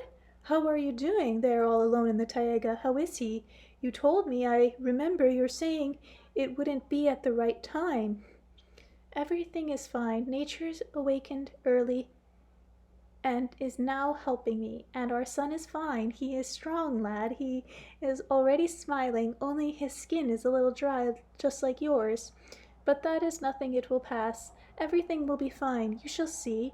It is more difficult for you now than for us, but take one more step, finish the writing. I know how hard it has been for you, and it will not be easy in the future either. But keep going on your own path. But Anastasia, I wanted to tell her that writing a book is harder than running a business. I wanted to tell her about how things stood with my family and the firm, about all the ups and downs of the past year, about how I no longer have a home and family and almost ended up in the loony bin. I wanted to give her a good talking to about those dreams of hers, so she wouldn't aim too high with them, wouldn't keep on tempting people. But then I thought, why upset a nursing mother? Her milk might indeed turn bad. And so I said, don't you worry about trifles, Anastasia. I don't have any particular difficulties at the moment. What's the fuss? I've written a book, and it was easier than drawing up a business plan. When you draw up a business plan, there are a lot of different factors, and you have to foresee in advance. But here you simply sit down and describe what's already happened, just as in the jokes about the chickle, I sing what I see. And besides, you know something, Anastasia? Those dreams of yours, which I thought were sheer fantasy, they're starting to come true. It's incredible. But they are coming true. Look, the book is finished, the dream about it, and you dreamed about it, and now it exists. People are still really reading it enthusiastically. The Moscow papers are already writing about it. Readers are writing poetry about you, about nature, about Russia. I found the picture we talked about in the archives of the monastery. The picture has been preserved. It's entitled "The One and Only" by a single line. I shall publish it. And can you imagine the bards? You remember telling me about the bards? Yes, I remember, Vladimir. Surprising as it is, that too is starting to come true. About I was on that one readers' conference where I was approached by the chap with dark blonde hair. He handed me an audio cassette and said it inters military fashion Song of Anastasia, please accept. The journalist readers and two of the staff at the Moscow Research Center, Alexander, who had come to the conference, they all listened in silence to the tape. Later, a number of people began making copies of it. They made copies at the same time, tried to track down the man who had given it to me. Those books, apart from his dark blonde hair and short stature, didn't have much to say for themselves. He had appeared, it seemed, out of nowhere and disappeared just as mysteriously. He turned out to be a submarine officer from St. Petersburg, a scientist by the name of Alexander. He later told me how the submarine he was on managed to rise to the surface after an accident, how he had been confidently led by a series of coincidences in a connection with his cassette. Led to hand it to me. Not only that, but he turned out to be a bard as well, and his song, "The Church," contains whole phrases which you said to me. Remember these, for example? "Believe no other words. Once said, they're gone as wind.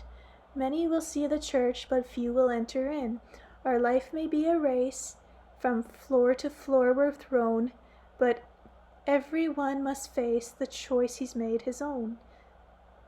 Besides, this bard really doesn't have a singing voice. He particularly recites when he sings, but the very fact goes to prove that you said about the power of word connected but to the soul by invisible threads. This bard is a living example for all the bright joy you have been giving to people for the purification of soul. I thank you. Bard, I thank you, said Anastasia.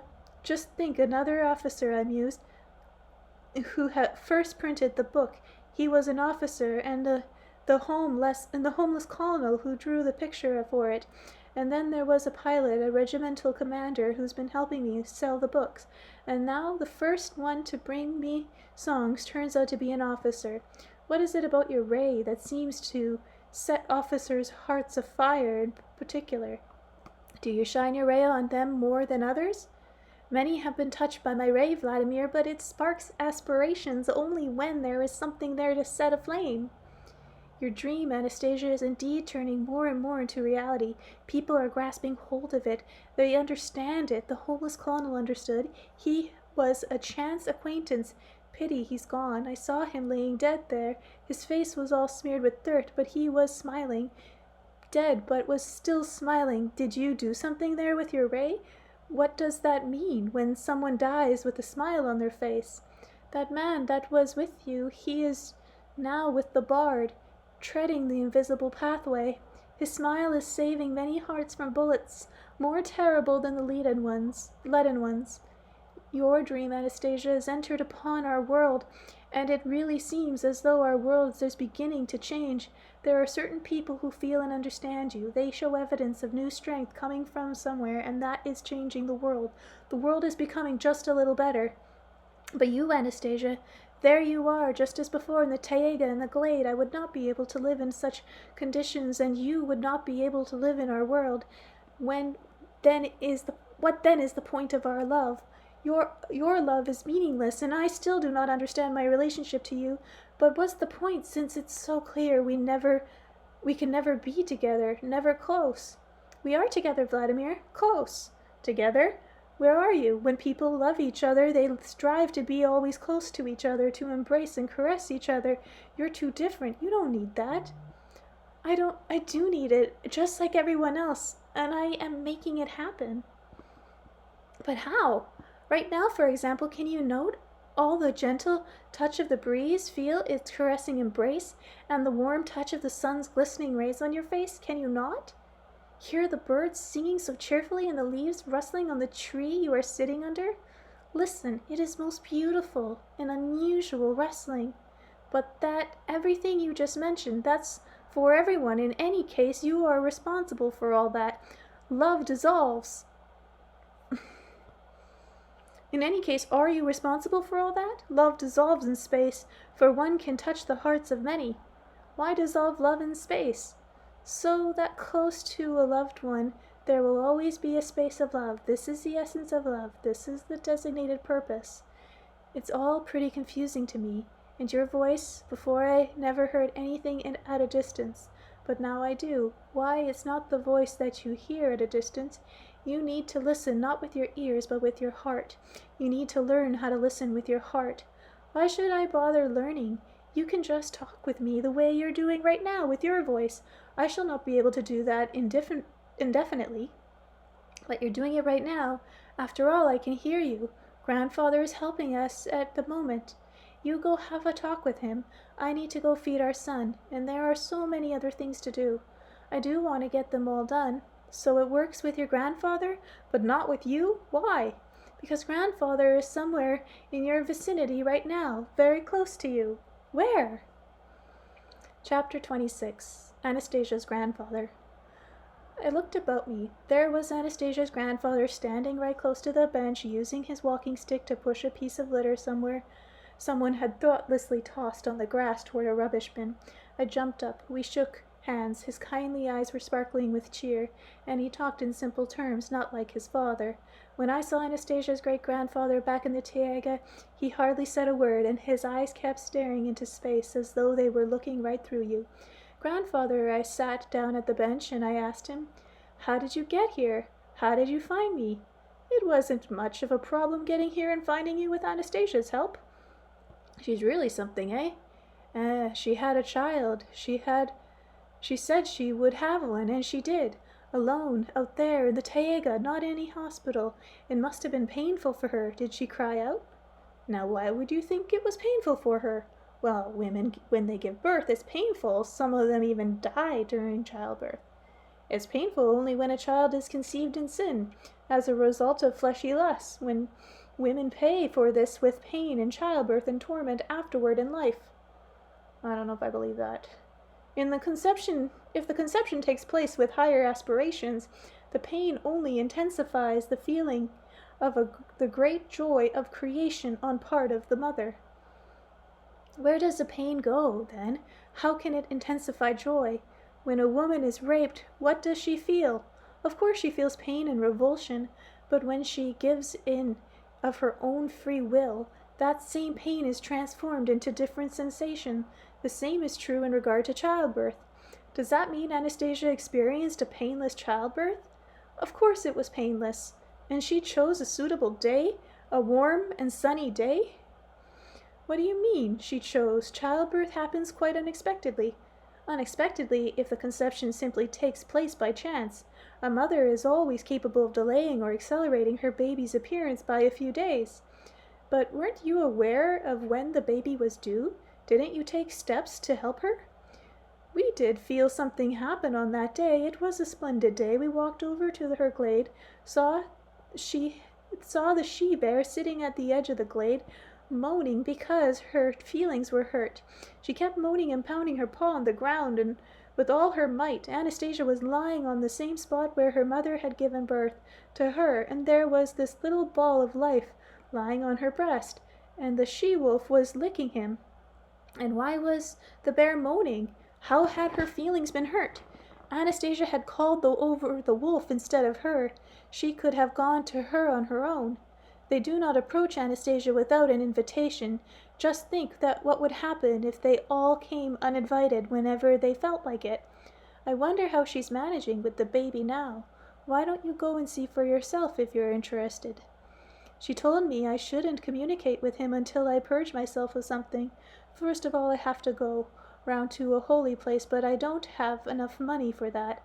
Don't go by what she said. She doesn't always make sense. You're the father, after all. You should do what you think is best. You could buy a whole bunch of rompers and other baby clothes, packages of diapers, a little jacket, a rattle, maybe, and demand that she dress the baby normally and not make him suffer. He's all naked out there in the forest. I've been wanting to do that ever since I heard about my son. I will do it. As for not making sense, I think you hit the nail right on the head. That's probably why I don't really understand my feelings toward her. First it was amazement, now some kind of feeling of respect has appeared, and something else besides which I can't grasp hold of.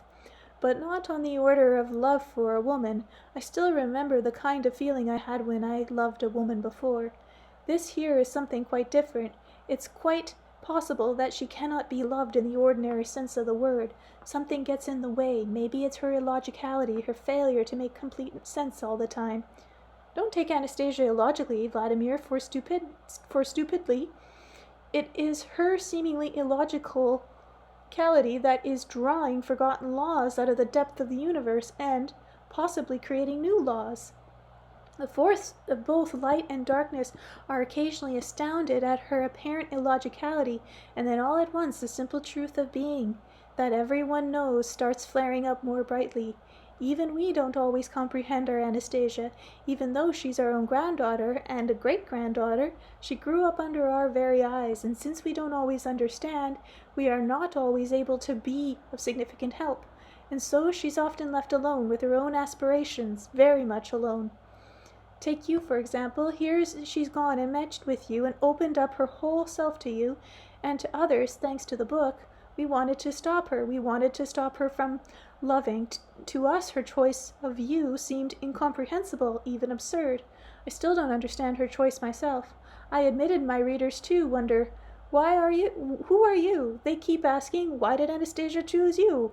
I can't give them an answer. I realize that according to all logic, she should be in the company of some kind of intellectually or spiritually minded person. He would no doubt be able to understand and love her. They could be more useful together. But me, I have to change my whole life. I have to deal with a whole lot of questions which for other more educated people have long been clear and comprehensible. Do you regret now how your life has changed? I don't know, I'm still trying to make sense of it all as to why she picked me out of particular. I can't answer that. I look for an answer, but I can't find one.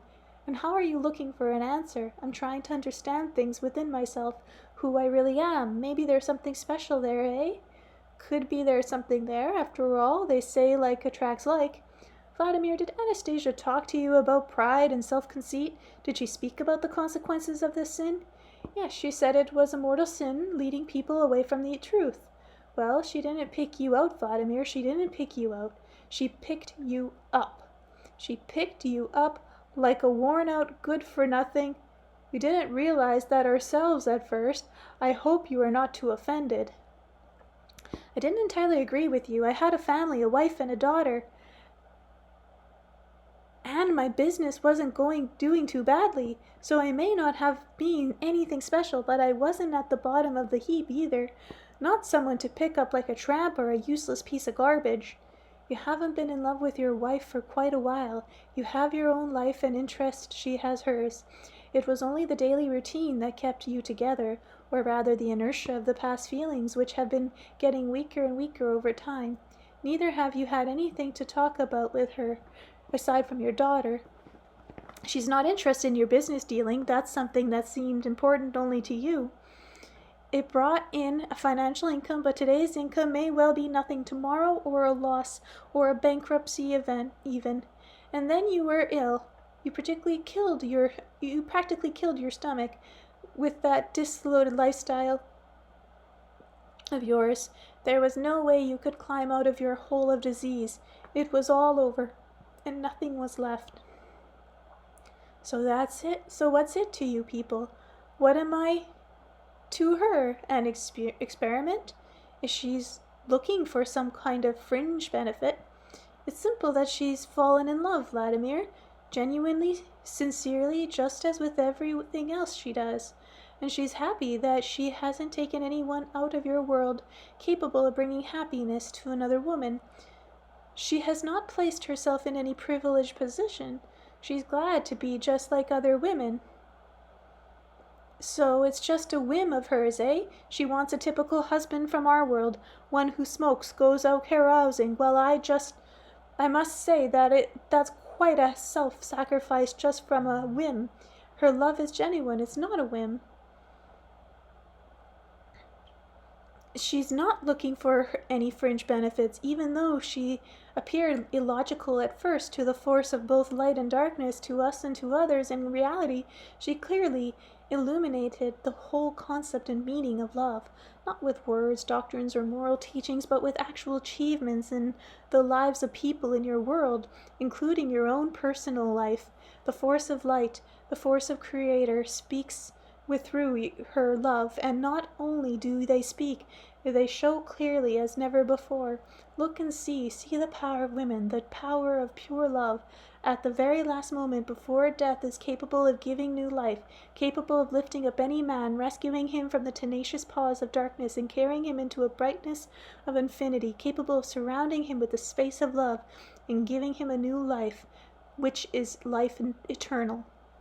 Her love, Vladimir, will restore you to the love of your wife, the respect of your daughter. Thousands of women will look at you with fervent glance of love.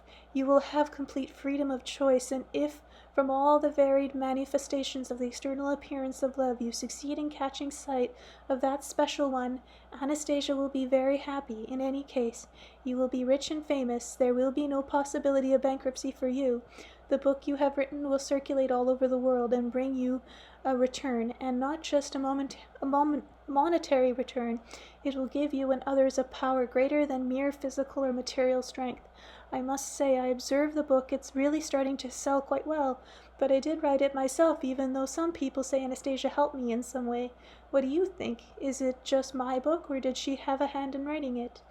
You did everything a writer is supposed to do. You got the paper, your hand controlled the pen, and you described what happened. You put down all your deduction on your own language. You saw the publication of the book. What you did was no different from a writer's usual course of action. So the book is mine alone. Anastasia didn't do anything. No, she did not. She did not manipulate the pen on the paper, but you talk as though she still facilitated its appearance in some way. If so, explain in more detail. What exactly did she do? To make it possible for you to write this book, Vladimir, Anastasia gave her life. Okay, now everything's got obscured again. How come? How is it possible for her, living in the forest, to give her life for some book? Who is she? She herself says man. Other people call her an alien, a goddess. Now, that all ends up in some serious confusion. I really want to straighten this out for myself. It's all very simple, Vladimir. Man is the only creature in the universe who can live on all planes of existence at once. In their earthly existence, most people see themselves only as earthly materialized manifestation. But there are those who perceive other levels of being, levels invisible to the material senses. Calling Anastasia a goddess is not a sin against the truth. The main difference between man and all other forms of existence lies in the ability of man to create the present and the future by his thoughts, inventing forms and images which are afterward materialized. The clarity, harmoniousness, pace of thinking, and mental purity of man is a creator. Is what determines the future, and in this sense Anastasia is a goddess, for the pace at which she thinks, the clarity and purity of the images she formulates are such that she alone has proved capable of withstanding the whole dark mass of opposing forces. She alone, only there is no way of telling how long she'll be able to hold out. She's still waiting, believing that people will realize what is happening and will help her, believing that they will cease producing darkness and hell. Who's producing darkness and hell? Prophets who believe in and talk about the end of the world. They themselves are producing mental visualizations of the end of the world. The whole mass of teaching foretelling the ultimate doom of mankind are hastening the day with their visualizations. There are a lot of them, a whole lot of them, and these people have no idea, while they seek salvation for themselves and search for the promised land, that a hell is being prepared specifically for them. But the people that are talking about the last judgment of a global catastrophe, they actually believe in it. They sincerely praying for the salvation of their souls. They are motivated not by faith in the light and the love that is God, but by fear. And this fearful scenario is something they are fashioning themselves.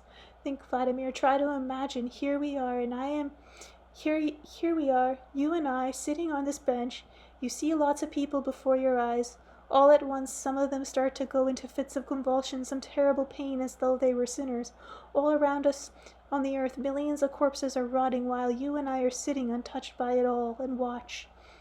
It's as though we are sitting on a bench in a paradise. But doesn't it wrench your heart to see all the horrifying images of what's going on? Wouldn't it be better to die or fall asleep at the moment before witnessing such tragedy? What if all the righteousness who are saved, I wonder aloud, are in the promised land, where there are no rotting corpses around, no frightful images?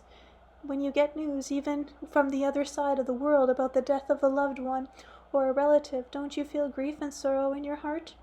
Anyone in a situation like that would surely be distressed. Then how can you imagine paradise for yourself, realizing that most of your fellow countrymen, your friend and relative, had already perished, and others are dying in frightful torment?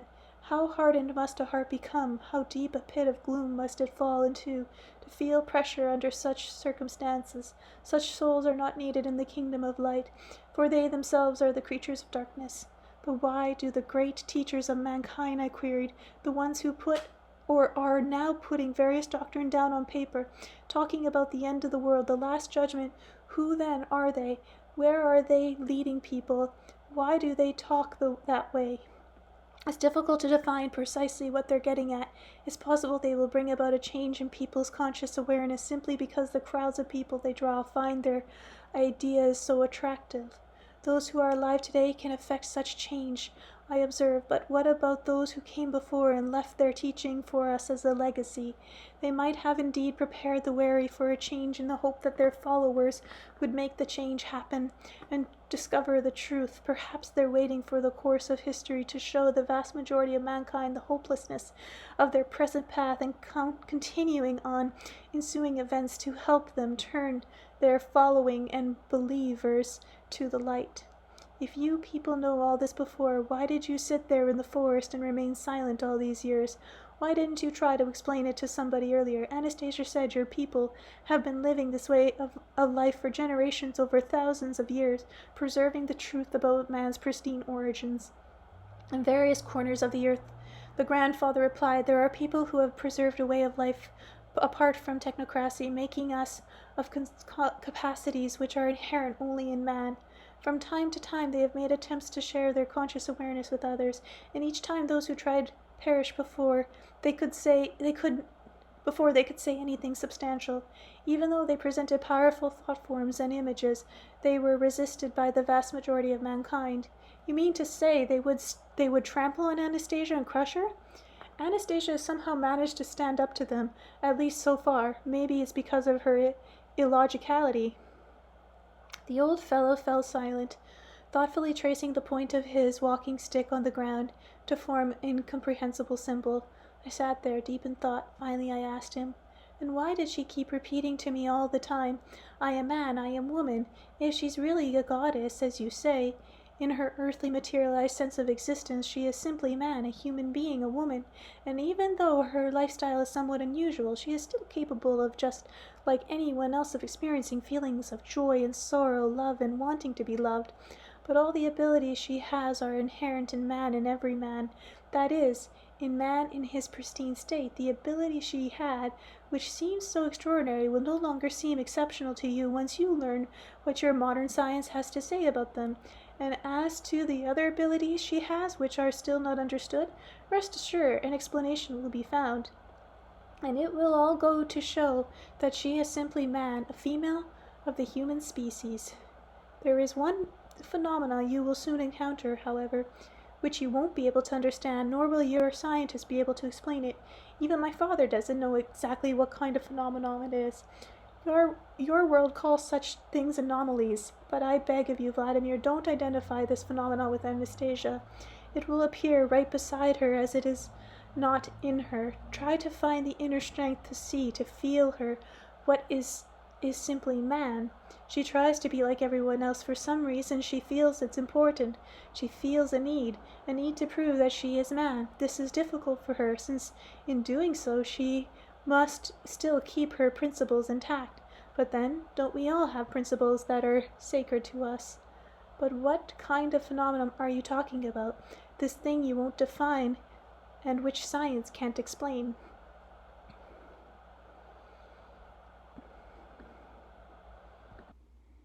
Chapter 27. The Anomaly. When we buried Anastasia's parents, she was still very young. Anastasia's grandfather began. She wasn't yet able to walk or talk. My father and I dug a hole in the ground with the animal's help. We placed branches at the bottom and put the bodies of Anastasia's parents in a hole and covered them over with grass and earth. We stood there a while on the burial mounds without saying a word. Little Anastasia sat a short distance away in the glade, watching a bug crawling along her arm. We thought it was just as well that she wasn't yet able to fully be aware of the misfortune that had befallen her. Then we quietly walked away.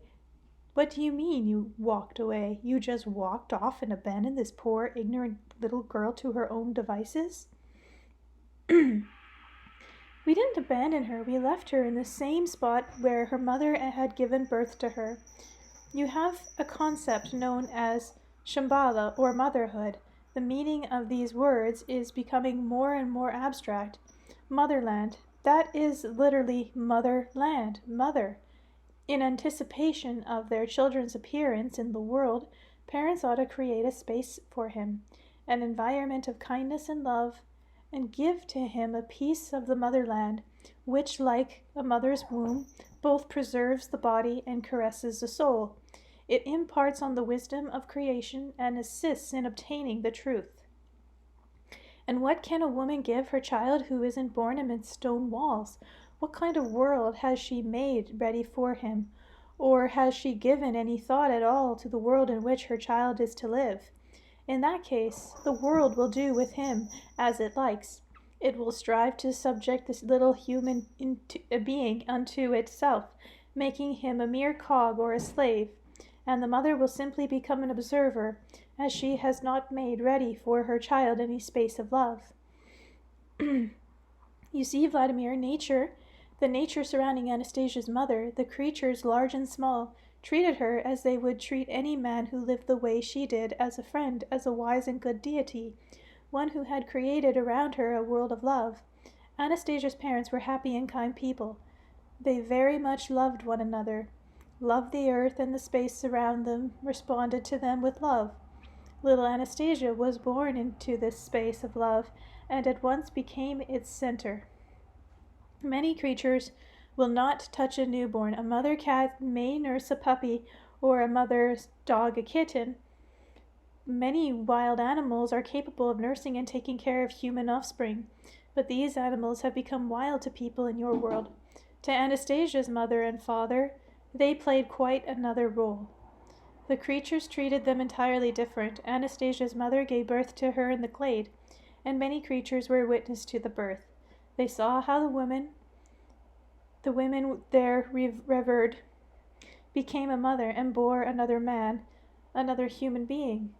When they witnessed the birth, their feelings towards their human friend, their love for her, intertwined with their own parenting instincts, giving birth to a new exalted manifestation of light.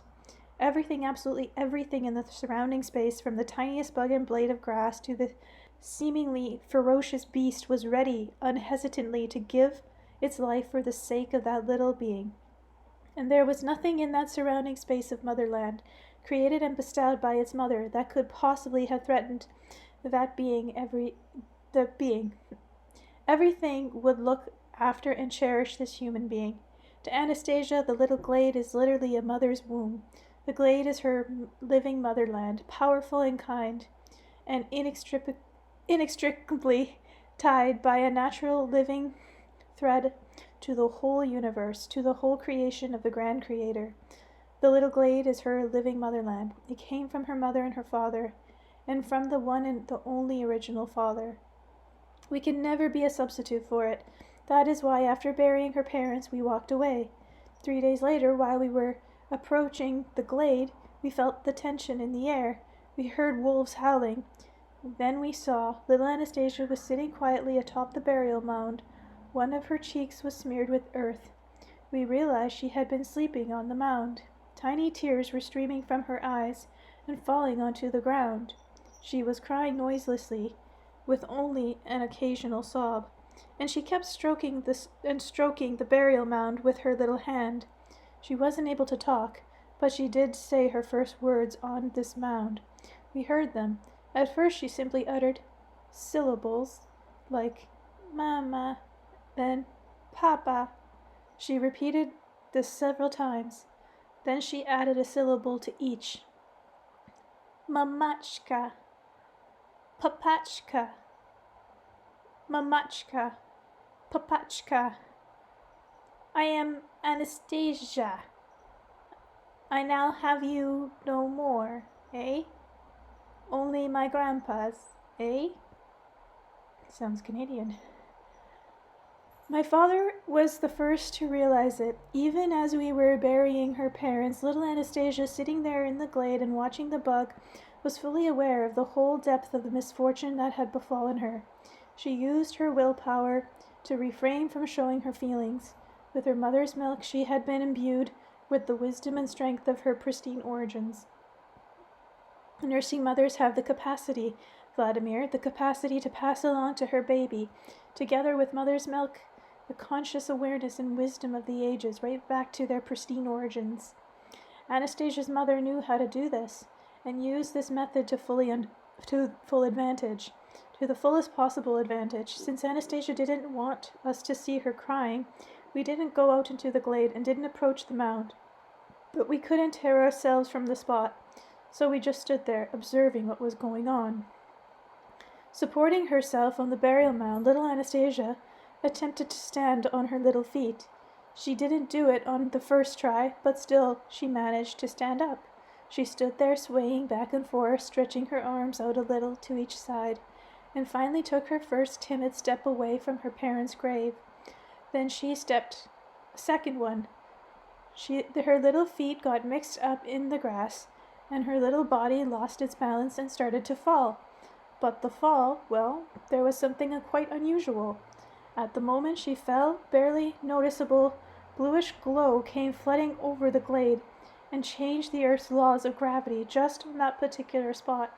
It touched us too with some kind of mellow languor. Anastasia's body didn't fall, but gradually and smoothly descended to the ground. Once she got up on her feet again, the bluish light disappeared and the normal gravitation field was restored. With careful and hesitating footsteps, Anastasia went over a little branch lying in the glade and was able to pick it up. We realized she had started cleaning up the glade, as her mother had done many times. This wee little girl then carried the dry branches to the edge of the glade, but once again she lost her balance, began to fall, and dropped the branch. During her fall, once more the bluish glow sparked into life, changing the Earth's gravitational field, and the branches flew over to the little pile of dry branches lying on the edge of the glade. Anastasia got up, looked around for the branches, but couldn't find them. Then, throwing up her little hands with shaky steps, she slowly made her way over to another branch. No sooner had she started bending over to pick it up than the branch itself began rising from the ground as though a breezer had blown it to the edge of the glade. But there wasn't enough of a wind around to do this. Some invisible presence was carrying out little Anastasia's desires, but she wanted to do everything herself as her mama had done. And no doubt in protest against this help from her invisible ally, she thrust her little hand into the air and waved it gently above her head. We looked over and saw it. Over the meadow we saw hanging a small spherical mass, pulsating and glowing with a pale blue light. We could see a whole multitude of fiery discharges inside its transparent covering, giving the effect of multicolored lighting. Indeed, it was very similar to a large ball of lightning, but it was intelligent. We couldn't tell what it was made of and what kind of intelligence we were dealing with. We could feel some kind of unknown and unseen power in it, but there was no sense of fear of this power. On the contrary, it seemed to be radiating a pleasant, languid grace. We didn't feel like moving, we just felt like being. But what made you think it possessed untold power? I interrupted. My papa noticed that, even though it was a bright sunny day, the leaves on the trees and the petals on the flowers turned in its direction. In its bluish glow there was more power than in the sun's rays, and it could change the Earth's gravitational field at the moment Anastasia fell, just in the right place and at just the right time. The change was so precise that her body descended smoothly, but yet was not torn away from the earth. Anastasia spent a long time collecting branches. Sometimes she would crawl, at other times walk all over the meadow with slow steps until she had cleared them all away. The fiery sphere still pulsating, hovering over the wee little one, but it no longer helped her pick up the branches. The powerful fiery sphere seemed to understand the gesture of her little hand and obeyed it. Expanding and dissolving in space, contracting and producing internal discharge like flashbulbs of some kind of energy from goodness knows where, the sphere would momentarily disappear and then reappear as though it were somehow excited, and this excitement caused it to sweep through space at incredible speed. The time came when Anastasia normally lay down and to sleep. We never compel our children to sleep, rocking them back and forth until they become dizzy. At this time, Anastasia's mother would simply lie down herself in her usual spot and pretend to doze off, to show her child by example. Little Anastasia would crawl over to her, snuggle up against her warm body, and peacefully fall asleep. And this time Anastasia went to the spot where she was used to sleeping during the day with her mother. She stood and looked at the place where she had always slept with her mamma at this time, but now there was no mamma around. It was not clear just what she was thinking at that moment, only once again a tiny tear glistened in the sunbeam on Anastasia's face, and right away the bluish glow came pulsating across the glade, flashing at irregular intervals. Anastasia raised her little head, saw the pulsating mass of light, sat down on the grass, and began staring at it continuously. It remained still under her gaze. For some time she just sat there staring like that. Then she held out both of her little arms in its direction. As she was wont to do when summoning one of the creatures to her side. At that point, the fiery sphere sparked up a multitude of powerful lightning bolts, reaching out beyond its blue covering, and made a dash for her little arms like a fiery comet, looking as though it had the ability to sweep away everything in its path. It took only a split second to reach Anastasia's face, start rotating, and with one of its lightning flash, wipe away a tiny tear glistening on her cheek, and at this point it extinguished all the discharges and became a pale blue, faintly glowing sphere in the arms of the little one sitting on the grass. For a time Anastasia sat there holding it, examining it, and stroking it with her hands. Then she got up, lifted up the blue sphere, and with careful steps carried it over and put it down on the place she used to sleep with her mother, and again she caressed it gently. The sphere took up position on the ground and pretended to doze off, just as Anastasia's mother had done, and the little girl lay down beside it. She fell asleep. She slept there on the grass, all curled up into a ball. The sphere took flight, disappearing into the heavenly heights, then spread itself low over the glade as though it were a blanket. Later, once more, contracting into a small pulsating ball, it took up a position next to Anastasia, who was still sleeping on the grass, and began stroking her hair.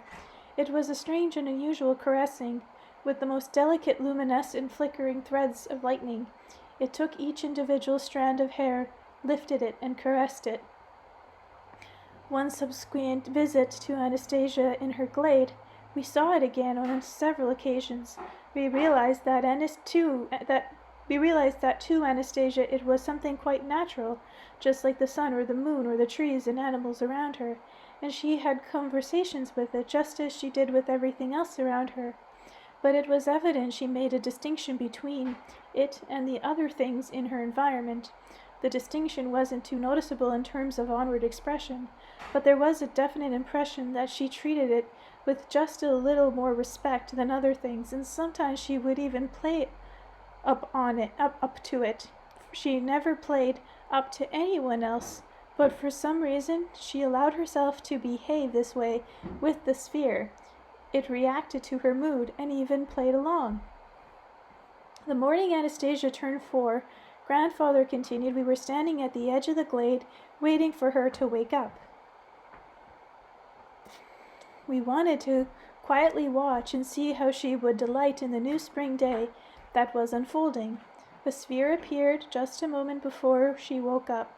It glistened faintly with its bluish glow, either spreading itself in a shower of light or dissolving over the whole space of the glade. And we beheld natural living pictures made by no human hand. It was charming and magnificent. The whole glade was transformed. The surrounding trees, the grass, even the bugs, the needles of the cedar began shining in hosts of soft hues. Behind the squirrels, springing from branch to branch, could be seen rainbow trails sparkling and dissolving. The grass was lit up in soft green glow, and even more pronounced multicolored glow emanated from the multitude of bugs scurrying through the grass, forming unusual, vivid, and beautiful carpet spreading its way across the glade, constantly morphing itself into new, intricate, and marvelous patterns. Upon awakening, Anastasia opened her eyes to behold an extraordinary living phenomena. Full of enchantment, she jumped up and gazed all around. With a panorama view, she smiled as she always did in the morning, and everything around her responded to her smile, an even brighter glow and accelerated moment. Then Anastasia carefully knelt down and began meticulously examining the grass and shining multicolored bugs scurrying about. When she lifted her head, and slightly worried expression on her face betrayed a measure of concentration. She looked up and even thought nothing was visible up there. Stretching her little arm to the sky, all at once the still air stirred in her hand, appeared the bluish sphere.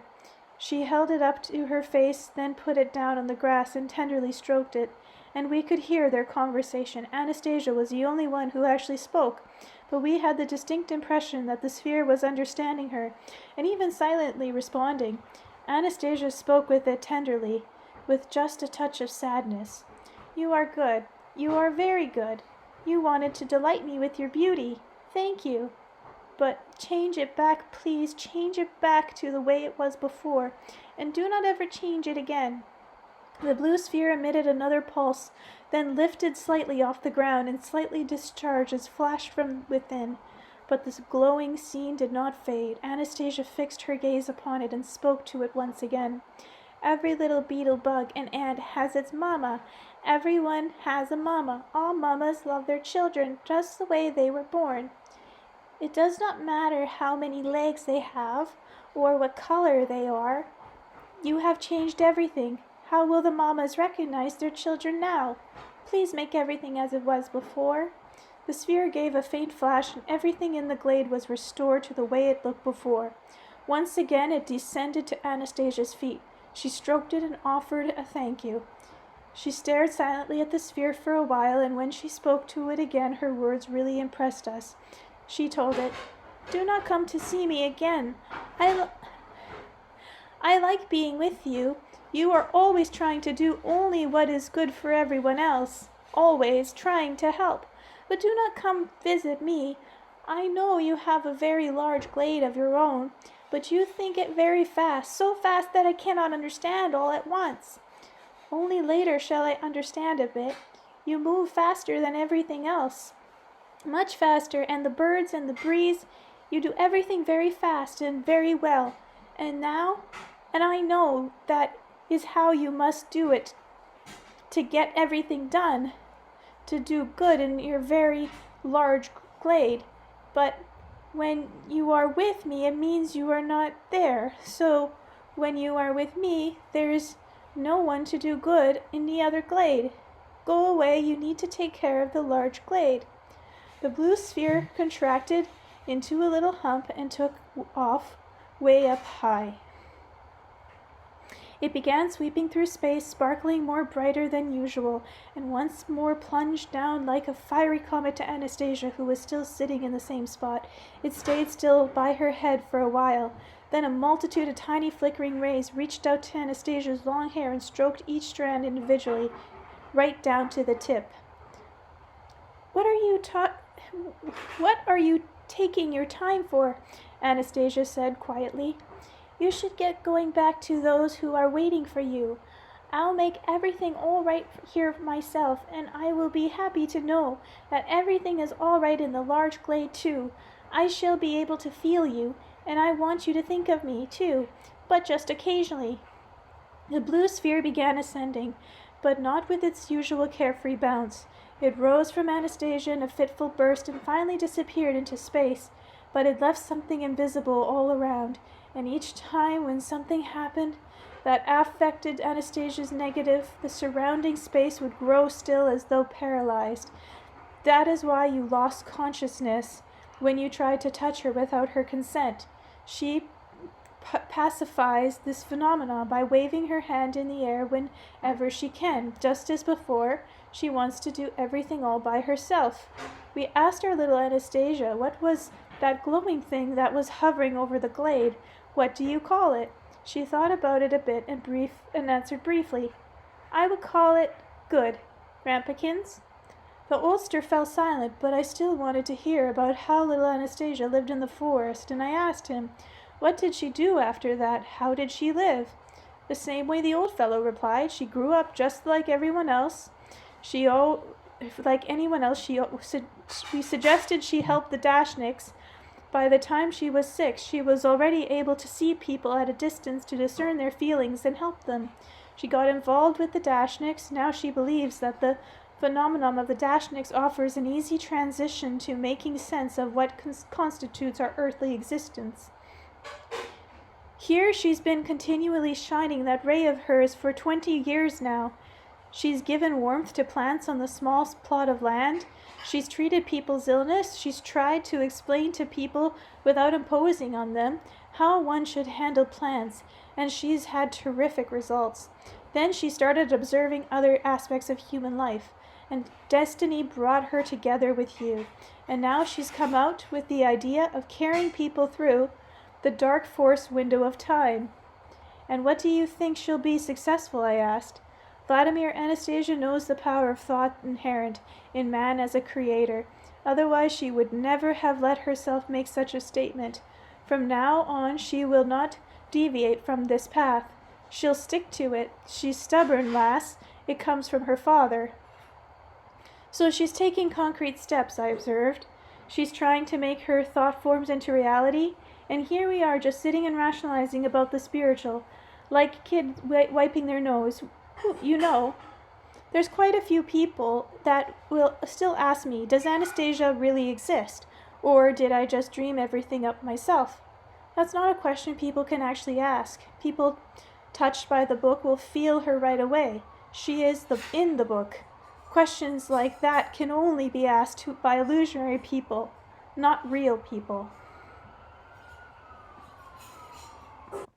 Chapter 28, Illusory People. But I'm talking about very real people, like those 2 girls over there, for instance. Do you see? I pointed in the direction of 2 teenage girls standing about 5 or 6 meters away from our bench. The old man fixed his gaze upon them and said, I think one of them, the one that's smoking, is unreal. What do you mean, unreal? If I went up to her and she gave her behind a good, if I went up to her and gave her behind a good slap, you'd hear her scream and curse. That'd be more than real. You know, Vladimir, what you are now seeing is simply an image before your eyes, an image created by the dogma of the technocratic world. Look closely. The girl has on very uncomfortable high-heeled shoes. Besides, they're a little too tight for her. She wears them precisely because someone else is dictating what shoes women should be wearing these days. And she's wearing a short skirt of material made to look like leather, but it isn't leather. It's harmful for the body, but she's wearing it according to the dictates of society's current fad. Look at all her gaudy makeup and how arrogantly she's behaving. Outwardly, she's independent, but only outwardly. Her whole appearance is at odds with herself. Her real self has been smitten by an image of someone else's thought forms. A soulless, illusionary image has eclipsed her living soul and taken it captive. You can say what you like about the soul captivating and dictating of some image or other, I injected, but how can one tell whether that's actually true or not? I'm already an old man, you see. I can't get in tune with the slower pace of your thinking. I can't express myself convincingly the way Anastasia does. The oldster sighed and added, Do you mind if I try showing you? Showing me what?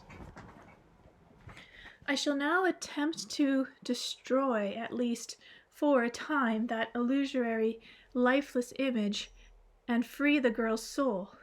You watch closely. Go ahead. The girl holding the cigarette in midst of arrogantly berating her companion, the old fellow watched them closely and intently, and when the girl turned her glance away and fixed it on some of the passer-by, the oldster's eyes followed her gaze. Then he got up and gestured to me to follow him, head towards the girl. Then he got up and gestured me to follow him, headed towards the girls. I can't read, sorry. I went after him. He stopped about half a meter from them and fixed his eyes on the girl with the cigarette. She turned her head to look at him, blew a puff of cigarette smoke in his face, and said with some irritation, Hey, what's with you, Gramps? Begging for money, eh? The oldster paused, probably to recover from the cloud of smoke enveloping his face, and said in soft and tender tone, "Put the cigarette, dear girl, into your right hand. You should try holding it in your right hand." The girl obediently put the cigarette into her right hand, but there was much more to it than that. Her face suddenly became completely altered. Her arrogance had vanished. In fact, everything about her was different. Her face, the way she stood, and in completely different tone of voice she said, "I'll try, grandfather. You should have your child, dear girl. You should have your child, dear girl. It'll be hard for me. I'm all alone. Let him come to you. You go and think about that hand of yours. Think about your child, and he will come. Go along now, my dear. You must hurry." "I'll go." The girl took a few steps, then stopped and called back to her companion in a calm, quiet voice, with no sign of her former irritation. "Come along, Tanya. Come with me." They left. "Wow, can you tame any woman like that?" I said, when we had regained our seats at the bench again. "That's terrific. Some sort of super hypnosis, eh? Far out." "It's not hypnosis, Vladimir, and there's no far out mysticism here. It's simply an attentive attitude to one's fellow man, and I mean to the man, not the dreamed up image which obscures the real man. And man responds instantly to this. He finds his strength when you appeal directly to him, ignoring the illusory image. But how did you manage to see the invisible man behind the invisible image? The invisible man behind the visible image. It's all very simple, really. I watched them a bit. The girl was holding her cigarette in her left hand. She was rummaging about in her purse with her left hand, which means she's left-handed. And if a small child holds a spoon or does something else with the left hand, his parents try to get him to use his right. She got along fine with her parents, I realized. This is when I saw the way she looked at the man and the woman walking along with the little girl in tow.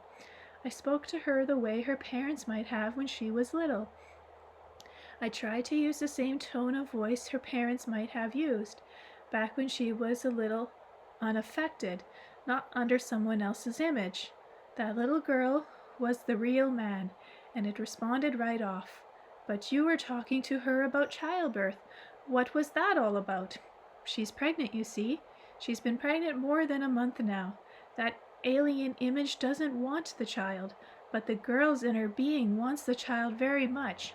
They're struggling with each other. Now her inner being will win over. Now her inner being will win out.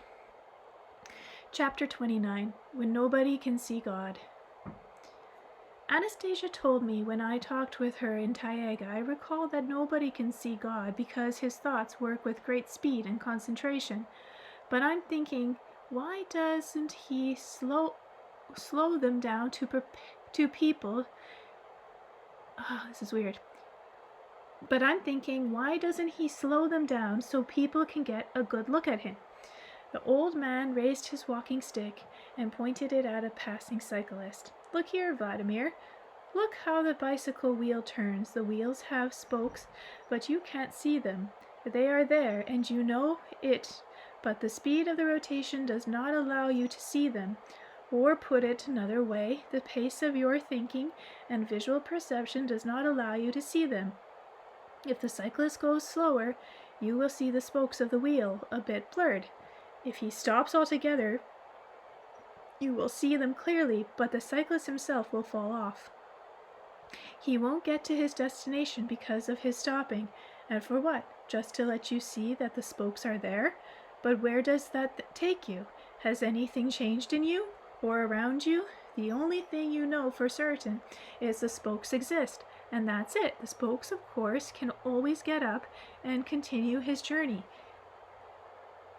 Oh, my goodness. The cyclist, of course, can always get up and continue his journey, but others may want to see, which means he'll have to stop and fall again and again. And for what? Well, so I can't get a good look at him just once. And what will you see? After all, a cyclist lying on the ground isn't a cyclist anymore. You will have to imagine what he looked like. Just so God, who changes the pace of his thinking, is no longer God. Wouldn't it be better for you to learn how to accelerate your own thinking? Imagine yourself talking with someone who has a slow time getting what they are saying.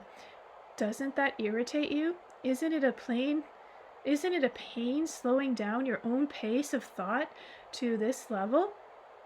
You're right if you adapt yourself to a fool's pace. You might become a fool yourself. So in order for us to see God, he would have to slow down his own thinking in our pace and become as one of us. But when he does this, sending us his son, the crowd looks at him and says, "You aren't God. You're not even the Son of God, just a pretender performing a miracle, or we'll nail you to the cross." Why shouldn't God's Son perform a miracle? I questioned, at least so the non-believers would have to back off and not crucify him. Miracles do not convince non-believers, they only tempt them, came the reply. And those who perform miracles are burnt at the stake under a cries of burn, the manifestation of the dark forces. Besides, just look around you. God's miracles bound in countless numbers. The sun rises every day, and then there's the moon at night. An insect on a blade of grass is a miracle after all, not to mention a tree. Here we are, the two of us, sitting under a tree who could think up a more perfect mechanism than a tree like this. This is a particle of his thought, all the materialized living forms scurrying beneath our feet, flying above our heads in the ethereal blue, singing for us, caressing our bodies with a ray of warmth. These are his. These are all his. They are all around us, made for us. But are there that many people who are not able to But are there that many people who are able to are there that many people who are able not only to see but to feel and realize the significance of all this?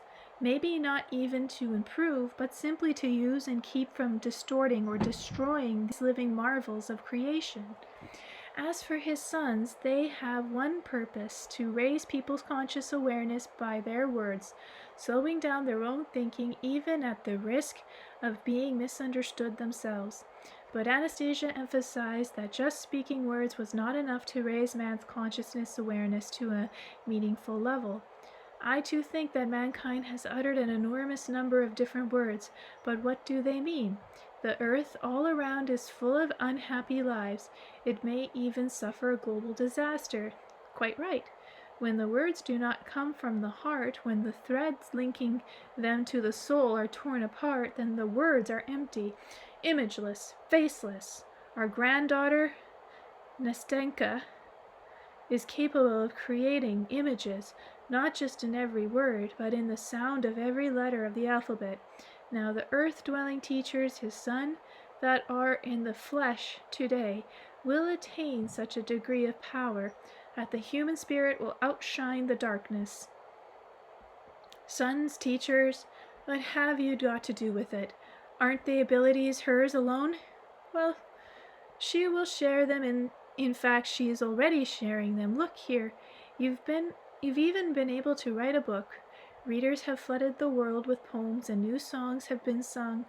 Have you heard the new songs? Yes, I have. So this will be multiplied many times with your religious teachers, just as soon as they come into contact with the book. And were you to see simply words, they will feel the living image, and the power will be magnified multifold in them. They will feel it. But what about me? What am I? Completely devoid of feeling? If so, why did she talk with me and not with them? Because you are incapable of distorting what you hear, and there's nothing you have of your own already that you can mix with it. On a clean sheet of paper, the word is set forth more clearly, but not to worry about your thought will accelerate too. Okay, let it accelerate in me too, so I don't lag behind the others. I guess everything you say must be right. Here in Russia, there is the leader of one religious community. The community settlers refer to him as their teacher, who told his followers to read the book about Anastasia. It will set your hearts on fire, he told them, and many of his followers went out and bought the book. So that means he understood, he felt something, and that is why he helped Anastasia and you. And did you ever thank him for his help? I've never met him. You can say thank you in your heart, silently, and you mean, but who's going to hear that? The one who listens with all his heart will hear it. There's another element here, he said, and the book was really good. Anastasia too, but he went on to say that I wasn't a real man, and that I wasn't a true male of the species. Anastasia didn't meet with a real man, he said. I saw this myself on TV, and then read it in the papers. And what would you say you were, Mr. Perfection? Well, perfection, I admit, is stretching it. Then you need not to be offended. You can work towards being perfect. My granddaughter will help you. Those whom love is capable of uplifting can rise to the heights. It's not even meant for everyone to grasp the whys and the wherefores.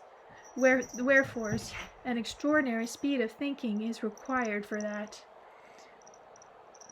What about your thoughts? What speed does it operate at? You don't find it tiresome talking with me?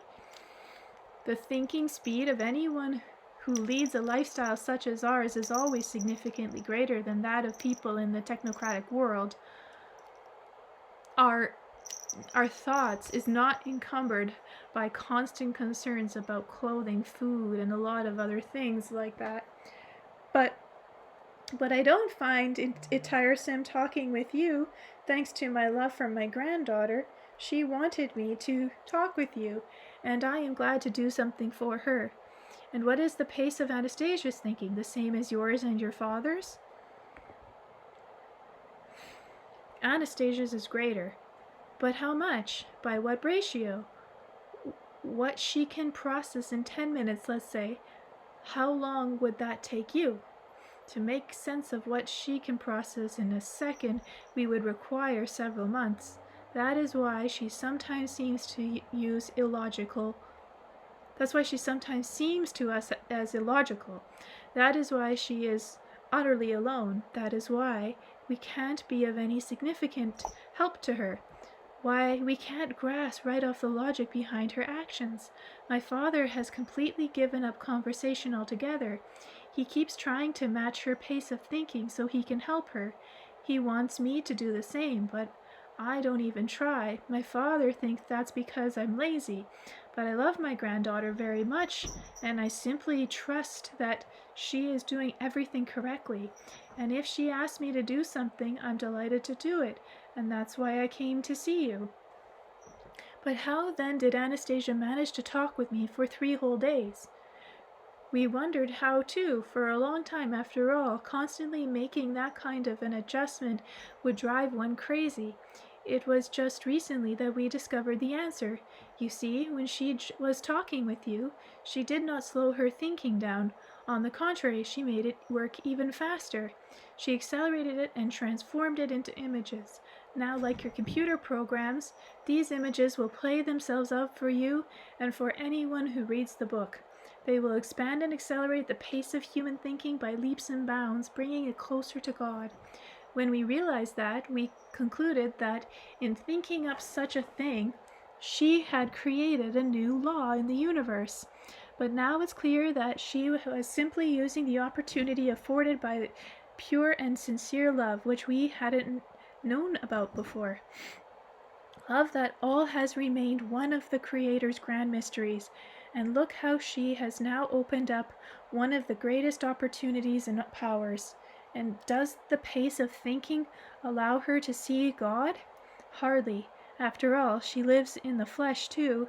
God is in the flesh as well, but only partly, and his flesh is all the people of the earth. As one small particle of this flesh, Anastasia occasionally grasps something. It is possible that when her thinking reaches such incredible speed, she feels him more than others do, but this happens with her only for short periods of time. And what does it give her? In a matter of seconds, she will be able to comprehend the truth and essence of being, the conscious awareness with the wisest people of your world have spent a lifetime perfecting and sharing with each other. And that means she has the knowledge of our Oriental lamas, the wisdom of Buddha and Christ, and knows yoga too. She does. She knows more than it is said in all the treaties passed down to your world today, but she still considers them to be insufficient since there is no universal harmony among those living in the earth today. The march toward global disaster continues. This is why she is working out at her incredible combinations. She is saying enough of teaching people dogmas, enough of tempting them with Adam and Eve's apple. They must be enabled to really feel what man once felt, what he is capable of, and who he is, and who he once was.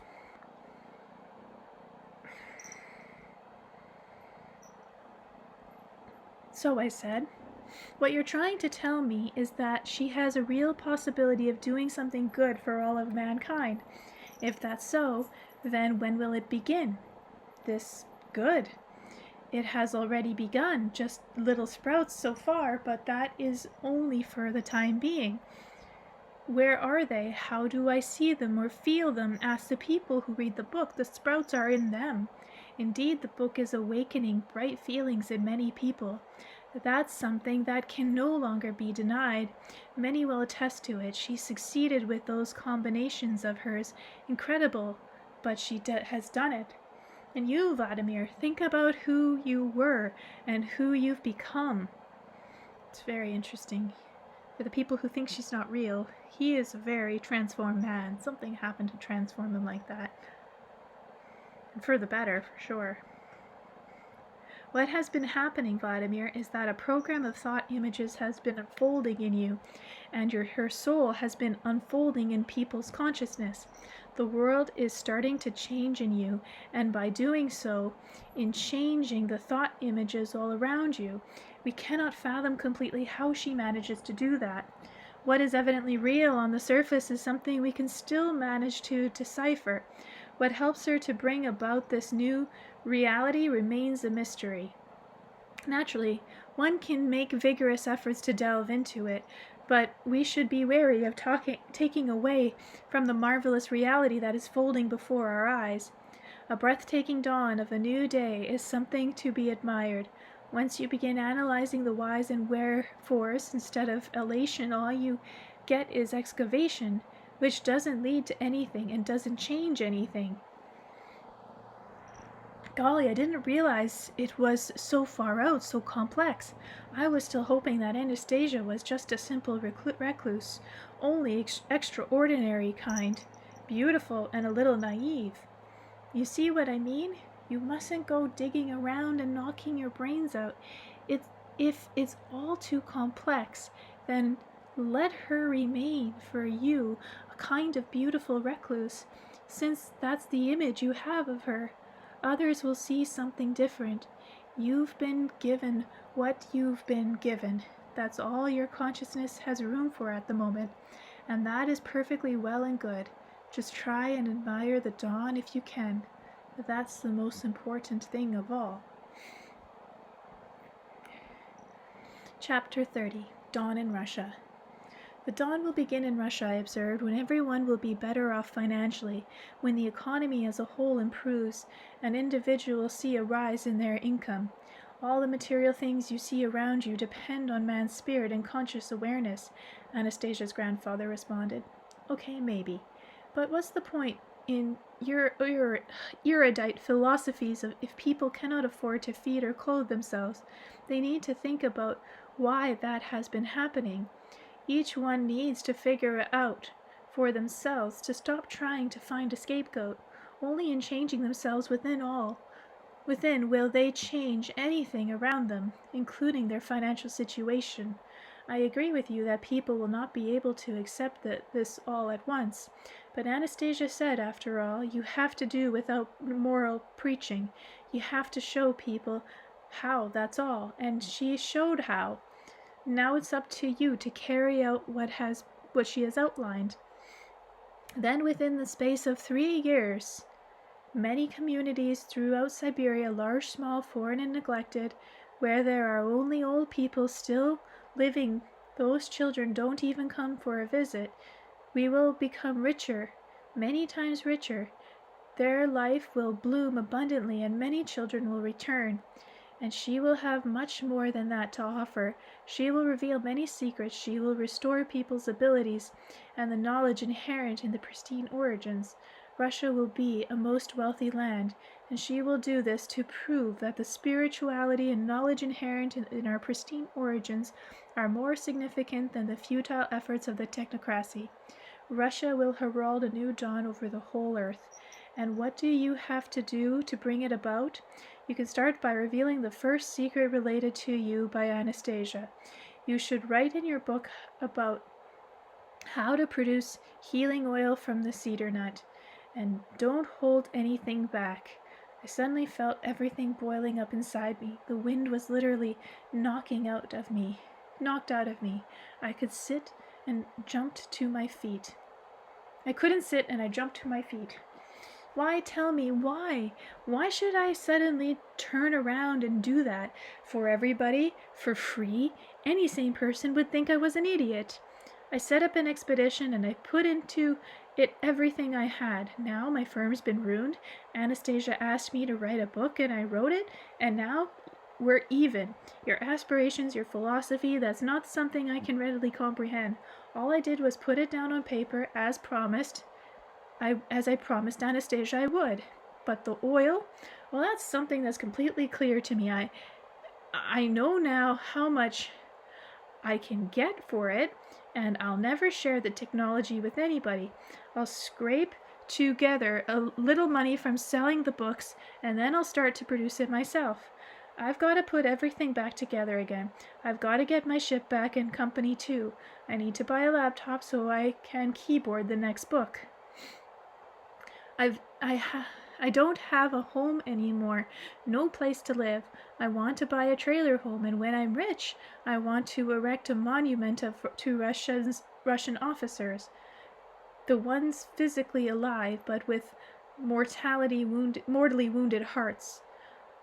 Our indifference keep tearing their hearts apart, and their honor and conscience have been spat on by people. The same people, officers in all ages, have gone into battle to defend. While you people sit nice and quiet there in the forest, here people are perishing. The country all around is full of various preachers. They all just talk about spiritual matters, but don't really feel like doing anything. At least I'm going to do something. But here you're telling me I should give valuable know-how away just like that to everyone, not on your life. Anastasia did determine a percentage for you too, grandfather injected. I know, 3% from the sale of oil. Sure, what's a miserable 3% to me when I can get 300 for the oil? I know what the world prices are now, and as for its healing properties, what they're selling out there is considerably less effective. I did some checking. They don't know how to produce it properly. Now I'm the only one who knows how to do it. Everything she said checked out. There's nothing in the world that can compare with its healing impact. Besides, significant studies confirm it. Pallas said that it could even restore a person's youth, and you want me to give it away just like that? You must take me for a fool. I've looked through so much literature, even sent people into the archives to confirm what she said, and they did. A lot of money went to do that. You checked into everything, which means you couldn't bring yourself to trust Anastasia right off. That lack of trust is what cost you the time and money. Yes, I did do the checking. I had to, you see. But now I'm not going to be a sucker anymore. You talk about a dawn for everyone. Come on now. Dawn? In that dawn of yours, I'd still be a sucker. I wrote a book. I did everything just the way she asked me to. I remember her telling me, don't hide anything, either the bad or the good. Humble your pride. Don't be afraid to look ridiculous. Don't be afraid to be misunderstood. I haven't hid anything, and what's come of it? The book makes me look like a complete idiot. People stand there and say that to my face, that I haven't got a spiritual ounce in my body, that there's a lot I still don't understand. They say I am coarse and uncivilized, and even a 13-year-old girl from Coloma wrote me to say I've been doing things the wrong way, and a woman from Perm came to see me right to my doorstep and said I wanted to see what Anastasia saw in him. Don't hide anything either, the good or the bad. Humble your pride. Don't be afraid to look ridiculous. Don't be afraid to be misunderstood. She knew everything, didn't she? She comes out pretty good in the book. That's what people say, and how do I look? It's all her fault. If it weren't for the child, I could easily slap her one up for what she did. Just think, I wrote everything down in good faith, just as she asked me to, and for that the people tell me I'm insensitive and a coward to boot. Of course I'm a complete idiot. I've made myself into one. I obeyed her. I written all that about myself, and now I'll never live it down for the rest of my days. And after I'm gone, they'll still make fun of me. The book got a life of its own. As it turns out, it'll outlive me. And even if I stop printing it, what difference will it make? The underground press is already grinding out more copies. They're trying to run it off one photocopy machine. All at once, I stopped short and looked at the old man. A little tear could be seen slowly making its way down his cheek. I sat down beside him. He was still silent, looking at the ground. Then he spoke. You see, Vladimir, your granddaughter, Anastasia, is capable of foreseeing a lot. It's not that she wanted anything for herself. She didn't want fame, didn't want money. By taking part of the fame upon herself, she put herself in danger. But she saved you. And the fact that you come out the way you do in the book, well, that is her doing. You're right about that. But that was not to humiliate you. That's how she was able to save you. By taking upon herself a whole mass of dark forces all by herself, and you responded to her with the pain of misunderstanding and irritation. Think, it is easy for a woman who creates out of love to hold on like that? What kind of love is it, I countered, when her beloved is counted among fools? Calling somebody a fool doesn't make him one. A fool is one who mistakes flattering words for the truth. Think for a moment of how you would like to be seen by others, as a figure exalted above all, as a brilliant intellect, and you could have made yourself a reputation like that with your first book, but then pride and selfishness would have destroyed you. There are not even that many enlightened people who could hold out against sins like those. Pride creates an unnatural image of man. It obscures the living soul. That is why the philosopher of the past and the genius of today can create so precious little, because even after the first stroke of their pen, they are so overwhelmed by a sense of self-conceit they lose sight of what was given to them in the beginning. But Anastasia was smart enough to set up a protective barrier against flattery and worship, which lead to pride. They won't touch you now. She is saving you from a multitude of ills, and is protecting both your spirit and your flesh. You will write 9 books straight from your heart. The earth will be radiant with its space of love, and then, once you have dotted the final I in the 9th book, you will be able to understand who you are. Actually, there's 10 books, but some are stretched into 2 books, or actually 1. Come on, isn't it possible to tell who I am right now? Who you are right now? That's pretty obvious. You are who you are at the moment. You are who you feel yourself to be, whoever you will become. Only Anastasia possibly knows, and she will wait, living each moment by love. The fact that people sitting in their comfortable apartment call you a coward, that's nothing.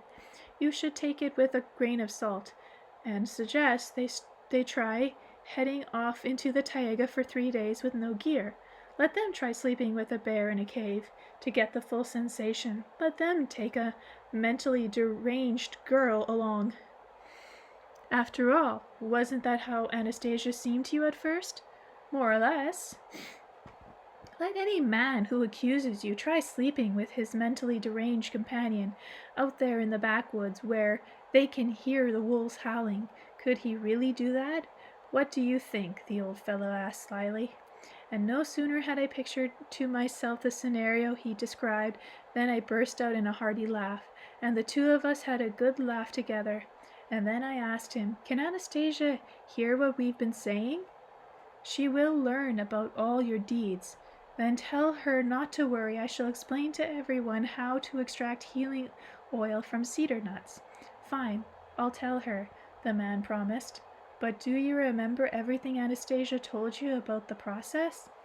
"Yes, I think I do. Right. Tell it to me."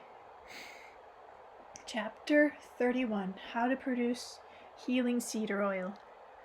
I think some commercial business kind of swept in on them because I don't like how much they sell everything and how they do it.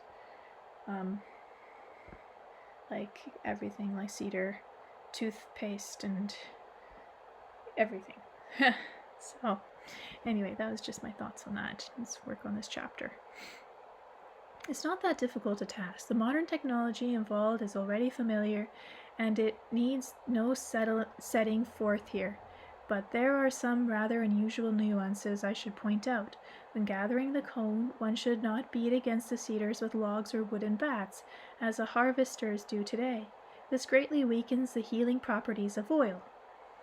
And we can do it all ourselves if we want, because they give the whole thing in the book, so that also is interesting. Forces you to do it on your own. One should use only the cones which the cedar itself gives off. Either they fall with the wind, or you can knock them down with the resonance of your voice, as Anastasia does. They should be collected by people whose thought is free from evil, and it is especially good when the cones are picked up by children's hands. In any case, all the steps that follow should be carried out with kind and bright thoughts. Such people may be found in Siberian villages even now, Anastasia affirmed. Whether this really makes a difference is difficult to tell, but it is always says in the Bible that King Solomon sought out people skilled in felling timber. Only it doesn't say how these people differed from anyone else in other respects. The nuts obtained after the shelling of the cones must have their oil extract within 3-month period. After that, quality will significantly deteriorate. The kernel should not come into contact with any metal during the extraction process. In any case, the oil should never come into contact with metal. The oil can be used to treat any disease without diagnosis. It can also be used as a food product and added to a salad, or it can be taken 1 spoonful a day, preferably at sunrise, although the afternoon is also a good time. But definitely it's in daylight, not at night. That's the main thing.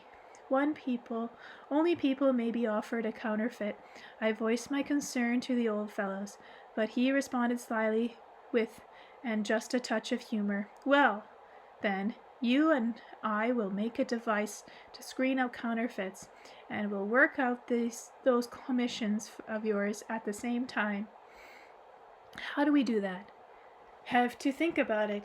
You, after all, are the entrepreneur.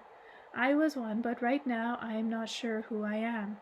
Let's think together then. You correct me if something's not right." "Okay," I agreed. "The final product should be tested with measuring instruments by competent technicians, doctors, scientists in word professions." "That's right, they can issue certificates, but instruments can't catch everything. A taste test will also be needed. Possibly tasters determine the quality of wine, for example. There's no substitute for that, but the wine tasters are acutely aware of the taste of different vintages. They have a superb sense of both fragrance and taste. But who will be tasting the oil? You can check it. And just how am I supposed to do that? I've only tasted the usual sort of oil when we made it ourselves. We didn't follow the technological procedures Anastasia recommended. Besides, I'm a smoker. For 3 days before checking the oil quality, you should abstain from smoking and alcohol. And don't eat meats or fats. And you shouldn't talk with anyone for those 3 days. Then you can check it and determine from the taste whether it is good or an imitation. And what do I compare it with? With this. Whereupon the old fellow put his hand upon his canvas bag and drew out a small hollow stick approximately 2 fingers in width. Another stick protruded from one end like a cork. This is genuine oil. Once you've tasted it, it won't mistake it for anything else. You won't mistake it for anything else. But first let me rid you of what has built up in you from smoking and other quirky habits. How are you going to get rid of it, the way Anastasia did? Yes, more or less, but she did that only one who loves is capable of eliminating ailments in a loved one with the ray of love, and of warming his body so that even his feet start perspiring. With the ray of love, quite correct, but you cannot love me, not the way she does. But I love my granddaughter. Let's try it. Go ahead. The oldster screwed up his eyes and began fixing an unblinking gaze on me. I could feel a sense of warmth flow through my body, but quite a bit weaker than what I felt from Anastasia's gaze. Nothing happened, but he still kept trying, to the point where his arms were trembling, and I could feel a little more warming in my body, but only a little. Still the old fellow didn't give up, and I waited, and all at once my feet broke out into a sweat, after which a feeling of freshness permeated my head along with fragrance. I could feel the fragrance in the air. "Ah, we've succeeded," he said, wearily leaning against the back of the bench. "Now, give me your hand." He opened the stick cork, and from the hollow stick poured cedar oil into the palm of my hand. I licked it off with my tongue. The warmth spread across my palate and through my mouth, and I suddenly caught a waft of the cedar, and it was indeed a hard mistake for anything else. It was hard to mistake for anything else. "Think you'll remember it now?" asked Anastasia's grandfather. "I'll remember." "What's so hard about that? I ate potatoes once at the monastery. I remember that for ages. 27 years later, I still remember the taste. Only how will people know that it has been checked, that it is genuine cedar nut oil? Right now it's too expensive on the market for just 1 gram of the raw oil diluted with something they charge 30,000 rubles for. I saw it myself. It's packaged as an import. With prices like that, it's all too tempting to sell fakes. You're right, money is the master of ceremonies at the moment. We'll have to think of something." "You see, a dead end." Anastasia said that this money can be turned to a good purpose, grandfather observed. "Let's think of something along that line." "They've been trying to work out for some time now, for example, how to guarantee the quality of vodka against imitations, but they've changed the labels and corks. They've come up with excess labels, but all to no avail. There were imitations on the market before, and there still are. What with photocopiers and all, any label can easily be copied. What about money, Vladimir? Can it be copied too?" "Money? That's more difficult to fake. So let's stick together onto the backside of our bottles, like labels, so that these sniveling bits of paper can actually do something good for once." "What do you mean, stick money on bottles? What kind of nonsense is that?" "Give me a banknote, please. Any banknote." I gave him 1,000-ruble note. "Well, then it's quite clear. You take the note and cut it in half. Stick 1/2 on the box or something else. The other half you hide away in a file. You'll think of a suitable place, or put it in the safety deposit box at your bank. You see, on each half of the note there are identical numbers, and so anyone wanting to confirm the authenticity of the oil can simply verify the numbers. Well, Gramps, I thought to myself, you've got a good head on your shoulders, and out loud I said, there are no better differences against imitation. Way to go. He laughed. Still laughing, he added, so give me a percentage too. Come on, cough it up. A percentage? What kind of percentage? How much do you want? I want everything to be just right, I said the old fellow, all at once serious again. Then he added, besides the 3%, take an additional 1% in kind is as oil already packaged, and offer it for free to whoever you feel you should. Let that be a gift to people from me to you. Or from you to me. Oh my goodness, dyslexic. Right, I'll do it. You've really thought of everything to a T. Way to go. To a T. That means Anastasia will be very happy for us. And my father still thinks I'm lazy. So you think I've done a good job? Of course you have. And we both had another good laugh. And I added, tell Anastasia I say you would make an excellent entrepreneur. You mean it? Certainly. You could become one of those new Russians, and a great one too. I'll tell her. And the fact that you're telling everyone about the cedar nut oil, I'll pass that along too. No regrets. What is there to regret? It would be a tiresome process anyway. I'll dash off the 3rd books, as I promised, and then I'll get going with my business again, trade, or something else, something normal.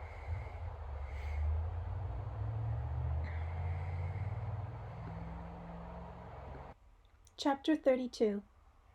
Title. He says I don't know what to call it.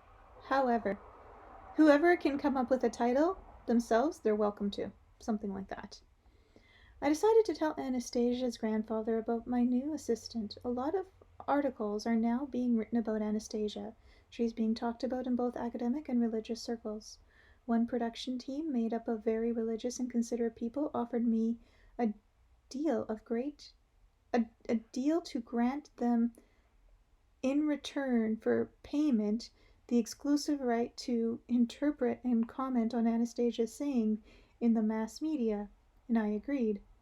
And for what amount, Vladimir, did you agree to sell them Anastasia? The tone of his question and what he was getting at left a rather bad taste in my mouth, and I answered, what do you mean, sell? I told them more about Anastasia when I wrote in the book. I told religious people so that they could offer their exclusive comments, as well as their explanations of what she said. They want to meet with her. They're even ready to finance an expedition. I agreed. What's wrong with that? The old fellow didn't respond immediately. Since no reply was forthcoming, I added, they offered me money for an exclusive right. That's the way we do things. People offer services for money. They will earn even more from their publications. The oldster lowered his head and remained silent for a while. Then, as if thinking things over aloud, he said, so, you, in your entrepreneurizing way, sold Anastasia, and they, assuming themselves to be the most religious and competent people in the world, decided to buy her. Well, that's a pretty strange way of putting it. So when it comes right down to it, what did I do wrong? Tell me, Vladimir, didn't it even enter your head or the heads of those religious people to think of asking, finding out, or realizing just who Anastasia herself wished to talk to, and when, and how? And do people in your world go visiting without so much of an advance request to the host? I don't recall her asking anybody to visit her. If she doesn't want to talk with them, she doesn't have to. She didn't sign any deal. But you did. She is ready to share what she knows with everyone, but it is her right to determine how she's going to do this. And if she's chosen to set it forth with your expression, who has the right to dictate or demand another? She made the choice herself, but somebody wants to change that, and the reason behind the effort to alter her choice is clear. She will not talk with people who put themselves ahead of everyone else, with people whose self-righteousness she knows will distort, overturn, and adjust to their own way of thinking the truths she holds sacred. Sadly, this happens so much with truth. It gets distorted by perception, interpretation, and ego. Why paint such a dark picture ahead of time? These people are interested in many different teachings. They are very religious. It is they who have determined that they are the most religious of all. Religious self-righteousness is the apex of the most deadly sins, pride. I began to be overwhelmed with the inexplicable sense of anger at myself. I had not yet received payment for the deal, and so I was able to break it. And shortly afterward, not seeing anything amiss, I signed another deal with one of the religious centers for the exclusive right to my own interviews. Once again, I was taken in by their considerate attitude and the religious knowledge they displayed, especially since this deal concerned me alone, and I could do with myself what I pleased. But once again, both they and I fell into a trap, and once again it turned out that I had indirectly sold Anastasia, and they had bought her.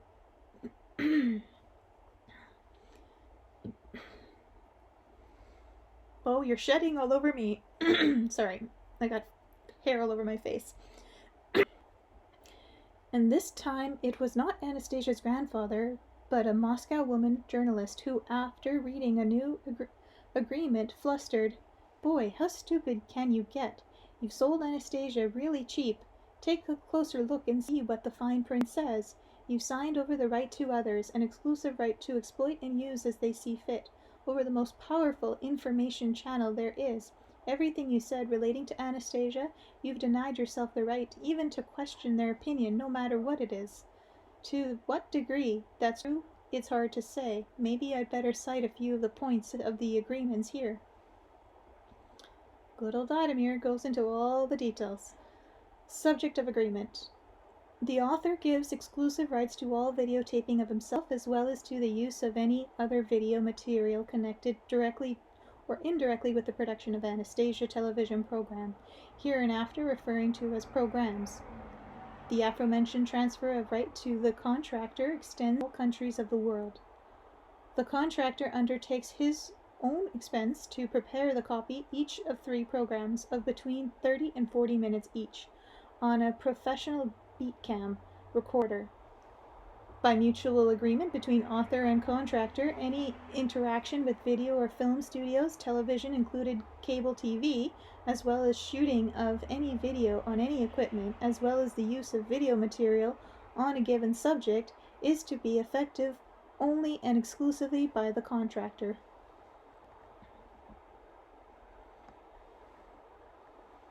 While this agreement is in force, the author waivers the right to give video interviews and prepare any audio material using the concept or terms that are in the programs, either directly or indirectly. When did that happen?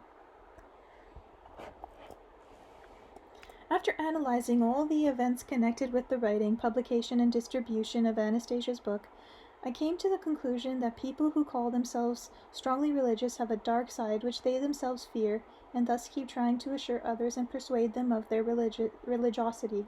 They are probably afraid that people will discover their dark side. It's so much simpler with entrepreneurs. Their actions and goals are more open, less obscured, and consequently they are also more honest, both to themselves and to those around them, to society. It's possible I'm mistaken, but you can't get away from the facts. 3 Moscows cured of Anastasia, no occasions for compensation anytime soon. They never talked about any religious matter. The book was published by Volume 11, a retired officer by the name of Gennady. I'm not going to pronounce the rest of his name because I will butcher it. At his own expense. The print run was small, and there wasn't even a thought of breaking even. Gutsaya, an entrepreneur, never talked of religious matters either. The next run was paid for by the business manager of Moscow Publishing Clearance House, Yuri. And again, not even going to try the rest of the name. But then it turned out he wasn't dealing in books at the time. He gave me the greater part of the print run to sell. He set no deadlines for getting a return on his investments, and he too never talked about religious matters. And then the religious people began putting in their 2 cents worth, and a print turned of 45,000 was released by an underground press. When this religious firm was discovered, they started proclaiming their religiosity and desire to produce bright things, and even promised to pay authors royalties. They still keep promising that, and that's not the only case. Religious people generally seem to be very neglectful of the counts, especially when they're the ones who owe money. As the transfer of exclusive rights, I have decided to make it clear on the pages of this book. I shall no longer give exclusive rights for the interpretation of Anastasia's sayings to anybody, and if anybody challenges me on that, let people know that I have not given anything voluntarily. Why do I say voluntarily? The Moscow journalists who helped me break the contract soon became the target of the anonymous threats. Who made them? What did they want? What kind of religion do they profess? They support their religion by extortion. Well, I know what the extortion racket is all about. After all, there are human beings there too, and I want to warn them. Be extra careful around religious people, and before getting into anything, consider calmly and carefully where these religious people are taking you. There's more. In the first book I wrote that I have invited Anastasia to come to Moscow herself and appear on our TV, but she refused. I couldn't understand why at the time, but now it is clear to me that what she foresaw. Even after the books came out, there have been many interpretations of what she said, many quite different interpretations. Some are interesting, and some are controversial. But among others, one could clearly trace the desire on the part of certain people to interpret her in a manner that would serve their own interests. Direct challenges were thrown my way, for example. So you think you alone have the right to talk with her? You don't understand everything. Let others speak with her. More will come out of it. But she is not an object to hand over to someone. She is man, and she herself has the right to decide how she will act, whom she will speak with, and what she will say. Now it's become clearer than ever that Anastasia is really being subjected to attack by a visible and invisible throng of dark forces in the guise of fanatics and self-seekers. Back in the first book, I quoted Anastasia as saying, "I know what a terrible mass of dark forces will descend upon me, but I am not afraid of them. I will succeed in raising my son. I will succeed in seeing my plan come true, and people will be carried across the dark forces window of time," which is what we are in right now. Wondering how that's when and how, yeah. In Anastasia's world, they instruct their children up to 11 years of age. In other words, she has at least another 10 years she can hold out. And then what? I asked her grandfather. Is she bound to perish? It's hard to say, the old fellow answered. They all die quite a bit earlier compared to her, and more than once she has embarked on a journey foretelling physical death, but each time at the last moment the law has flared up. Forgotten it may be, but it is still strong enough to overrule anything else. It has illuminated the essence of the truth, but earthly existence, and it has caused life to remain in her earthly body. The old man fell silent and once again, preoccupied in thought, began tracing some sort of symbols on the ground with his stick. I too began thinking, wondering how on earth I got myself involved in a situation like this. But the thing was, I couldn't very well walk away from it now. It might have been possible earlier, but not now because of the child. Anastasia had given birth to a son. Even though she'd rather devote herself to caring for the child and raising him, she is not going to abandon her dream, to carrying people across the dark forces window of time, and she will not, because she's really very stubborn. Someone like her will not walk away, and who will help her, naive as she is, if I should renege on my promise? She's got nobody left. She'd go to pieces. And that's something that should not happen to a nursing mother. She's got to finish her breastfeeding, at the very least. And so I asked her grandfather, Is there anything I can do for Anastasia? Try to figure out for a start what she's talking about and what she wants.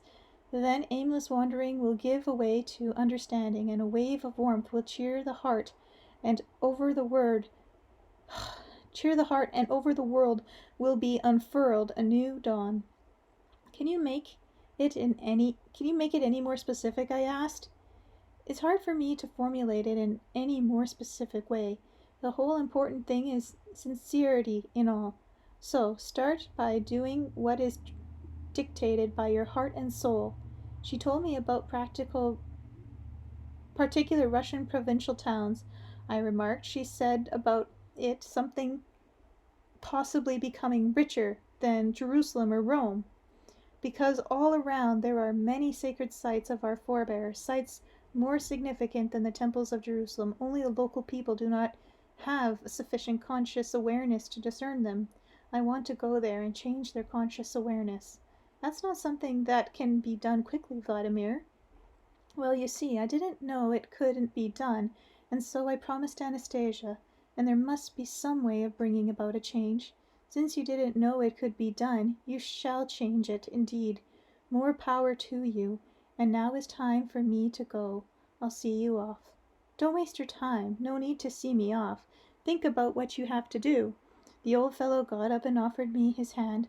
I watched Anastasia's grandfather recede into the distance along a tree-lined boulevard, and thought of my forthcoming trip to the city of Gelsenik, remembering what Anastasia had told me about it, and it was no mere chance conversation. Blah. Chapter 23. Jess. Chapter 33. Your sacred sites, O Russia. Wow, I read that properly. I asked Anastasia, do you people often come across ringing cedars? Very, very rarely, she replied. Perhaps 2 or 3 in 1,000 years. Right now, apart from the one that has been saved, there is one more, and it can be sought up and used for its designated purpose. What does that mean, used for its designated purpose? What is the purpose? The great intelligence of the universe, God, who created man and his environment, no doubt had the foresight to give people the opportunity to restore their lost abilities to use the wisdom accumulated in the non-material world. This wisdom has existed right from the start, but man's ability to perceive it has been lost through sinfulness. My grandfather and great-grandfather told you about the ringing cedars and its extraordinary healing properties. What they did not explain was that its pulsations and rhythms are close to the great intelligence. If they are merged and combined, as it were, with the rhythms already presented in many people, then a man who places the palm of his hands on the warm trunk of a ringing cedar and runs his hand over it as though caressing it, thereby attains the possibility of communicating with the infinite expanse of wisdom. Such a man is capable of becoming aware of many things in the scope of his thinking at the moment or contact or thereafter. This happens in a varying degree with each individual. I'm telling you about the highest manifestation. And then we kind of cut to an image of a dolmen, and then there's a bit of information about it. With its hundreds of dolmens, North Caucasus, Russia is... Oh, cat! That hurts my stomach. Is a region with one of the highest concentrations of preserved megalithic sites in the world. Over the millennia, many of the dolmens were vandalized or destroyed. After Vladimir Magri's The Ringing Cedars of Russia raised public awareness of their momentous spiritual importance, millions of people have visited these formerly neglected and forgotten sites. Photos from 2004. And then a map of where they are, and then a bit more information. A map of Dolmen country, Russian northern Caucasus, and the Black Sea coast above, and a view of this region below. What the region looks like. More of the Dolmen land. After a dolmen complex in the process of restoration, northern Caucasus, Russia. Below a dolmen near the settlement of Sada, which is front vandalized and covered in modern graffiti. Can't see it in the photo though. Giant tree beside a house. The cedar of Lebanon planted some 100 years ago by the hand of Vladimir. Another Vladimir, not this Vladimir. one last name I can't pronounce again, near the city of Gelznek. For details, please see chapter 33, your sacred rights, O Russia, which is in this chapter already. So I guess they're going to talk about that. A group of people in front of a dolmen. Above 8 women employed of Druzhka, a Santorinium, on a trip to dolmen near Svata in the Kashkai's mountain in 26 November 96. The picture was taken by Vladimir Megri himself, as these women were preparing to lay flowers in honor of their distant forebears. And then there's a house in the next photo, and it says below Vladimir Megri's photo of a Father Fyodor's church. Oh, it's a church. And then a photo of Jesus, it looks like, wearing a thorn of crowns. The one and only by single line. This picture in the private collection of the Trinity Sergiv Monastery is a copy of a famous engraving by Claude Mellon. The face of Jesus Christ, the one and only, surmounted by a crown of thrones, is executed by a single spiral line in 166 revolutions. For detail on Vladimir Megri's experience connected with this image, please see chapter 24.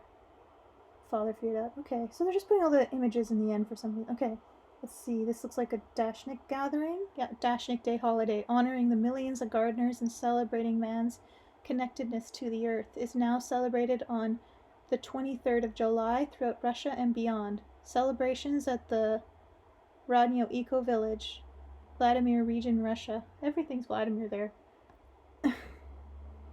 Another looks like more Dashnick's gathering, and a picture of Vladimir Megri arriving from the Ringing Cedars of Russia movement conference held in the city of Vladimir it's also called in the city of Vladimir, on June 5th, 2004. The conference brought together over 400 delegates from 150 eco villages from all over Russia and beyond. And a loud truck goes by. Okay, now back to the chapter. I think I'm going to have to just quickly go back to see what we left off on before all these pictures came in. Just give me a second, guys. Okay, so this is about the Ringing Cedars. Okay, I'm just going to reread this part. My grandfather and great-grandfather told you about the Ringing Cedars and its extraordinary healing properties. What they did not explain was that its pulsations and rhythms are close to the great intelligence.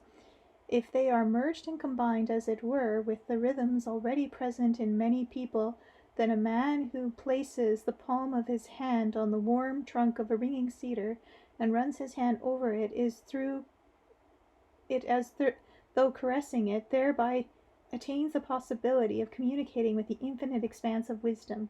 Such as man is capable of becoming aware of many things in the scope of his thinking at the moment of contact or thereafter. This happens in varying degrees with which individual I'm telling you about the highest manifestation. Okay, right, I remember now. But why does it happen differently? Does the cedar choose to give its power to one person and not another? Its operations is identical to each case. Its rhythm and vibration are always the same. But some people can tune into it and feel it all to the full, while others detect just a light touch. Many people don't feel anything at all to start with, but conscious awareness will gradually come even to those without feeling. At least, they have a great possibility of feeling it. I still don't quite understand what kind of selection takes place. Vladimir, please try to read my lips. The difference is not in the power of the tree, but in the man. All right. I have found it. An example. Music. You know, when music is playing, music too, after all, consists of vibration and rhythm. But some people listen to it attentively. They begin to have feelings from it, sometimes even tears of joy and tenderness. Others listen to some music, but feel nothing, or do not care about listening to it at all. The same with this cedar. Only those who are capable of feeling and understanding will hear anything much at all. And this much is something that will gradually unfold itself to them. It comes during the moment when man feels like pondering.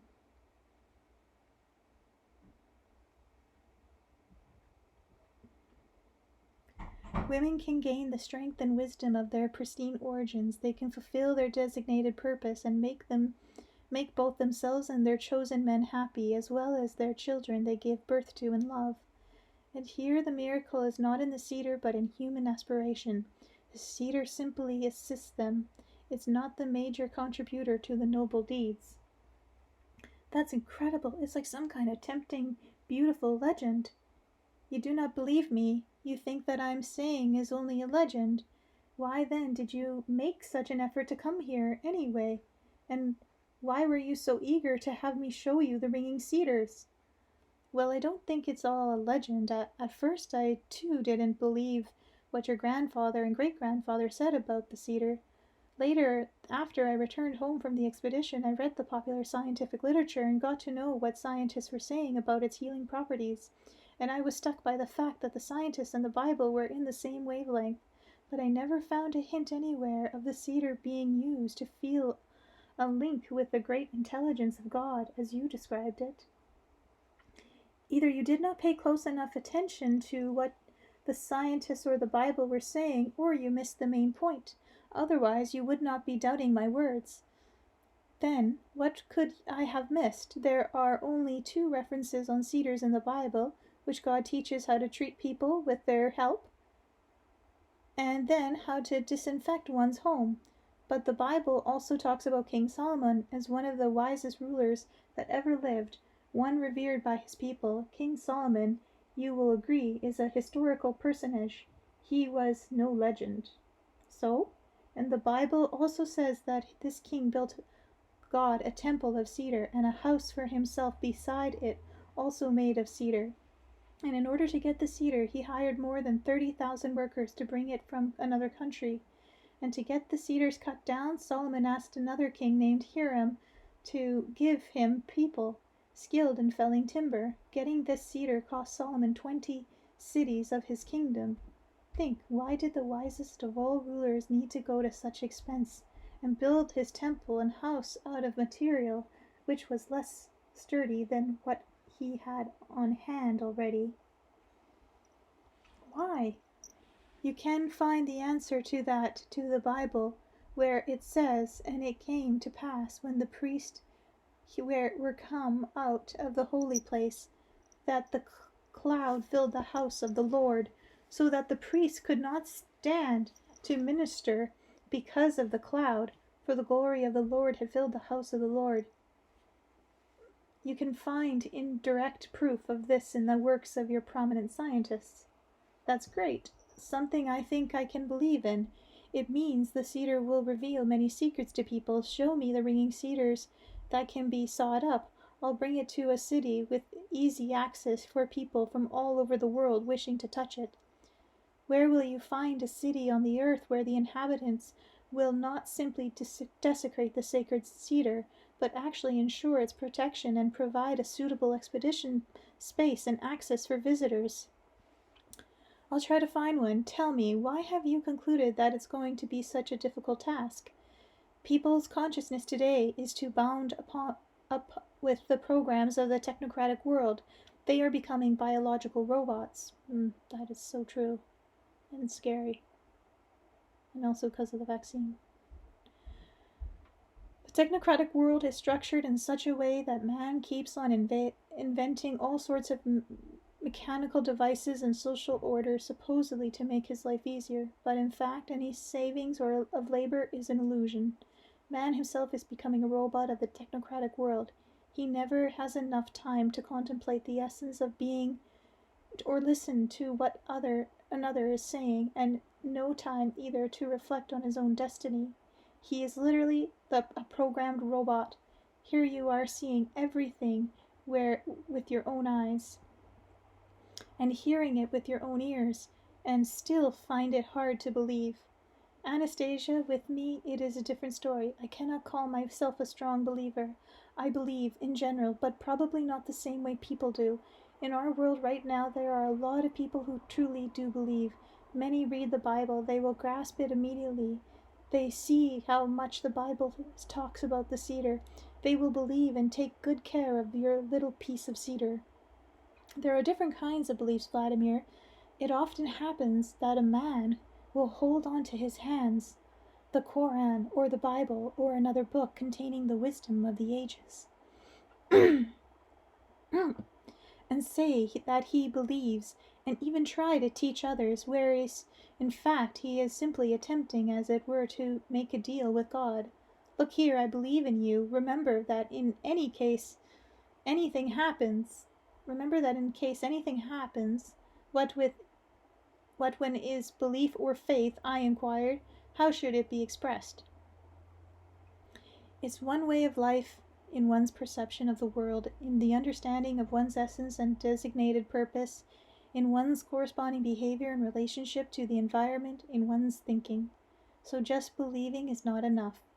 Just believing is not enough. Imagine an army, all the soldiers down to the last one, believing in their commander, but they do not go into battle. They have such strong faith in him that they trust he will win in any case. So the soldiers sit back and watch as their commander goes up along against the enemy force. They sit there in a state of a frenzy and call out, "Go, go, go! We believe in you! We know you can do it!" That's no help, Anastasia. You didn't make a real analogy. Those kind of absurdities simply don't happen. Those kind of absurdities do happen in real life, Vladimir. And give me an example from the concrete realities of our life and not something made up. Ugh, Vladimir, you always ask this question. Fine. There is a city in Russia called Geljanek. It has a noble purpose to be a place where people can go to relax from their daily grind, a place to meditate and touch sacred sites.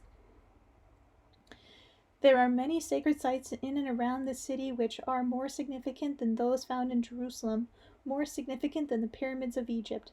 This city could be one of the richest cities in the world, richer than Jerusalem or Rome, but the city is dying.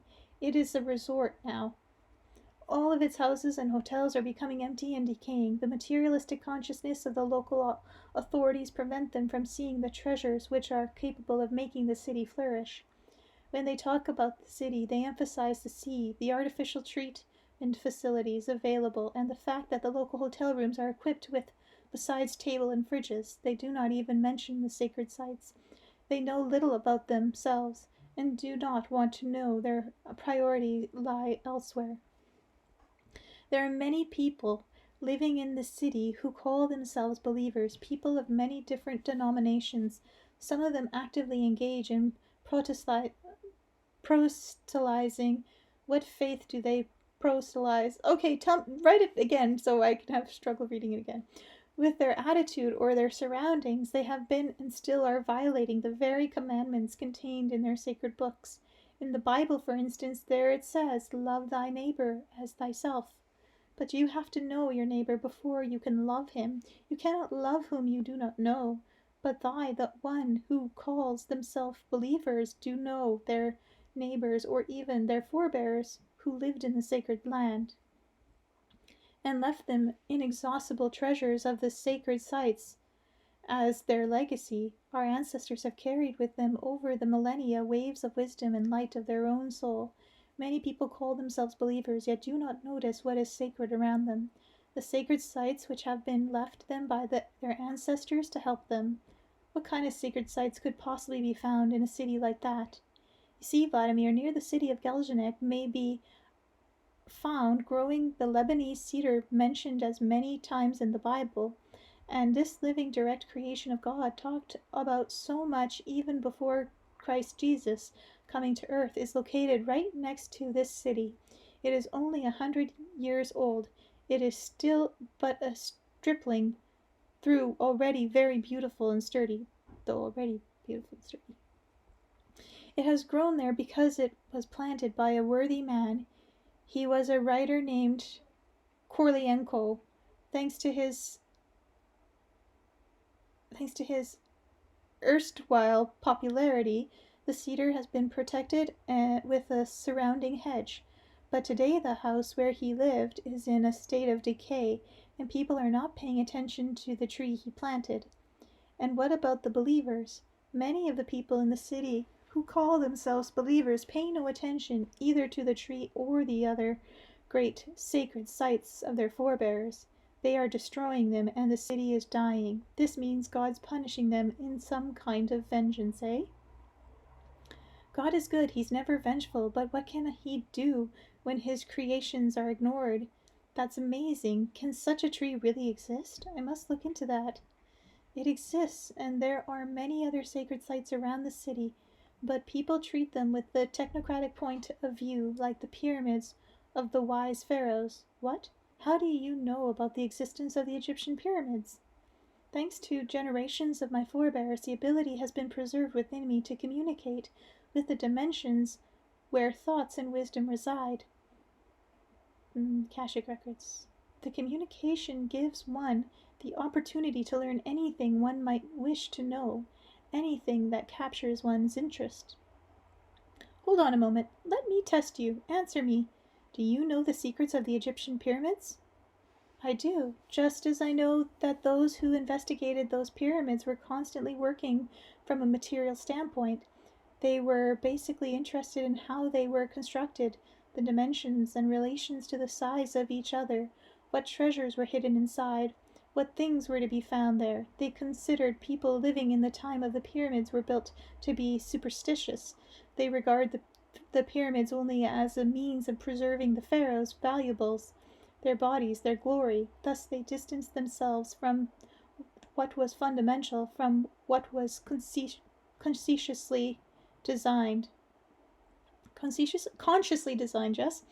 I don't understand you, Anastasia. What conscious design were they distancing themselves from? Well, that I read right. Wow. Anastasia didn't speak for some time, staring, it seemed, somewhere off into infinity, and then she began telling her remarkable story.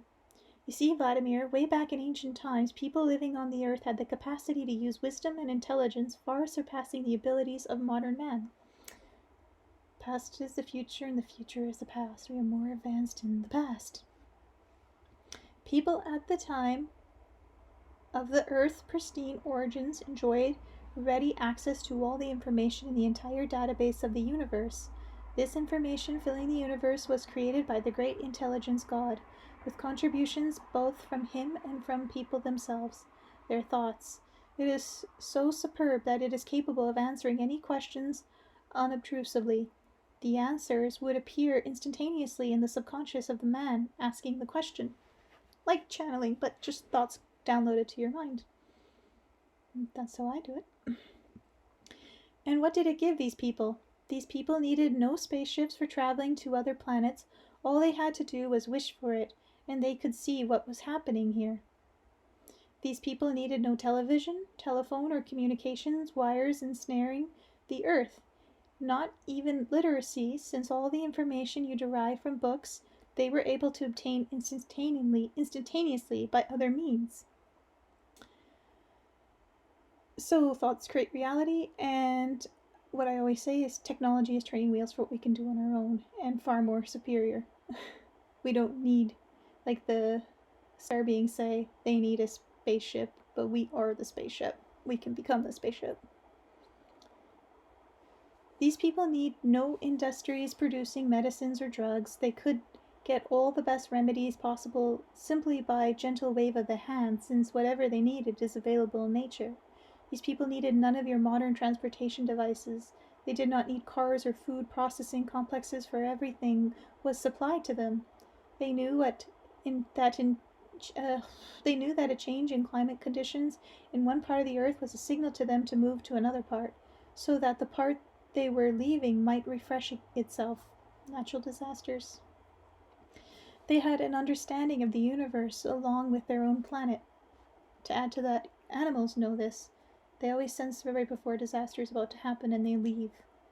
A few days in advance even. Sometimes a few weeks. So you should listen. Pay attention to the animals, they know. And kids. They worked to bring the planet Earth to perfection. They had no equals in the universe. In terms of intelligence, they were second only to the great intelligence of the universe of God.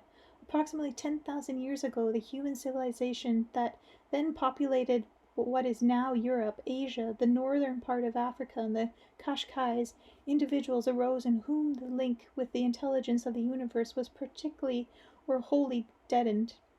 This point marks the beginning of mankind's movement towards a disaster of global proportions.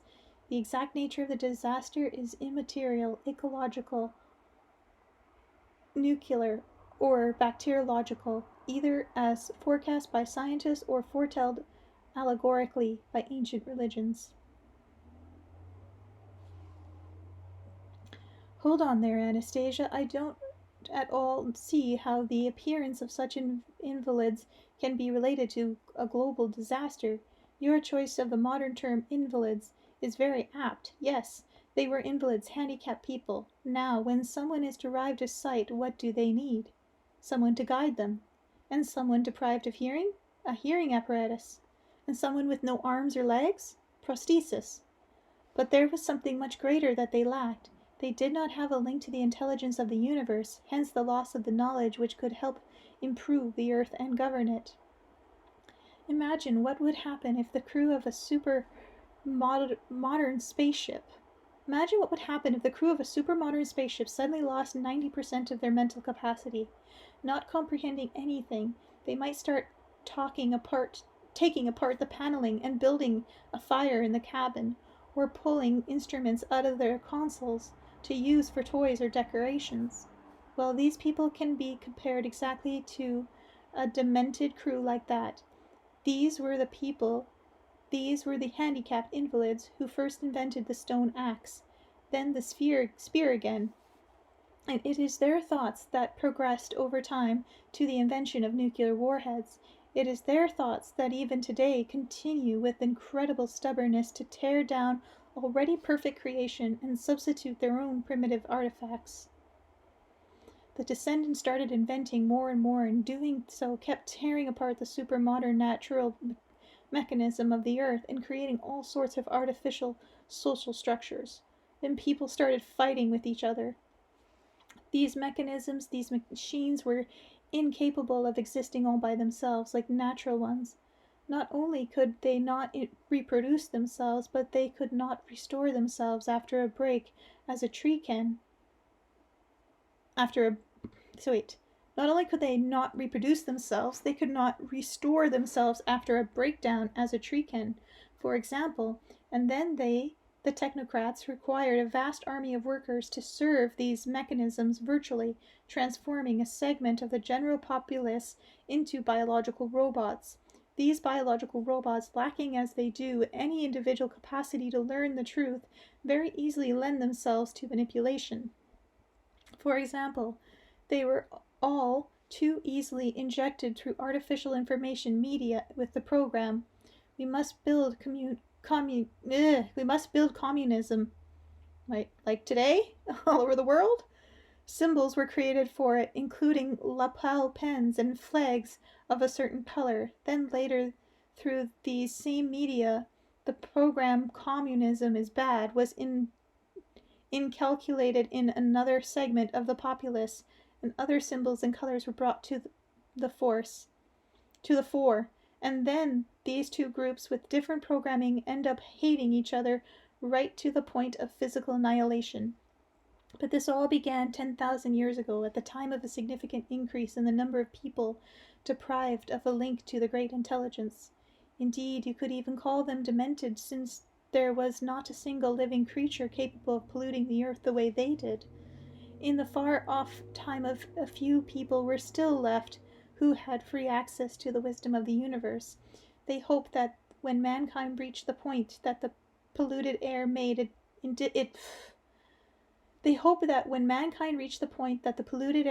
difficult to breathe, and the water became dangerous to drink, and all its artificial created life support systems, technological and social, proved themselves too awkward and more often only led to disastrous imbalances, mankind would start having second thoughts. People standing on the edge of an abyss will start thinking about what happens and what being is all about. They will start pondering the meaning of their existence and purpose. Then many of them will desire to understand the truth of their pristine origins, and this is possible, but only under the absolute condition that the abilities inherent in man's pristine origin be restored. Few of the people who have lived 10,000 years ago still possess these abilities. It was basically those heading up social groups, leaders of tribes. They began, or rather, at their behest, people began, to construct special facilities made of heavy stone slabs. These enclosed an interior chamber about 1.5 by 2 meters in an area and 2 meters in height, sometimes more, sometimes less. The slabs were placed in a slight angle, leaning towards the center of the top. Occasionally these chambers would be held out of the single monolith. Other chambers might be hidden underground and covered over by mounds of earth. On one of the walls in the chamber a cone-shaped opening was cut into the slab, approximately 30 centimeters in diameter, and covered with a specialty fitted stone plug. Into those tomb chambers would go people who had not lost the ability to communicate with the wisdom of the universe. Those still alive, and even those who might be born thousands of years hence, would be able to go to them and obtain answers to any questions that were of interest to man. This required sitting beside the chamber and meditating. Sometimes the answers would come right away, sometimes after a delay, but it would definitely come, since these structures and those that retreated into them served as an information receiver. Through them it was easier to communicate with the great intelligence of the universe. Those stone structures are the prototypes of the Egyptian pyramids, only the pyramids do not constitute nearly as powerful receivers. Even though they are far greater in size, their essence and function, however, is pretty much the same. The pharaohs who were buried in the Egyptian pyramids were also thinkers, and at least partially preserved the abilities inherent in man's pristine origins. But in order to obtain an answer to a question using the pyramids, those still living had to come to the pyramids not individually, but in large numbers. They had to stand along each of their 4 sides and direct their physical and mental gaze upward, as though skimming over the pyramid's oblique sides right to its top. I probably read that wrong. Oblique. Opaque, maybe?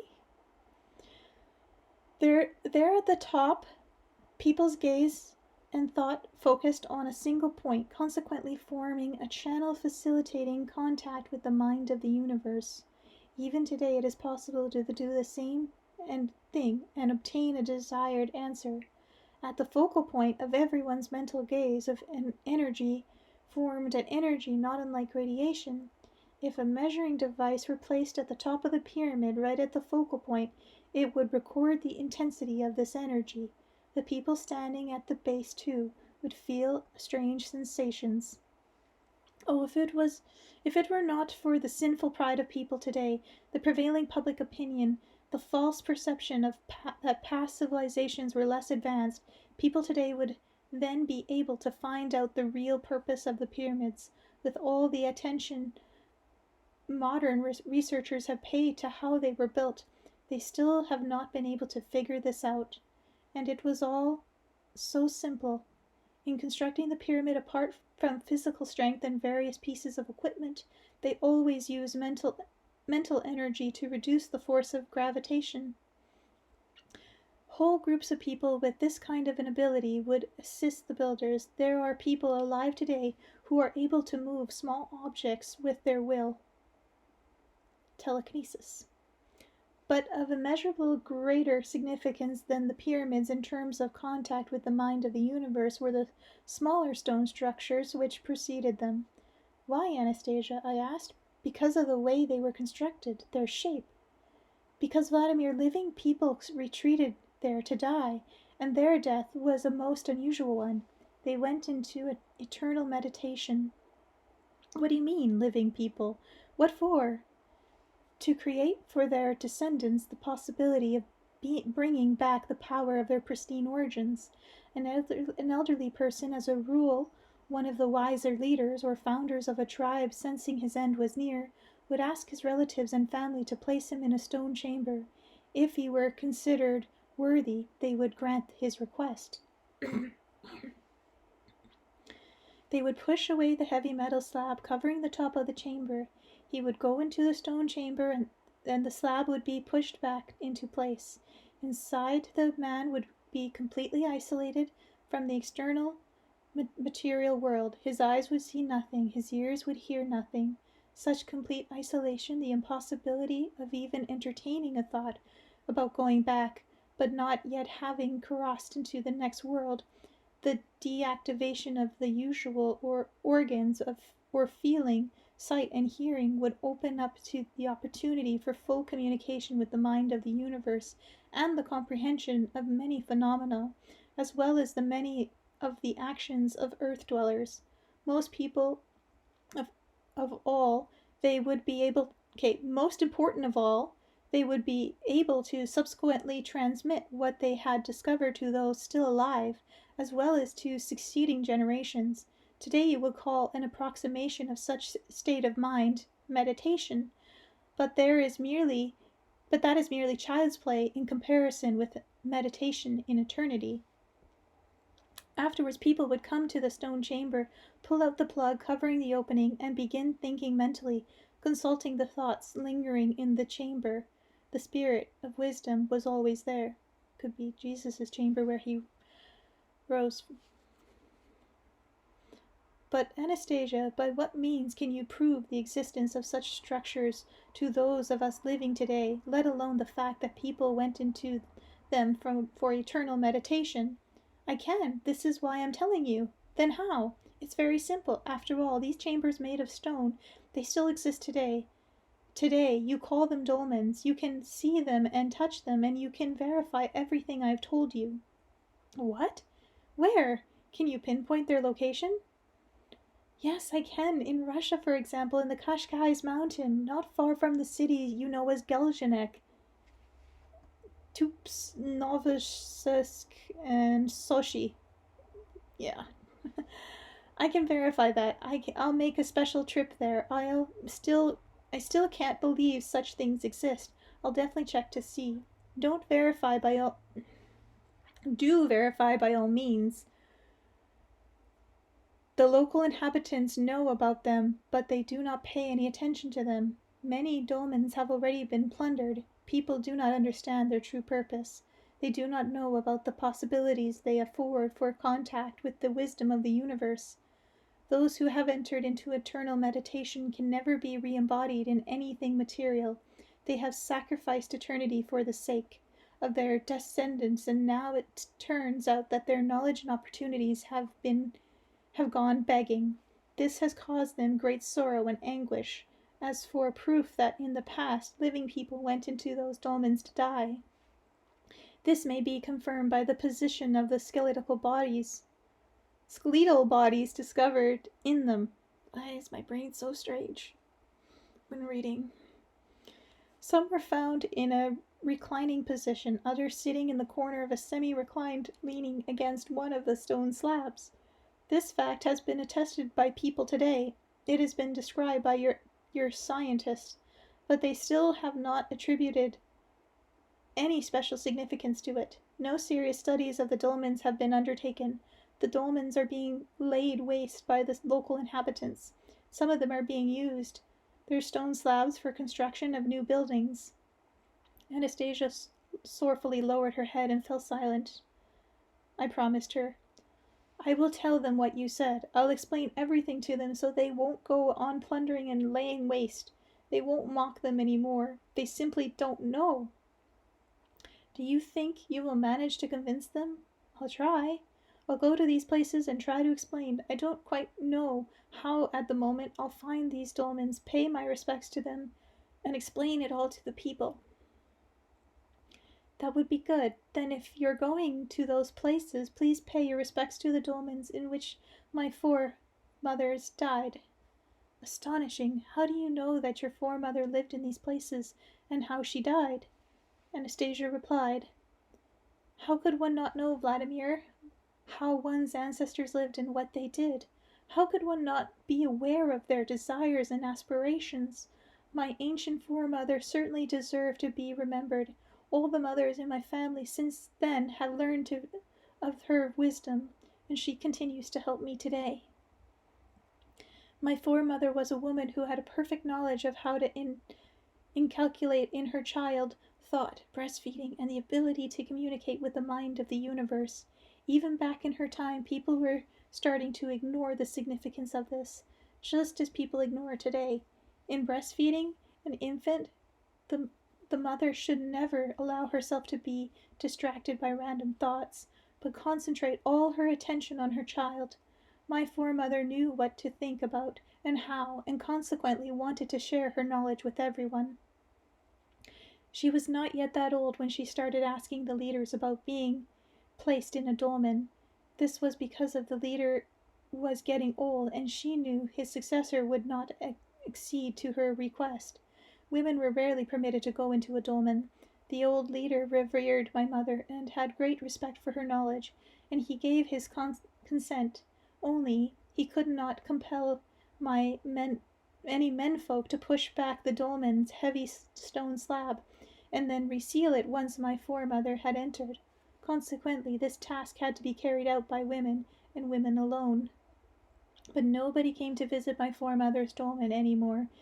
People are not interested in what she knew, and she so desperately wanted to share it with everybody. She wanted children to be happy and a joy to their parents.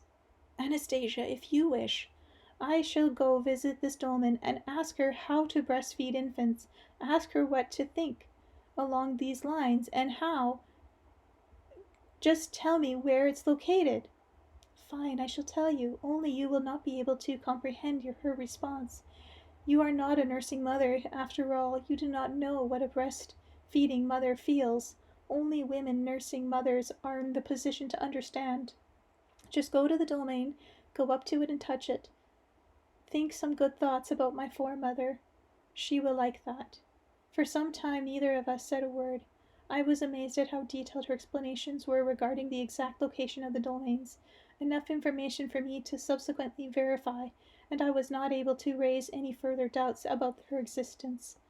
I did ask her, however, to show me some proof of the possibility of contact with the invisible and still incomprehensible to me wisdom of the universe, to which Anastasia responded. Vladimir, if you keep on doubting everything I say, any proof I have to offer will seem incomprehensible and unconvincing to you, and I shall have to spend a great deal of time explaining. Don't be offended, Anastasia. It's just that your unusual lifestyle as a recluse. How can you call me a recluse when I have the opportunity to communicate not only with everyone and everything on earth, but with significantly more? So many on earth are surrounded by utterly lonely people just like themselves. These are real hermit recluses. It's not that frightening to be alone. It is much more frightening when one is lonely, even when surrounded by people. But still I persisted. If one of our prominent scientists, let's say, could talk about that dimension, the one where, as you say, thoughts produced by humans, civilizations reside, people would be more inclined to believe than just on your say-so. That's the way people today are. They look to formal science as an authority. There are such scientists. I have seen their thoughts. I cannot tell you their names, but no doubt they are renowned scholars by your standards. They have the capacity to prolific thought. You can hunt down the proof you need when you get back, and compare them with everything I have said. Upon arriving in Kashgar's, I located the dolmens in the mountains near Dashnick. I took some color photos of them. They knew about the dolmens and the local history museums, only they didn't attach any particular significance to them. I also managed to find the dolmens where Anastasia's foremother was buried. Paying my respects, I laid flowers on the moss-covered stone portal. As I looked at the dolmens, I realized that here was a visible and tangible proof of Anastasia's words. By the time I had read the account from Kings in the Bible about King Solomon and his relationship to the cedars of Lebanon, not being much of a scholar myself, I wasn't about to leaf through a whole lot of scientific works trying to find confirmation of Anastasia's words. But by extraordinary coincidence, this young recluse from the remote Siberia taiga seemed to be able to confirm, from a distance, the truth of everything she said, and in the language of modern science. People took up into themselves to bring or to send to me scientific studies dealing with the existence of the mind of the universe. At the beginning of the book, I cited the conclusion of two academics, which I'm not going to say their name, member of the Russian Academy of Medical Science and director of the Institute of Clinical and Experimental Medicine, and Anomaly of the International Institute of Theoretical and Applied Physics in Russian Academy, Natural Science, published in May 1996 issue, Wonders and Adventures. I have been writing this chapter about the sacred sites of Geljanek right in the city itself. The text has been keyboarded into the computer by an employee friend. Prior to its publication in the book, it has gone over by my employees of the sanitarium, and something interesting has happened. On the 26th of November 1996 at 10:30 in the morning Moscow time, an event occurred which did not have any obvious claim to significance, although I am certain that it will prove to be of planetary proportions. A group of women were making their way toward one of the dolmens in the mountain near the settlement of Fashada in the Geljanek district. They were all employees of the Drushka Sanitarium. In contrast to the tourists that sometimes visit these places to admire the natural beauty and gawk at this lonely mountain dolmen, these people, possibly for the first time in a millennia, came to the dolmen for the specific purpose of honoring the memory of their ancient forebear, to honor the memory of a person who lived more than 10,000 years ago, a wise leader of his people who, at his own initiative, was sealed into the stone crypt, alive so that over the millennia he could share the wisdom of the universe with his descendants. It is difficult to say for just how many millennia his efforts went begging. Traces of our own era's atrocities are seared into the ancient slabs of the form of modern graffiti and the forcibly enlarged aperture of the dolmen's portal. Visitors to the dolmens, at least over the past century, have thought little about its significance, about the person buried here, his wisdom, his desire and aspirations to sacrifice his life for the living. This is all eloquently attested in a number of pre-revolutionary as well as more recent monographs I have seen. Scientists, researchers, and archaeologists have been more interested in the dimension of the dolmen itself, amazed and eager to determine how the multi-toned slabs were prepared and put in place. And now I look at the women standing by the dolmen with the flowers they had brought to lay on the portal, and thought to myself, how many centuries or even millennia have passed since you last received flowers, O illustrious ancestors? What does your soul feel now? What is happening this very moment in the astral world? Have you, or our distant and yet so close forebears, taken these flowers as a first sign that your efforts were not in vain? And among people today, your descendants, there is an aspiration today toward living one's life with greater conscious awareness. These are but the first flowers. No doubt there will be more and more, but the first ones are the most desirable, and you will be helping those who are now living attain the wisdom of the universe and the conscious awareness of being. You are our distant forebears. Participants in this visit to the dolmen, including the sanitary inspector of Geljanek Health Service, he had been invited by, in her capacity as a local tour guide and museum curator, to accompany them and measure the dolmen's radioactivity. Miss Laranov told me that once on an excursion she had led to this dolmen, a tourist had brought along a Geiger counter, which had showed a significant level of radiation. This individual later took her aside so as not to alarm the other tourists, showed her the counter, and told her about the presence of radioactivity at the dolmens. This time, Health Service Inspector had brought about a fairly accurate radiation meter in its own special case. He began measuring radiation levels even before we got close to the dolmens, and continued his readings right up to the dolmen itself, and even inside. While Mrs. Larison was giving her talk to the group of women, I was seized by a fear that now this medical inspector would announce the results of his measurements for all to hear, and And this would not just be a tourist observation, but an official conclusion. People might stop coming to visit the Dolmen once they learned of the elevated radiation levels. Anastasia told me that this radiation, like energy, could come and go. It was controlled and could have beneficial effect on man. But how would we, people of the modern world, look upon the opinions of the, let's admit, not very typical women in contrast with the affirmations of modern science and facts established by modern scientific equipment, especially concentrating radiation, concerning radiation, which men as is so fearful of today? Oh God, I thought poor Anastasia, she wanted so much, after all, for people to take a different attitude, a more thoughtful attitude toward these ancient extraordinary burial places of our ancestors. And now there would be an official pronouncement. Even in the best case, it would mean no more visitors to the Dolmens. In the worst case, they might be destroyed altogether. People wouldn't even use them any longer for construction as they had done before.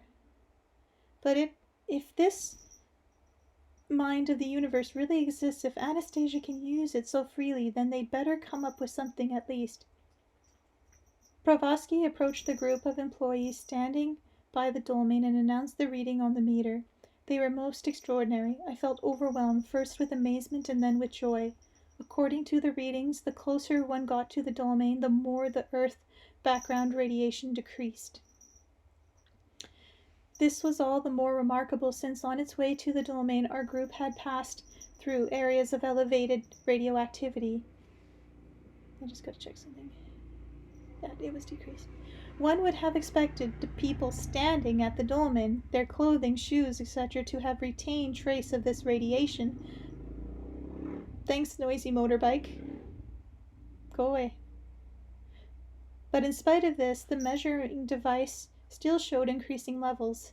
It was as though an invisible someone had said, "Do not be afraid of this, people. We are your distant forebears. We wish you well. Take your knowledge, children." And all at once I realized Anastasia, this phenomenon must have attributed directly to her. Yes, definitely to her.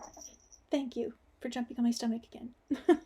Even though she was thousands of kilometers away, she had drawn an invisible line across the millennia, linking those living today with an ancient civilization, thereby causing a surge in people's consciousness of an aspiration towards good.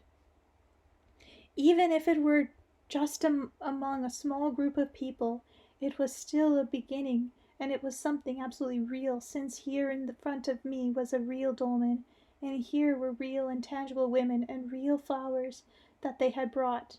According to science literature, dolmens are to be found near to Sochi and this other place, as well as in England, Turkey, North Africa, and India. This point to the existence of an ancient civilization with a single culture, whose members could communicate over vast distance. As Anastasia's information reaches more and more people, their attitudes towards whatever other domain have been preserved will no doubt change. This in evidence is the reaction of the people of Geljanek indeed. The world's first excursion of dolmens followed. Anastasia's amazing revelations about them took place at Geljanek, led by Valentina, the luckiest and happiest woman alive, as she described herself, and here was a woman with 30 years' experience as a tour guide and a member of Geljanek's city council to boot. But that's not all. Under Miss Larzum's guidance, a group of local historians began comparing already known facts. They spoke with the long-term residents of the area and read biographies of saints, all of which enabled them to confirm the existence of Geljanek environs of the sacred sites Anastasia had spoken of. These were unique sacred sites of Russia, most of which were not even mentioned in single tourist brochures. They included the Lebanese cedar, St. Nina's mountain, a monastery, and a sacred hand spring. People who are healed there tie the cloth ribbon around a tree. In Geljanek area, a church is now being restored. A branch of the Trinity Sergov monastery is under construction. I observed all this and thought to myself, look at all these sacred sites in just one small corner of Russia. springs of healing water, and here Russians are traipsing off to the ends of the earth to worship other people's gods. How many still forgotten sacred sites are waiting to be discovered in other parts of Russia, and who will discover them? I've done what I can. It's a pittance, of course, but at least it was given me some hope that Anastasia will show me our son. So armed with rompers, toys, and baby food, I set off to the Siberian taiga once again to see Anastasia and meet my son. To be continued.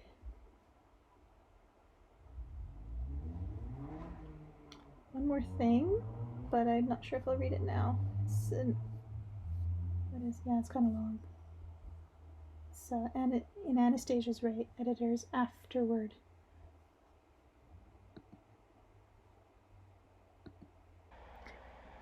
In Anastasia's Ray, editors afterward. Taking advantage of the forestry weather, which had put a nearby lake under a thick shield of ice, I spent a Sunday afternoon skating with my daughter. The sky was overcast and a chilly northern wind was blowing by layers of winter clothing, and energetic movement kept us warm. The same day, 26th of December 2004, a local newspaper reported temperatures below 10 degrees Fahrenheit and featured an article on ice fishing. 5 days later, on New Year's Eve, we were having tea on the porch of our house, basking in the sun's hot rays and watching our daughter in her summer dress, smelling yellow dandelions and feeding honey to a bee that had joined our meal. After breakfast, we went for a walk by the lake, only to discover no trace of ice whatsoever. The sun's heat was so intense that the temperature in the shade climbed to 65 degrees Fahrenheit, and a new and historic record high was set. The newspaper printed photographs of residents of Columbia, Missouri, wearing sports and t-shirts, enjoying the outdoors on the 31st of December 2004, and commented on the unseasonably warm weather. And then I remembered the words Anastasia had addressed to Vladimir Magri 9 years earlier. I am making it happen. Can you not feel the gentle touch of the breeze? Feel it caressing embrace, and the warm touch of the sun's glistening rays on your face? Can you not hear the birds singing so cheerful, and the leaves rustling on the tree you are sitting under? Love dissolves in space, for one can touch the hearts of many.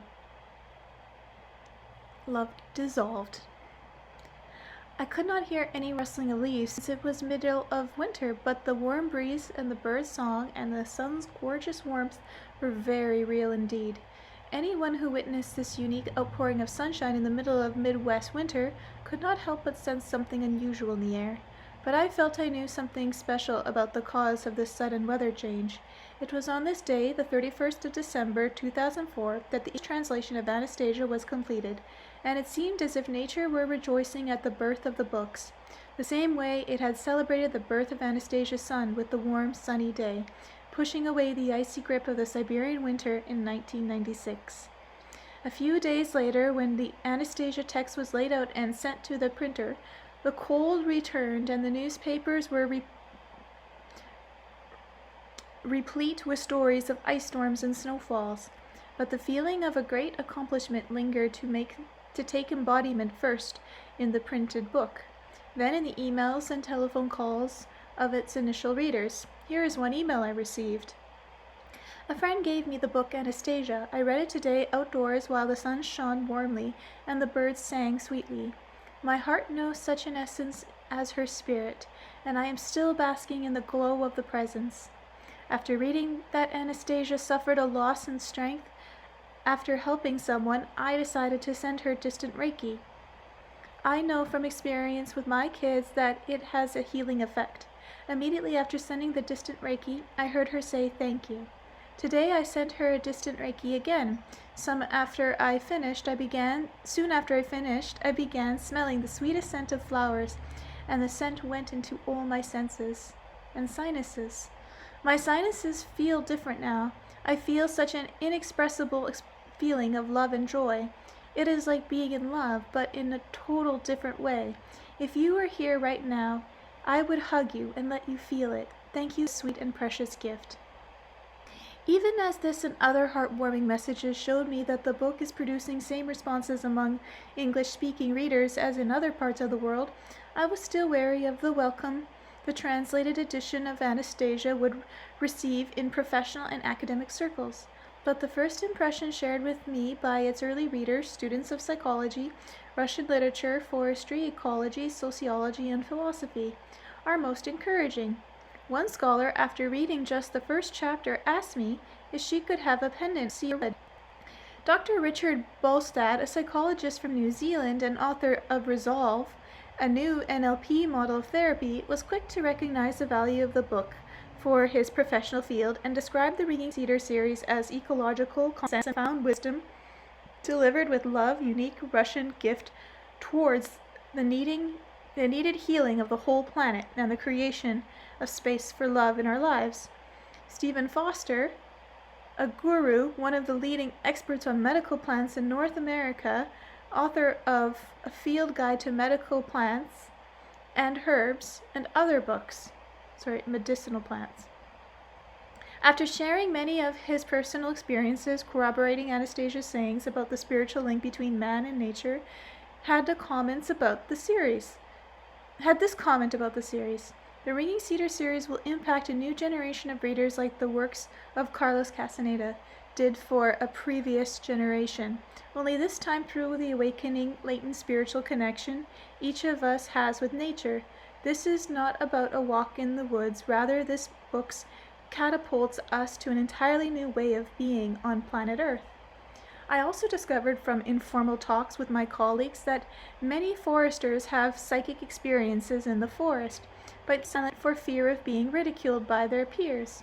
One colleague who managed thousands of acres of forest in the Ozarks confessed to me in the private conversation that when marking trees to be felled, he communicated with the intelligence governing the trees and had a deep reverence for the life manifested in them. I am all the more happy to hear these accounts in view of the fact that they are a sincere expression of readers' actual feelings rather than a formulation developed by a well-paid marketing specialist and put into the mouths of celebrities, as often happens in current practice in the publishing industry. These and all other reviews of the Ringing Cedars series I have received are genuine. They come straight from the heart. One of the faculty members at the University of Missouri surprised me by saying he already knew about Anastasia and the impact these books were producing around the world. It turned out that he had learned about the Ringing Cedars series from his aunt, who lived in Germany, and had read the best-selling German translation. He said she had so greatly impressed by the book that she would call him from Germany and read entire chapters in German over the telephone. This story made me wonder as to how many aunts call their nephews on the other side of the globe to read a chapter from a book they particularly liked. Not very many, I would imagine, which means a book that does elicit such a response most certainly possesses a power to set hearts aflame, regardless of the language in which it is read. I became even more confident about the Ringing Cedar power to transcend national boundaries after I received the following message from Europe from Nara Petrovic, editor of the Slovenian translation of the series. This is what he wrote. Without any advertisement, the book became a bestseller mainly by readers spreading the news from mouth to mouth. In many libraries, the waiting lists were soon getting longer and longer, and the bookstores, the sales were very good. Thousands of readers in Slovenia and Croatia are more than enthusiastic about the books. Whoever has read the books and has a vegetable garden was compelled, even out of sheer curiosity, to try out the ideas explained in the first book. And when I spoke to people, they confirmed that everything works. One man even called us and told us that he had made a beehive according to Anastasia's detailed instructions and was amazed at how well it worked. One of the publisher's relatives spent a lot of time in the garden, even before he read the books. He loved to work in the garden and thus had cultivated very healthy and tasty crops. But after he implemented Anastasia's instructions, the tomatoes and some other vegetables yielded so well that all of his relatives and friends were surprised by the tastiest vegetables they'd ever eaten. One lady who lives near my city planted pumpkins for the first time in her garden according to Anastasia's instructions. that year there was a great drought. All her neighbors' gardens were dry, with very little vegetables, while the pumpkins in her garden were huge, although she took almost no care of them. I also have accounts of people in North America who, after either reading the Russian version or learning about Anastasia's ideas from their Russian friends, have followed her advice on gardening to obtain remarkable results. This is very encouraging in the light of how all the incredible revelations of the series have been playing out in real life. There is no escaping the fact that your dreams, Anastasia, is entering upon our world, and it really seems as though our world is beginning to change. There are certain people who feel and understand you. They show evidence of new strength coming from somewhere, and that is changing the world. The world is best coming just a little brighter. In this English speaker, there are no different from the readers that embrace Anastasia's ideas earlier. The book you have written will circulate all over the world, and it will give you and others a power greater than mere physical or material strength. The only difference is that in Russia and other countries, the dream has been unfolding for a number of years now, while America, along with the rest of the English-speaking world, is at the beginning of this radiant path, which it may now choose to follow.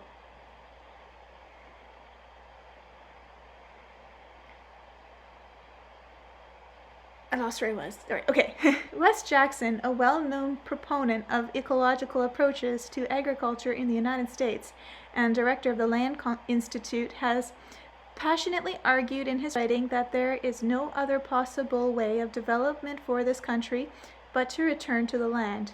What if he is right, and there is indeed no other way? Then it is probable, not by chance, that two of the central chapters in Vladimir Megri's 8th book, The New Civilization, convey Anastasia's vision of America's future, a beautiful one. Even as my family are now packing up, getting ready to move from Colombia to a small farm lost amidst the beautiful Ozark Mountain, with an inspiration, apart from continuing work on the Ringing Cedar series, to live their ideas in real life. I have an ever-growing feeling of awe at the clear realization that what Anastasia's dreamt about is already coming to pass in America as well. It is coming to pass. Within the 2 months since Anastasia was published in English, there have already been 2 artistic performances of dance and song inspired by her. The dancer, a young breastfeeding mother and a future midwife, told me how her heart had instantly felt and accepted Anastasia's essence as her own, and how she now feels her presence and support on the path she is following. She told me she felt herself simply overflowing with the energy of love and wanted to share it with everybody. Then, as she described her captivating dance and song as a butterfly woman, I stared at her in awe, experiencing a strange sensation in my heart and head.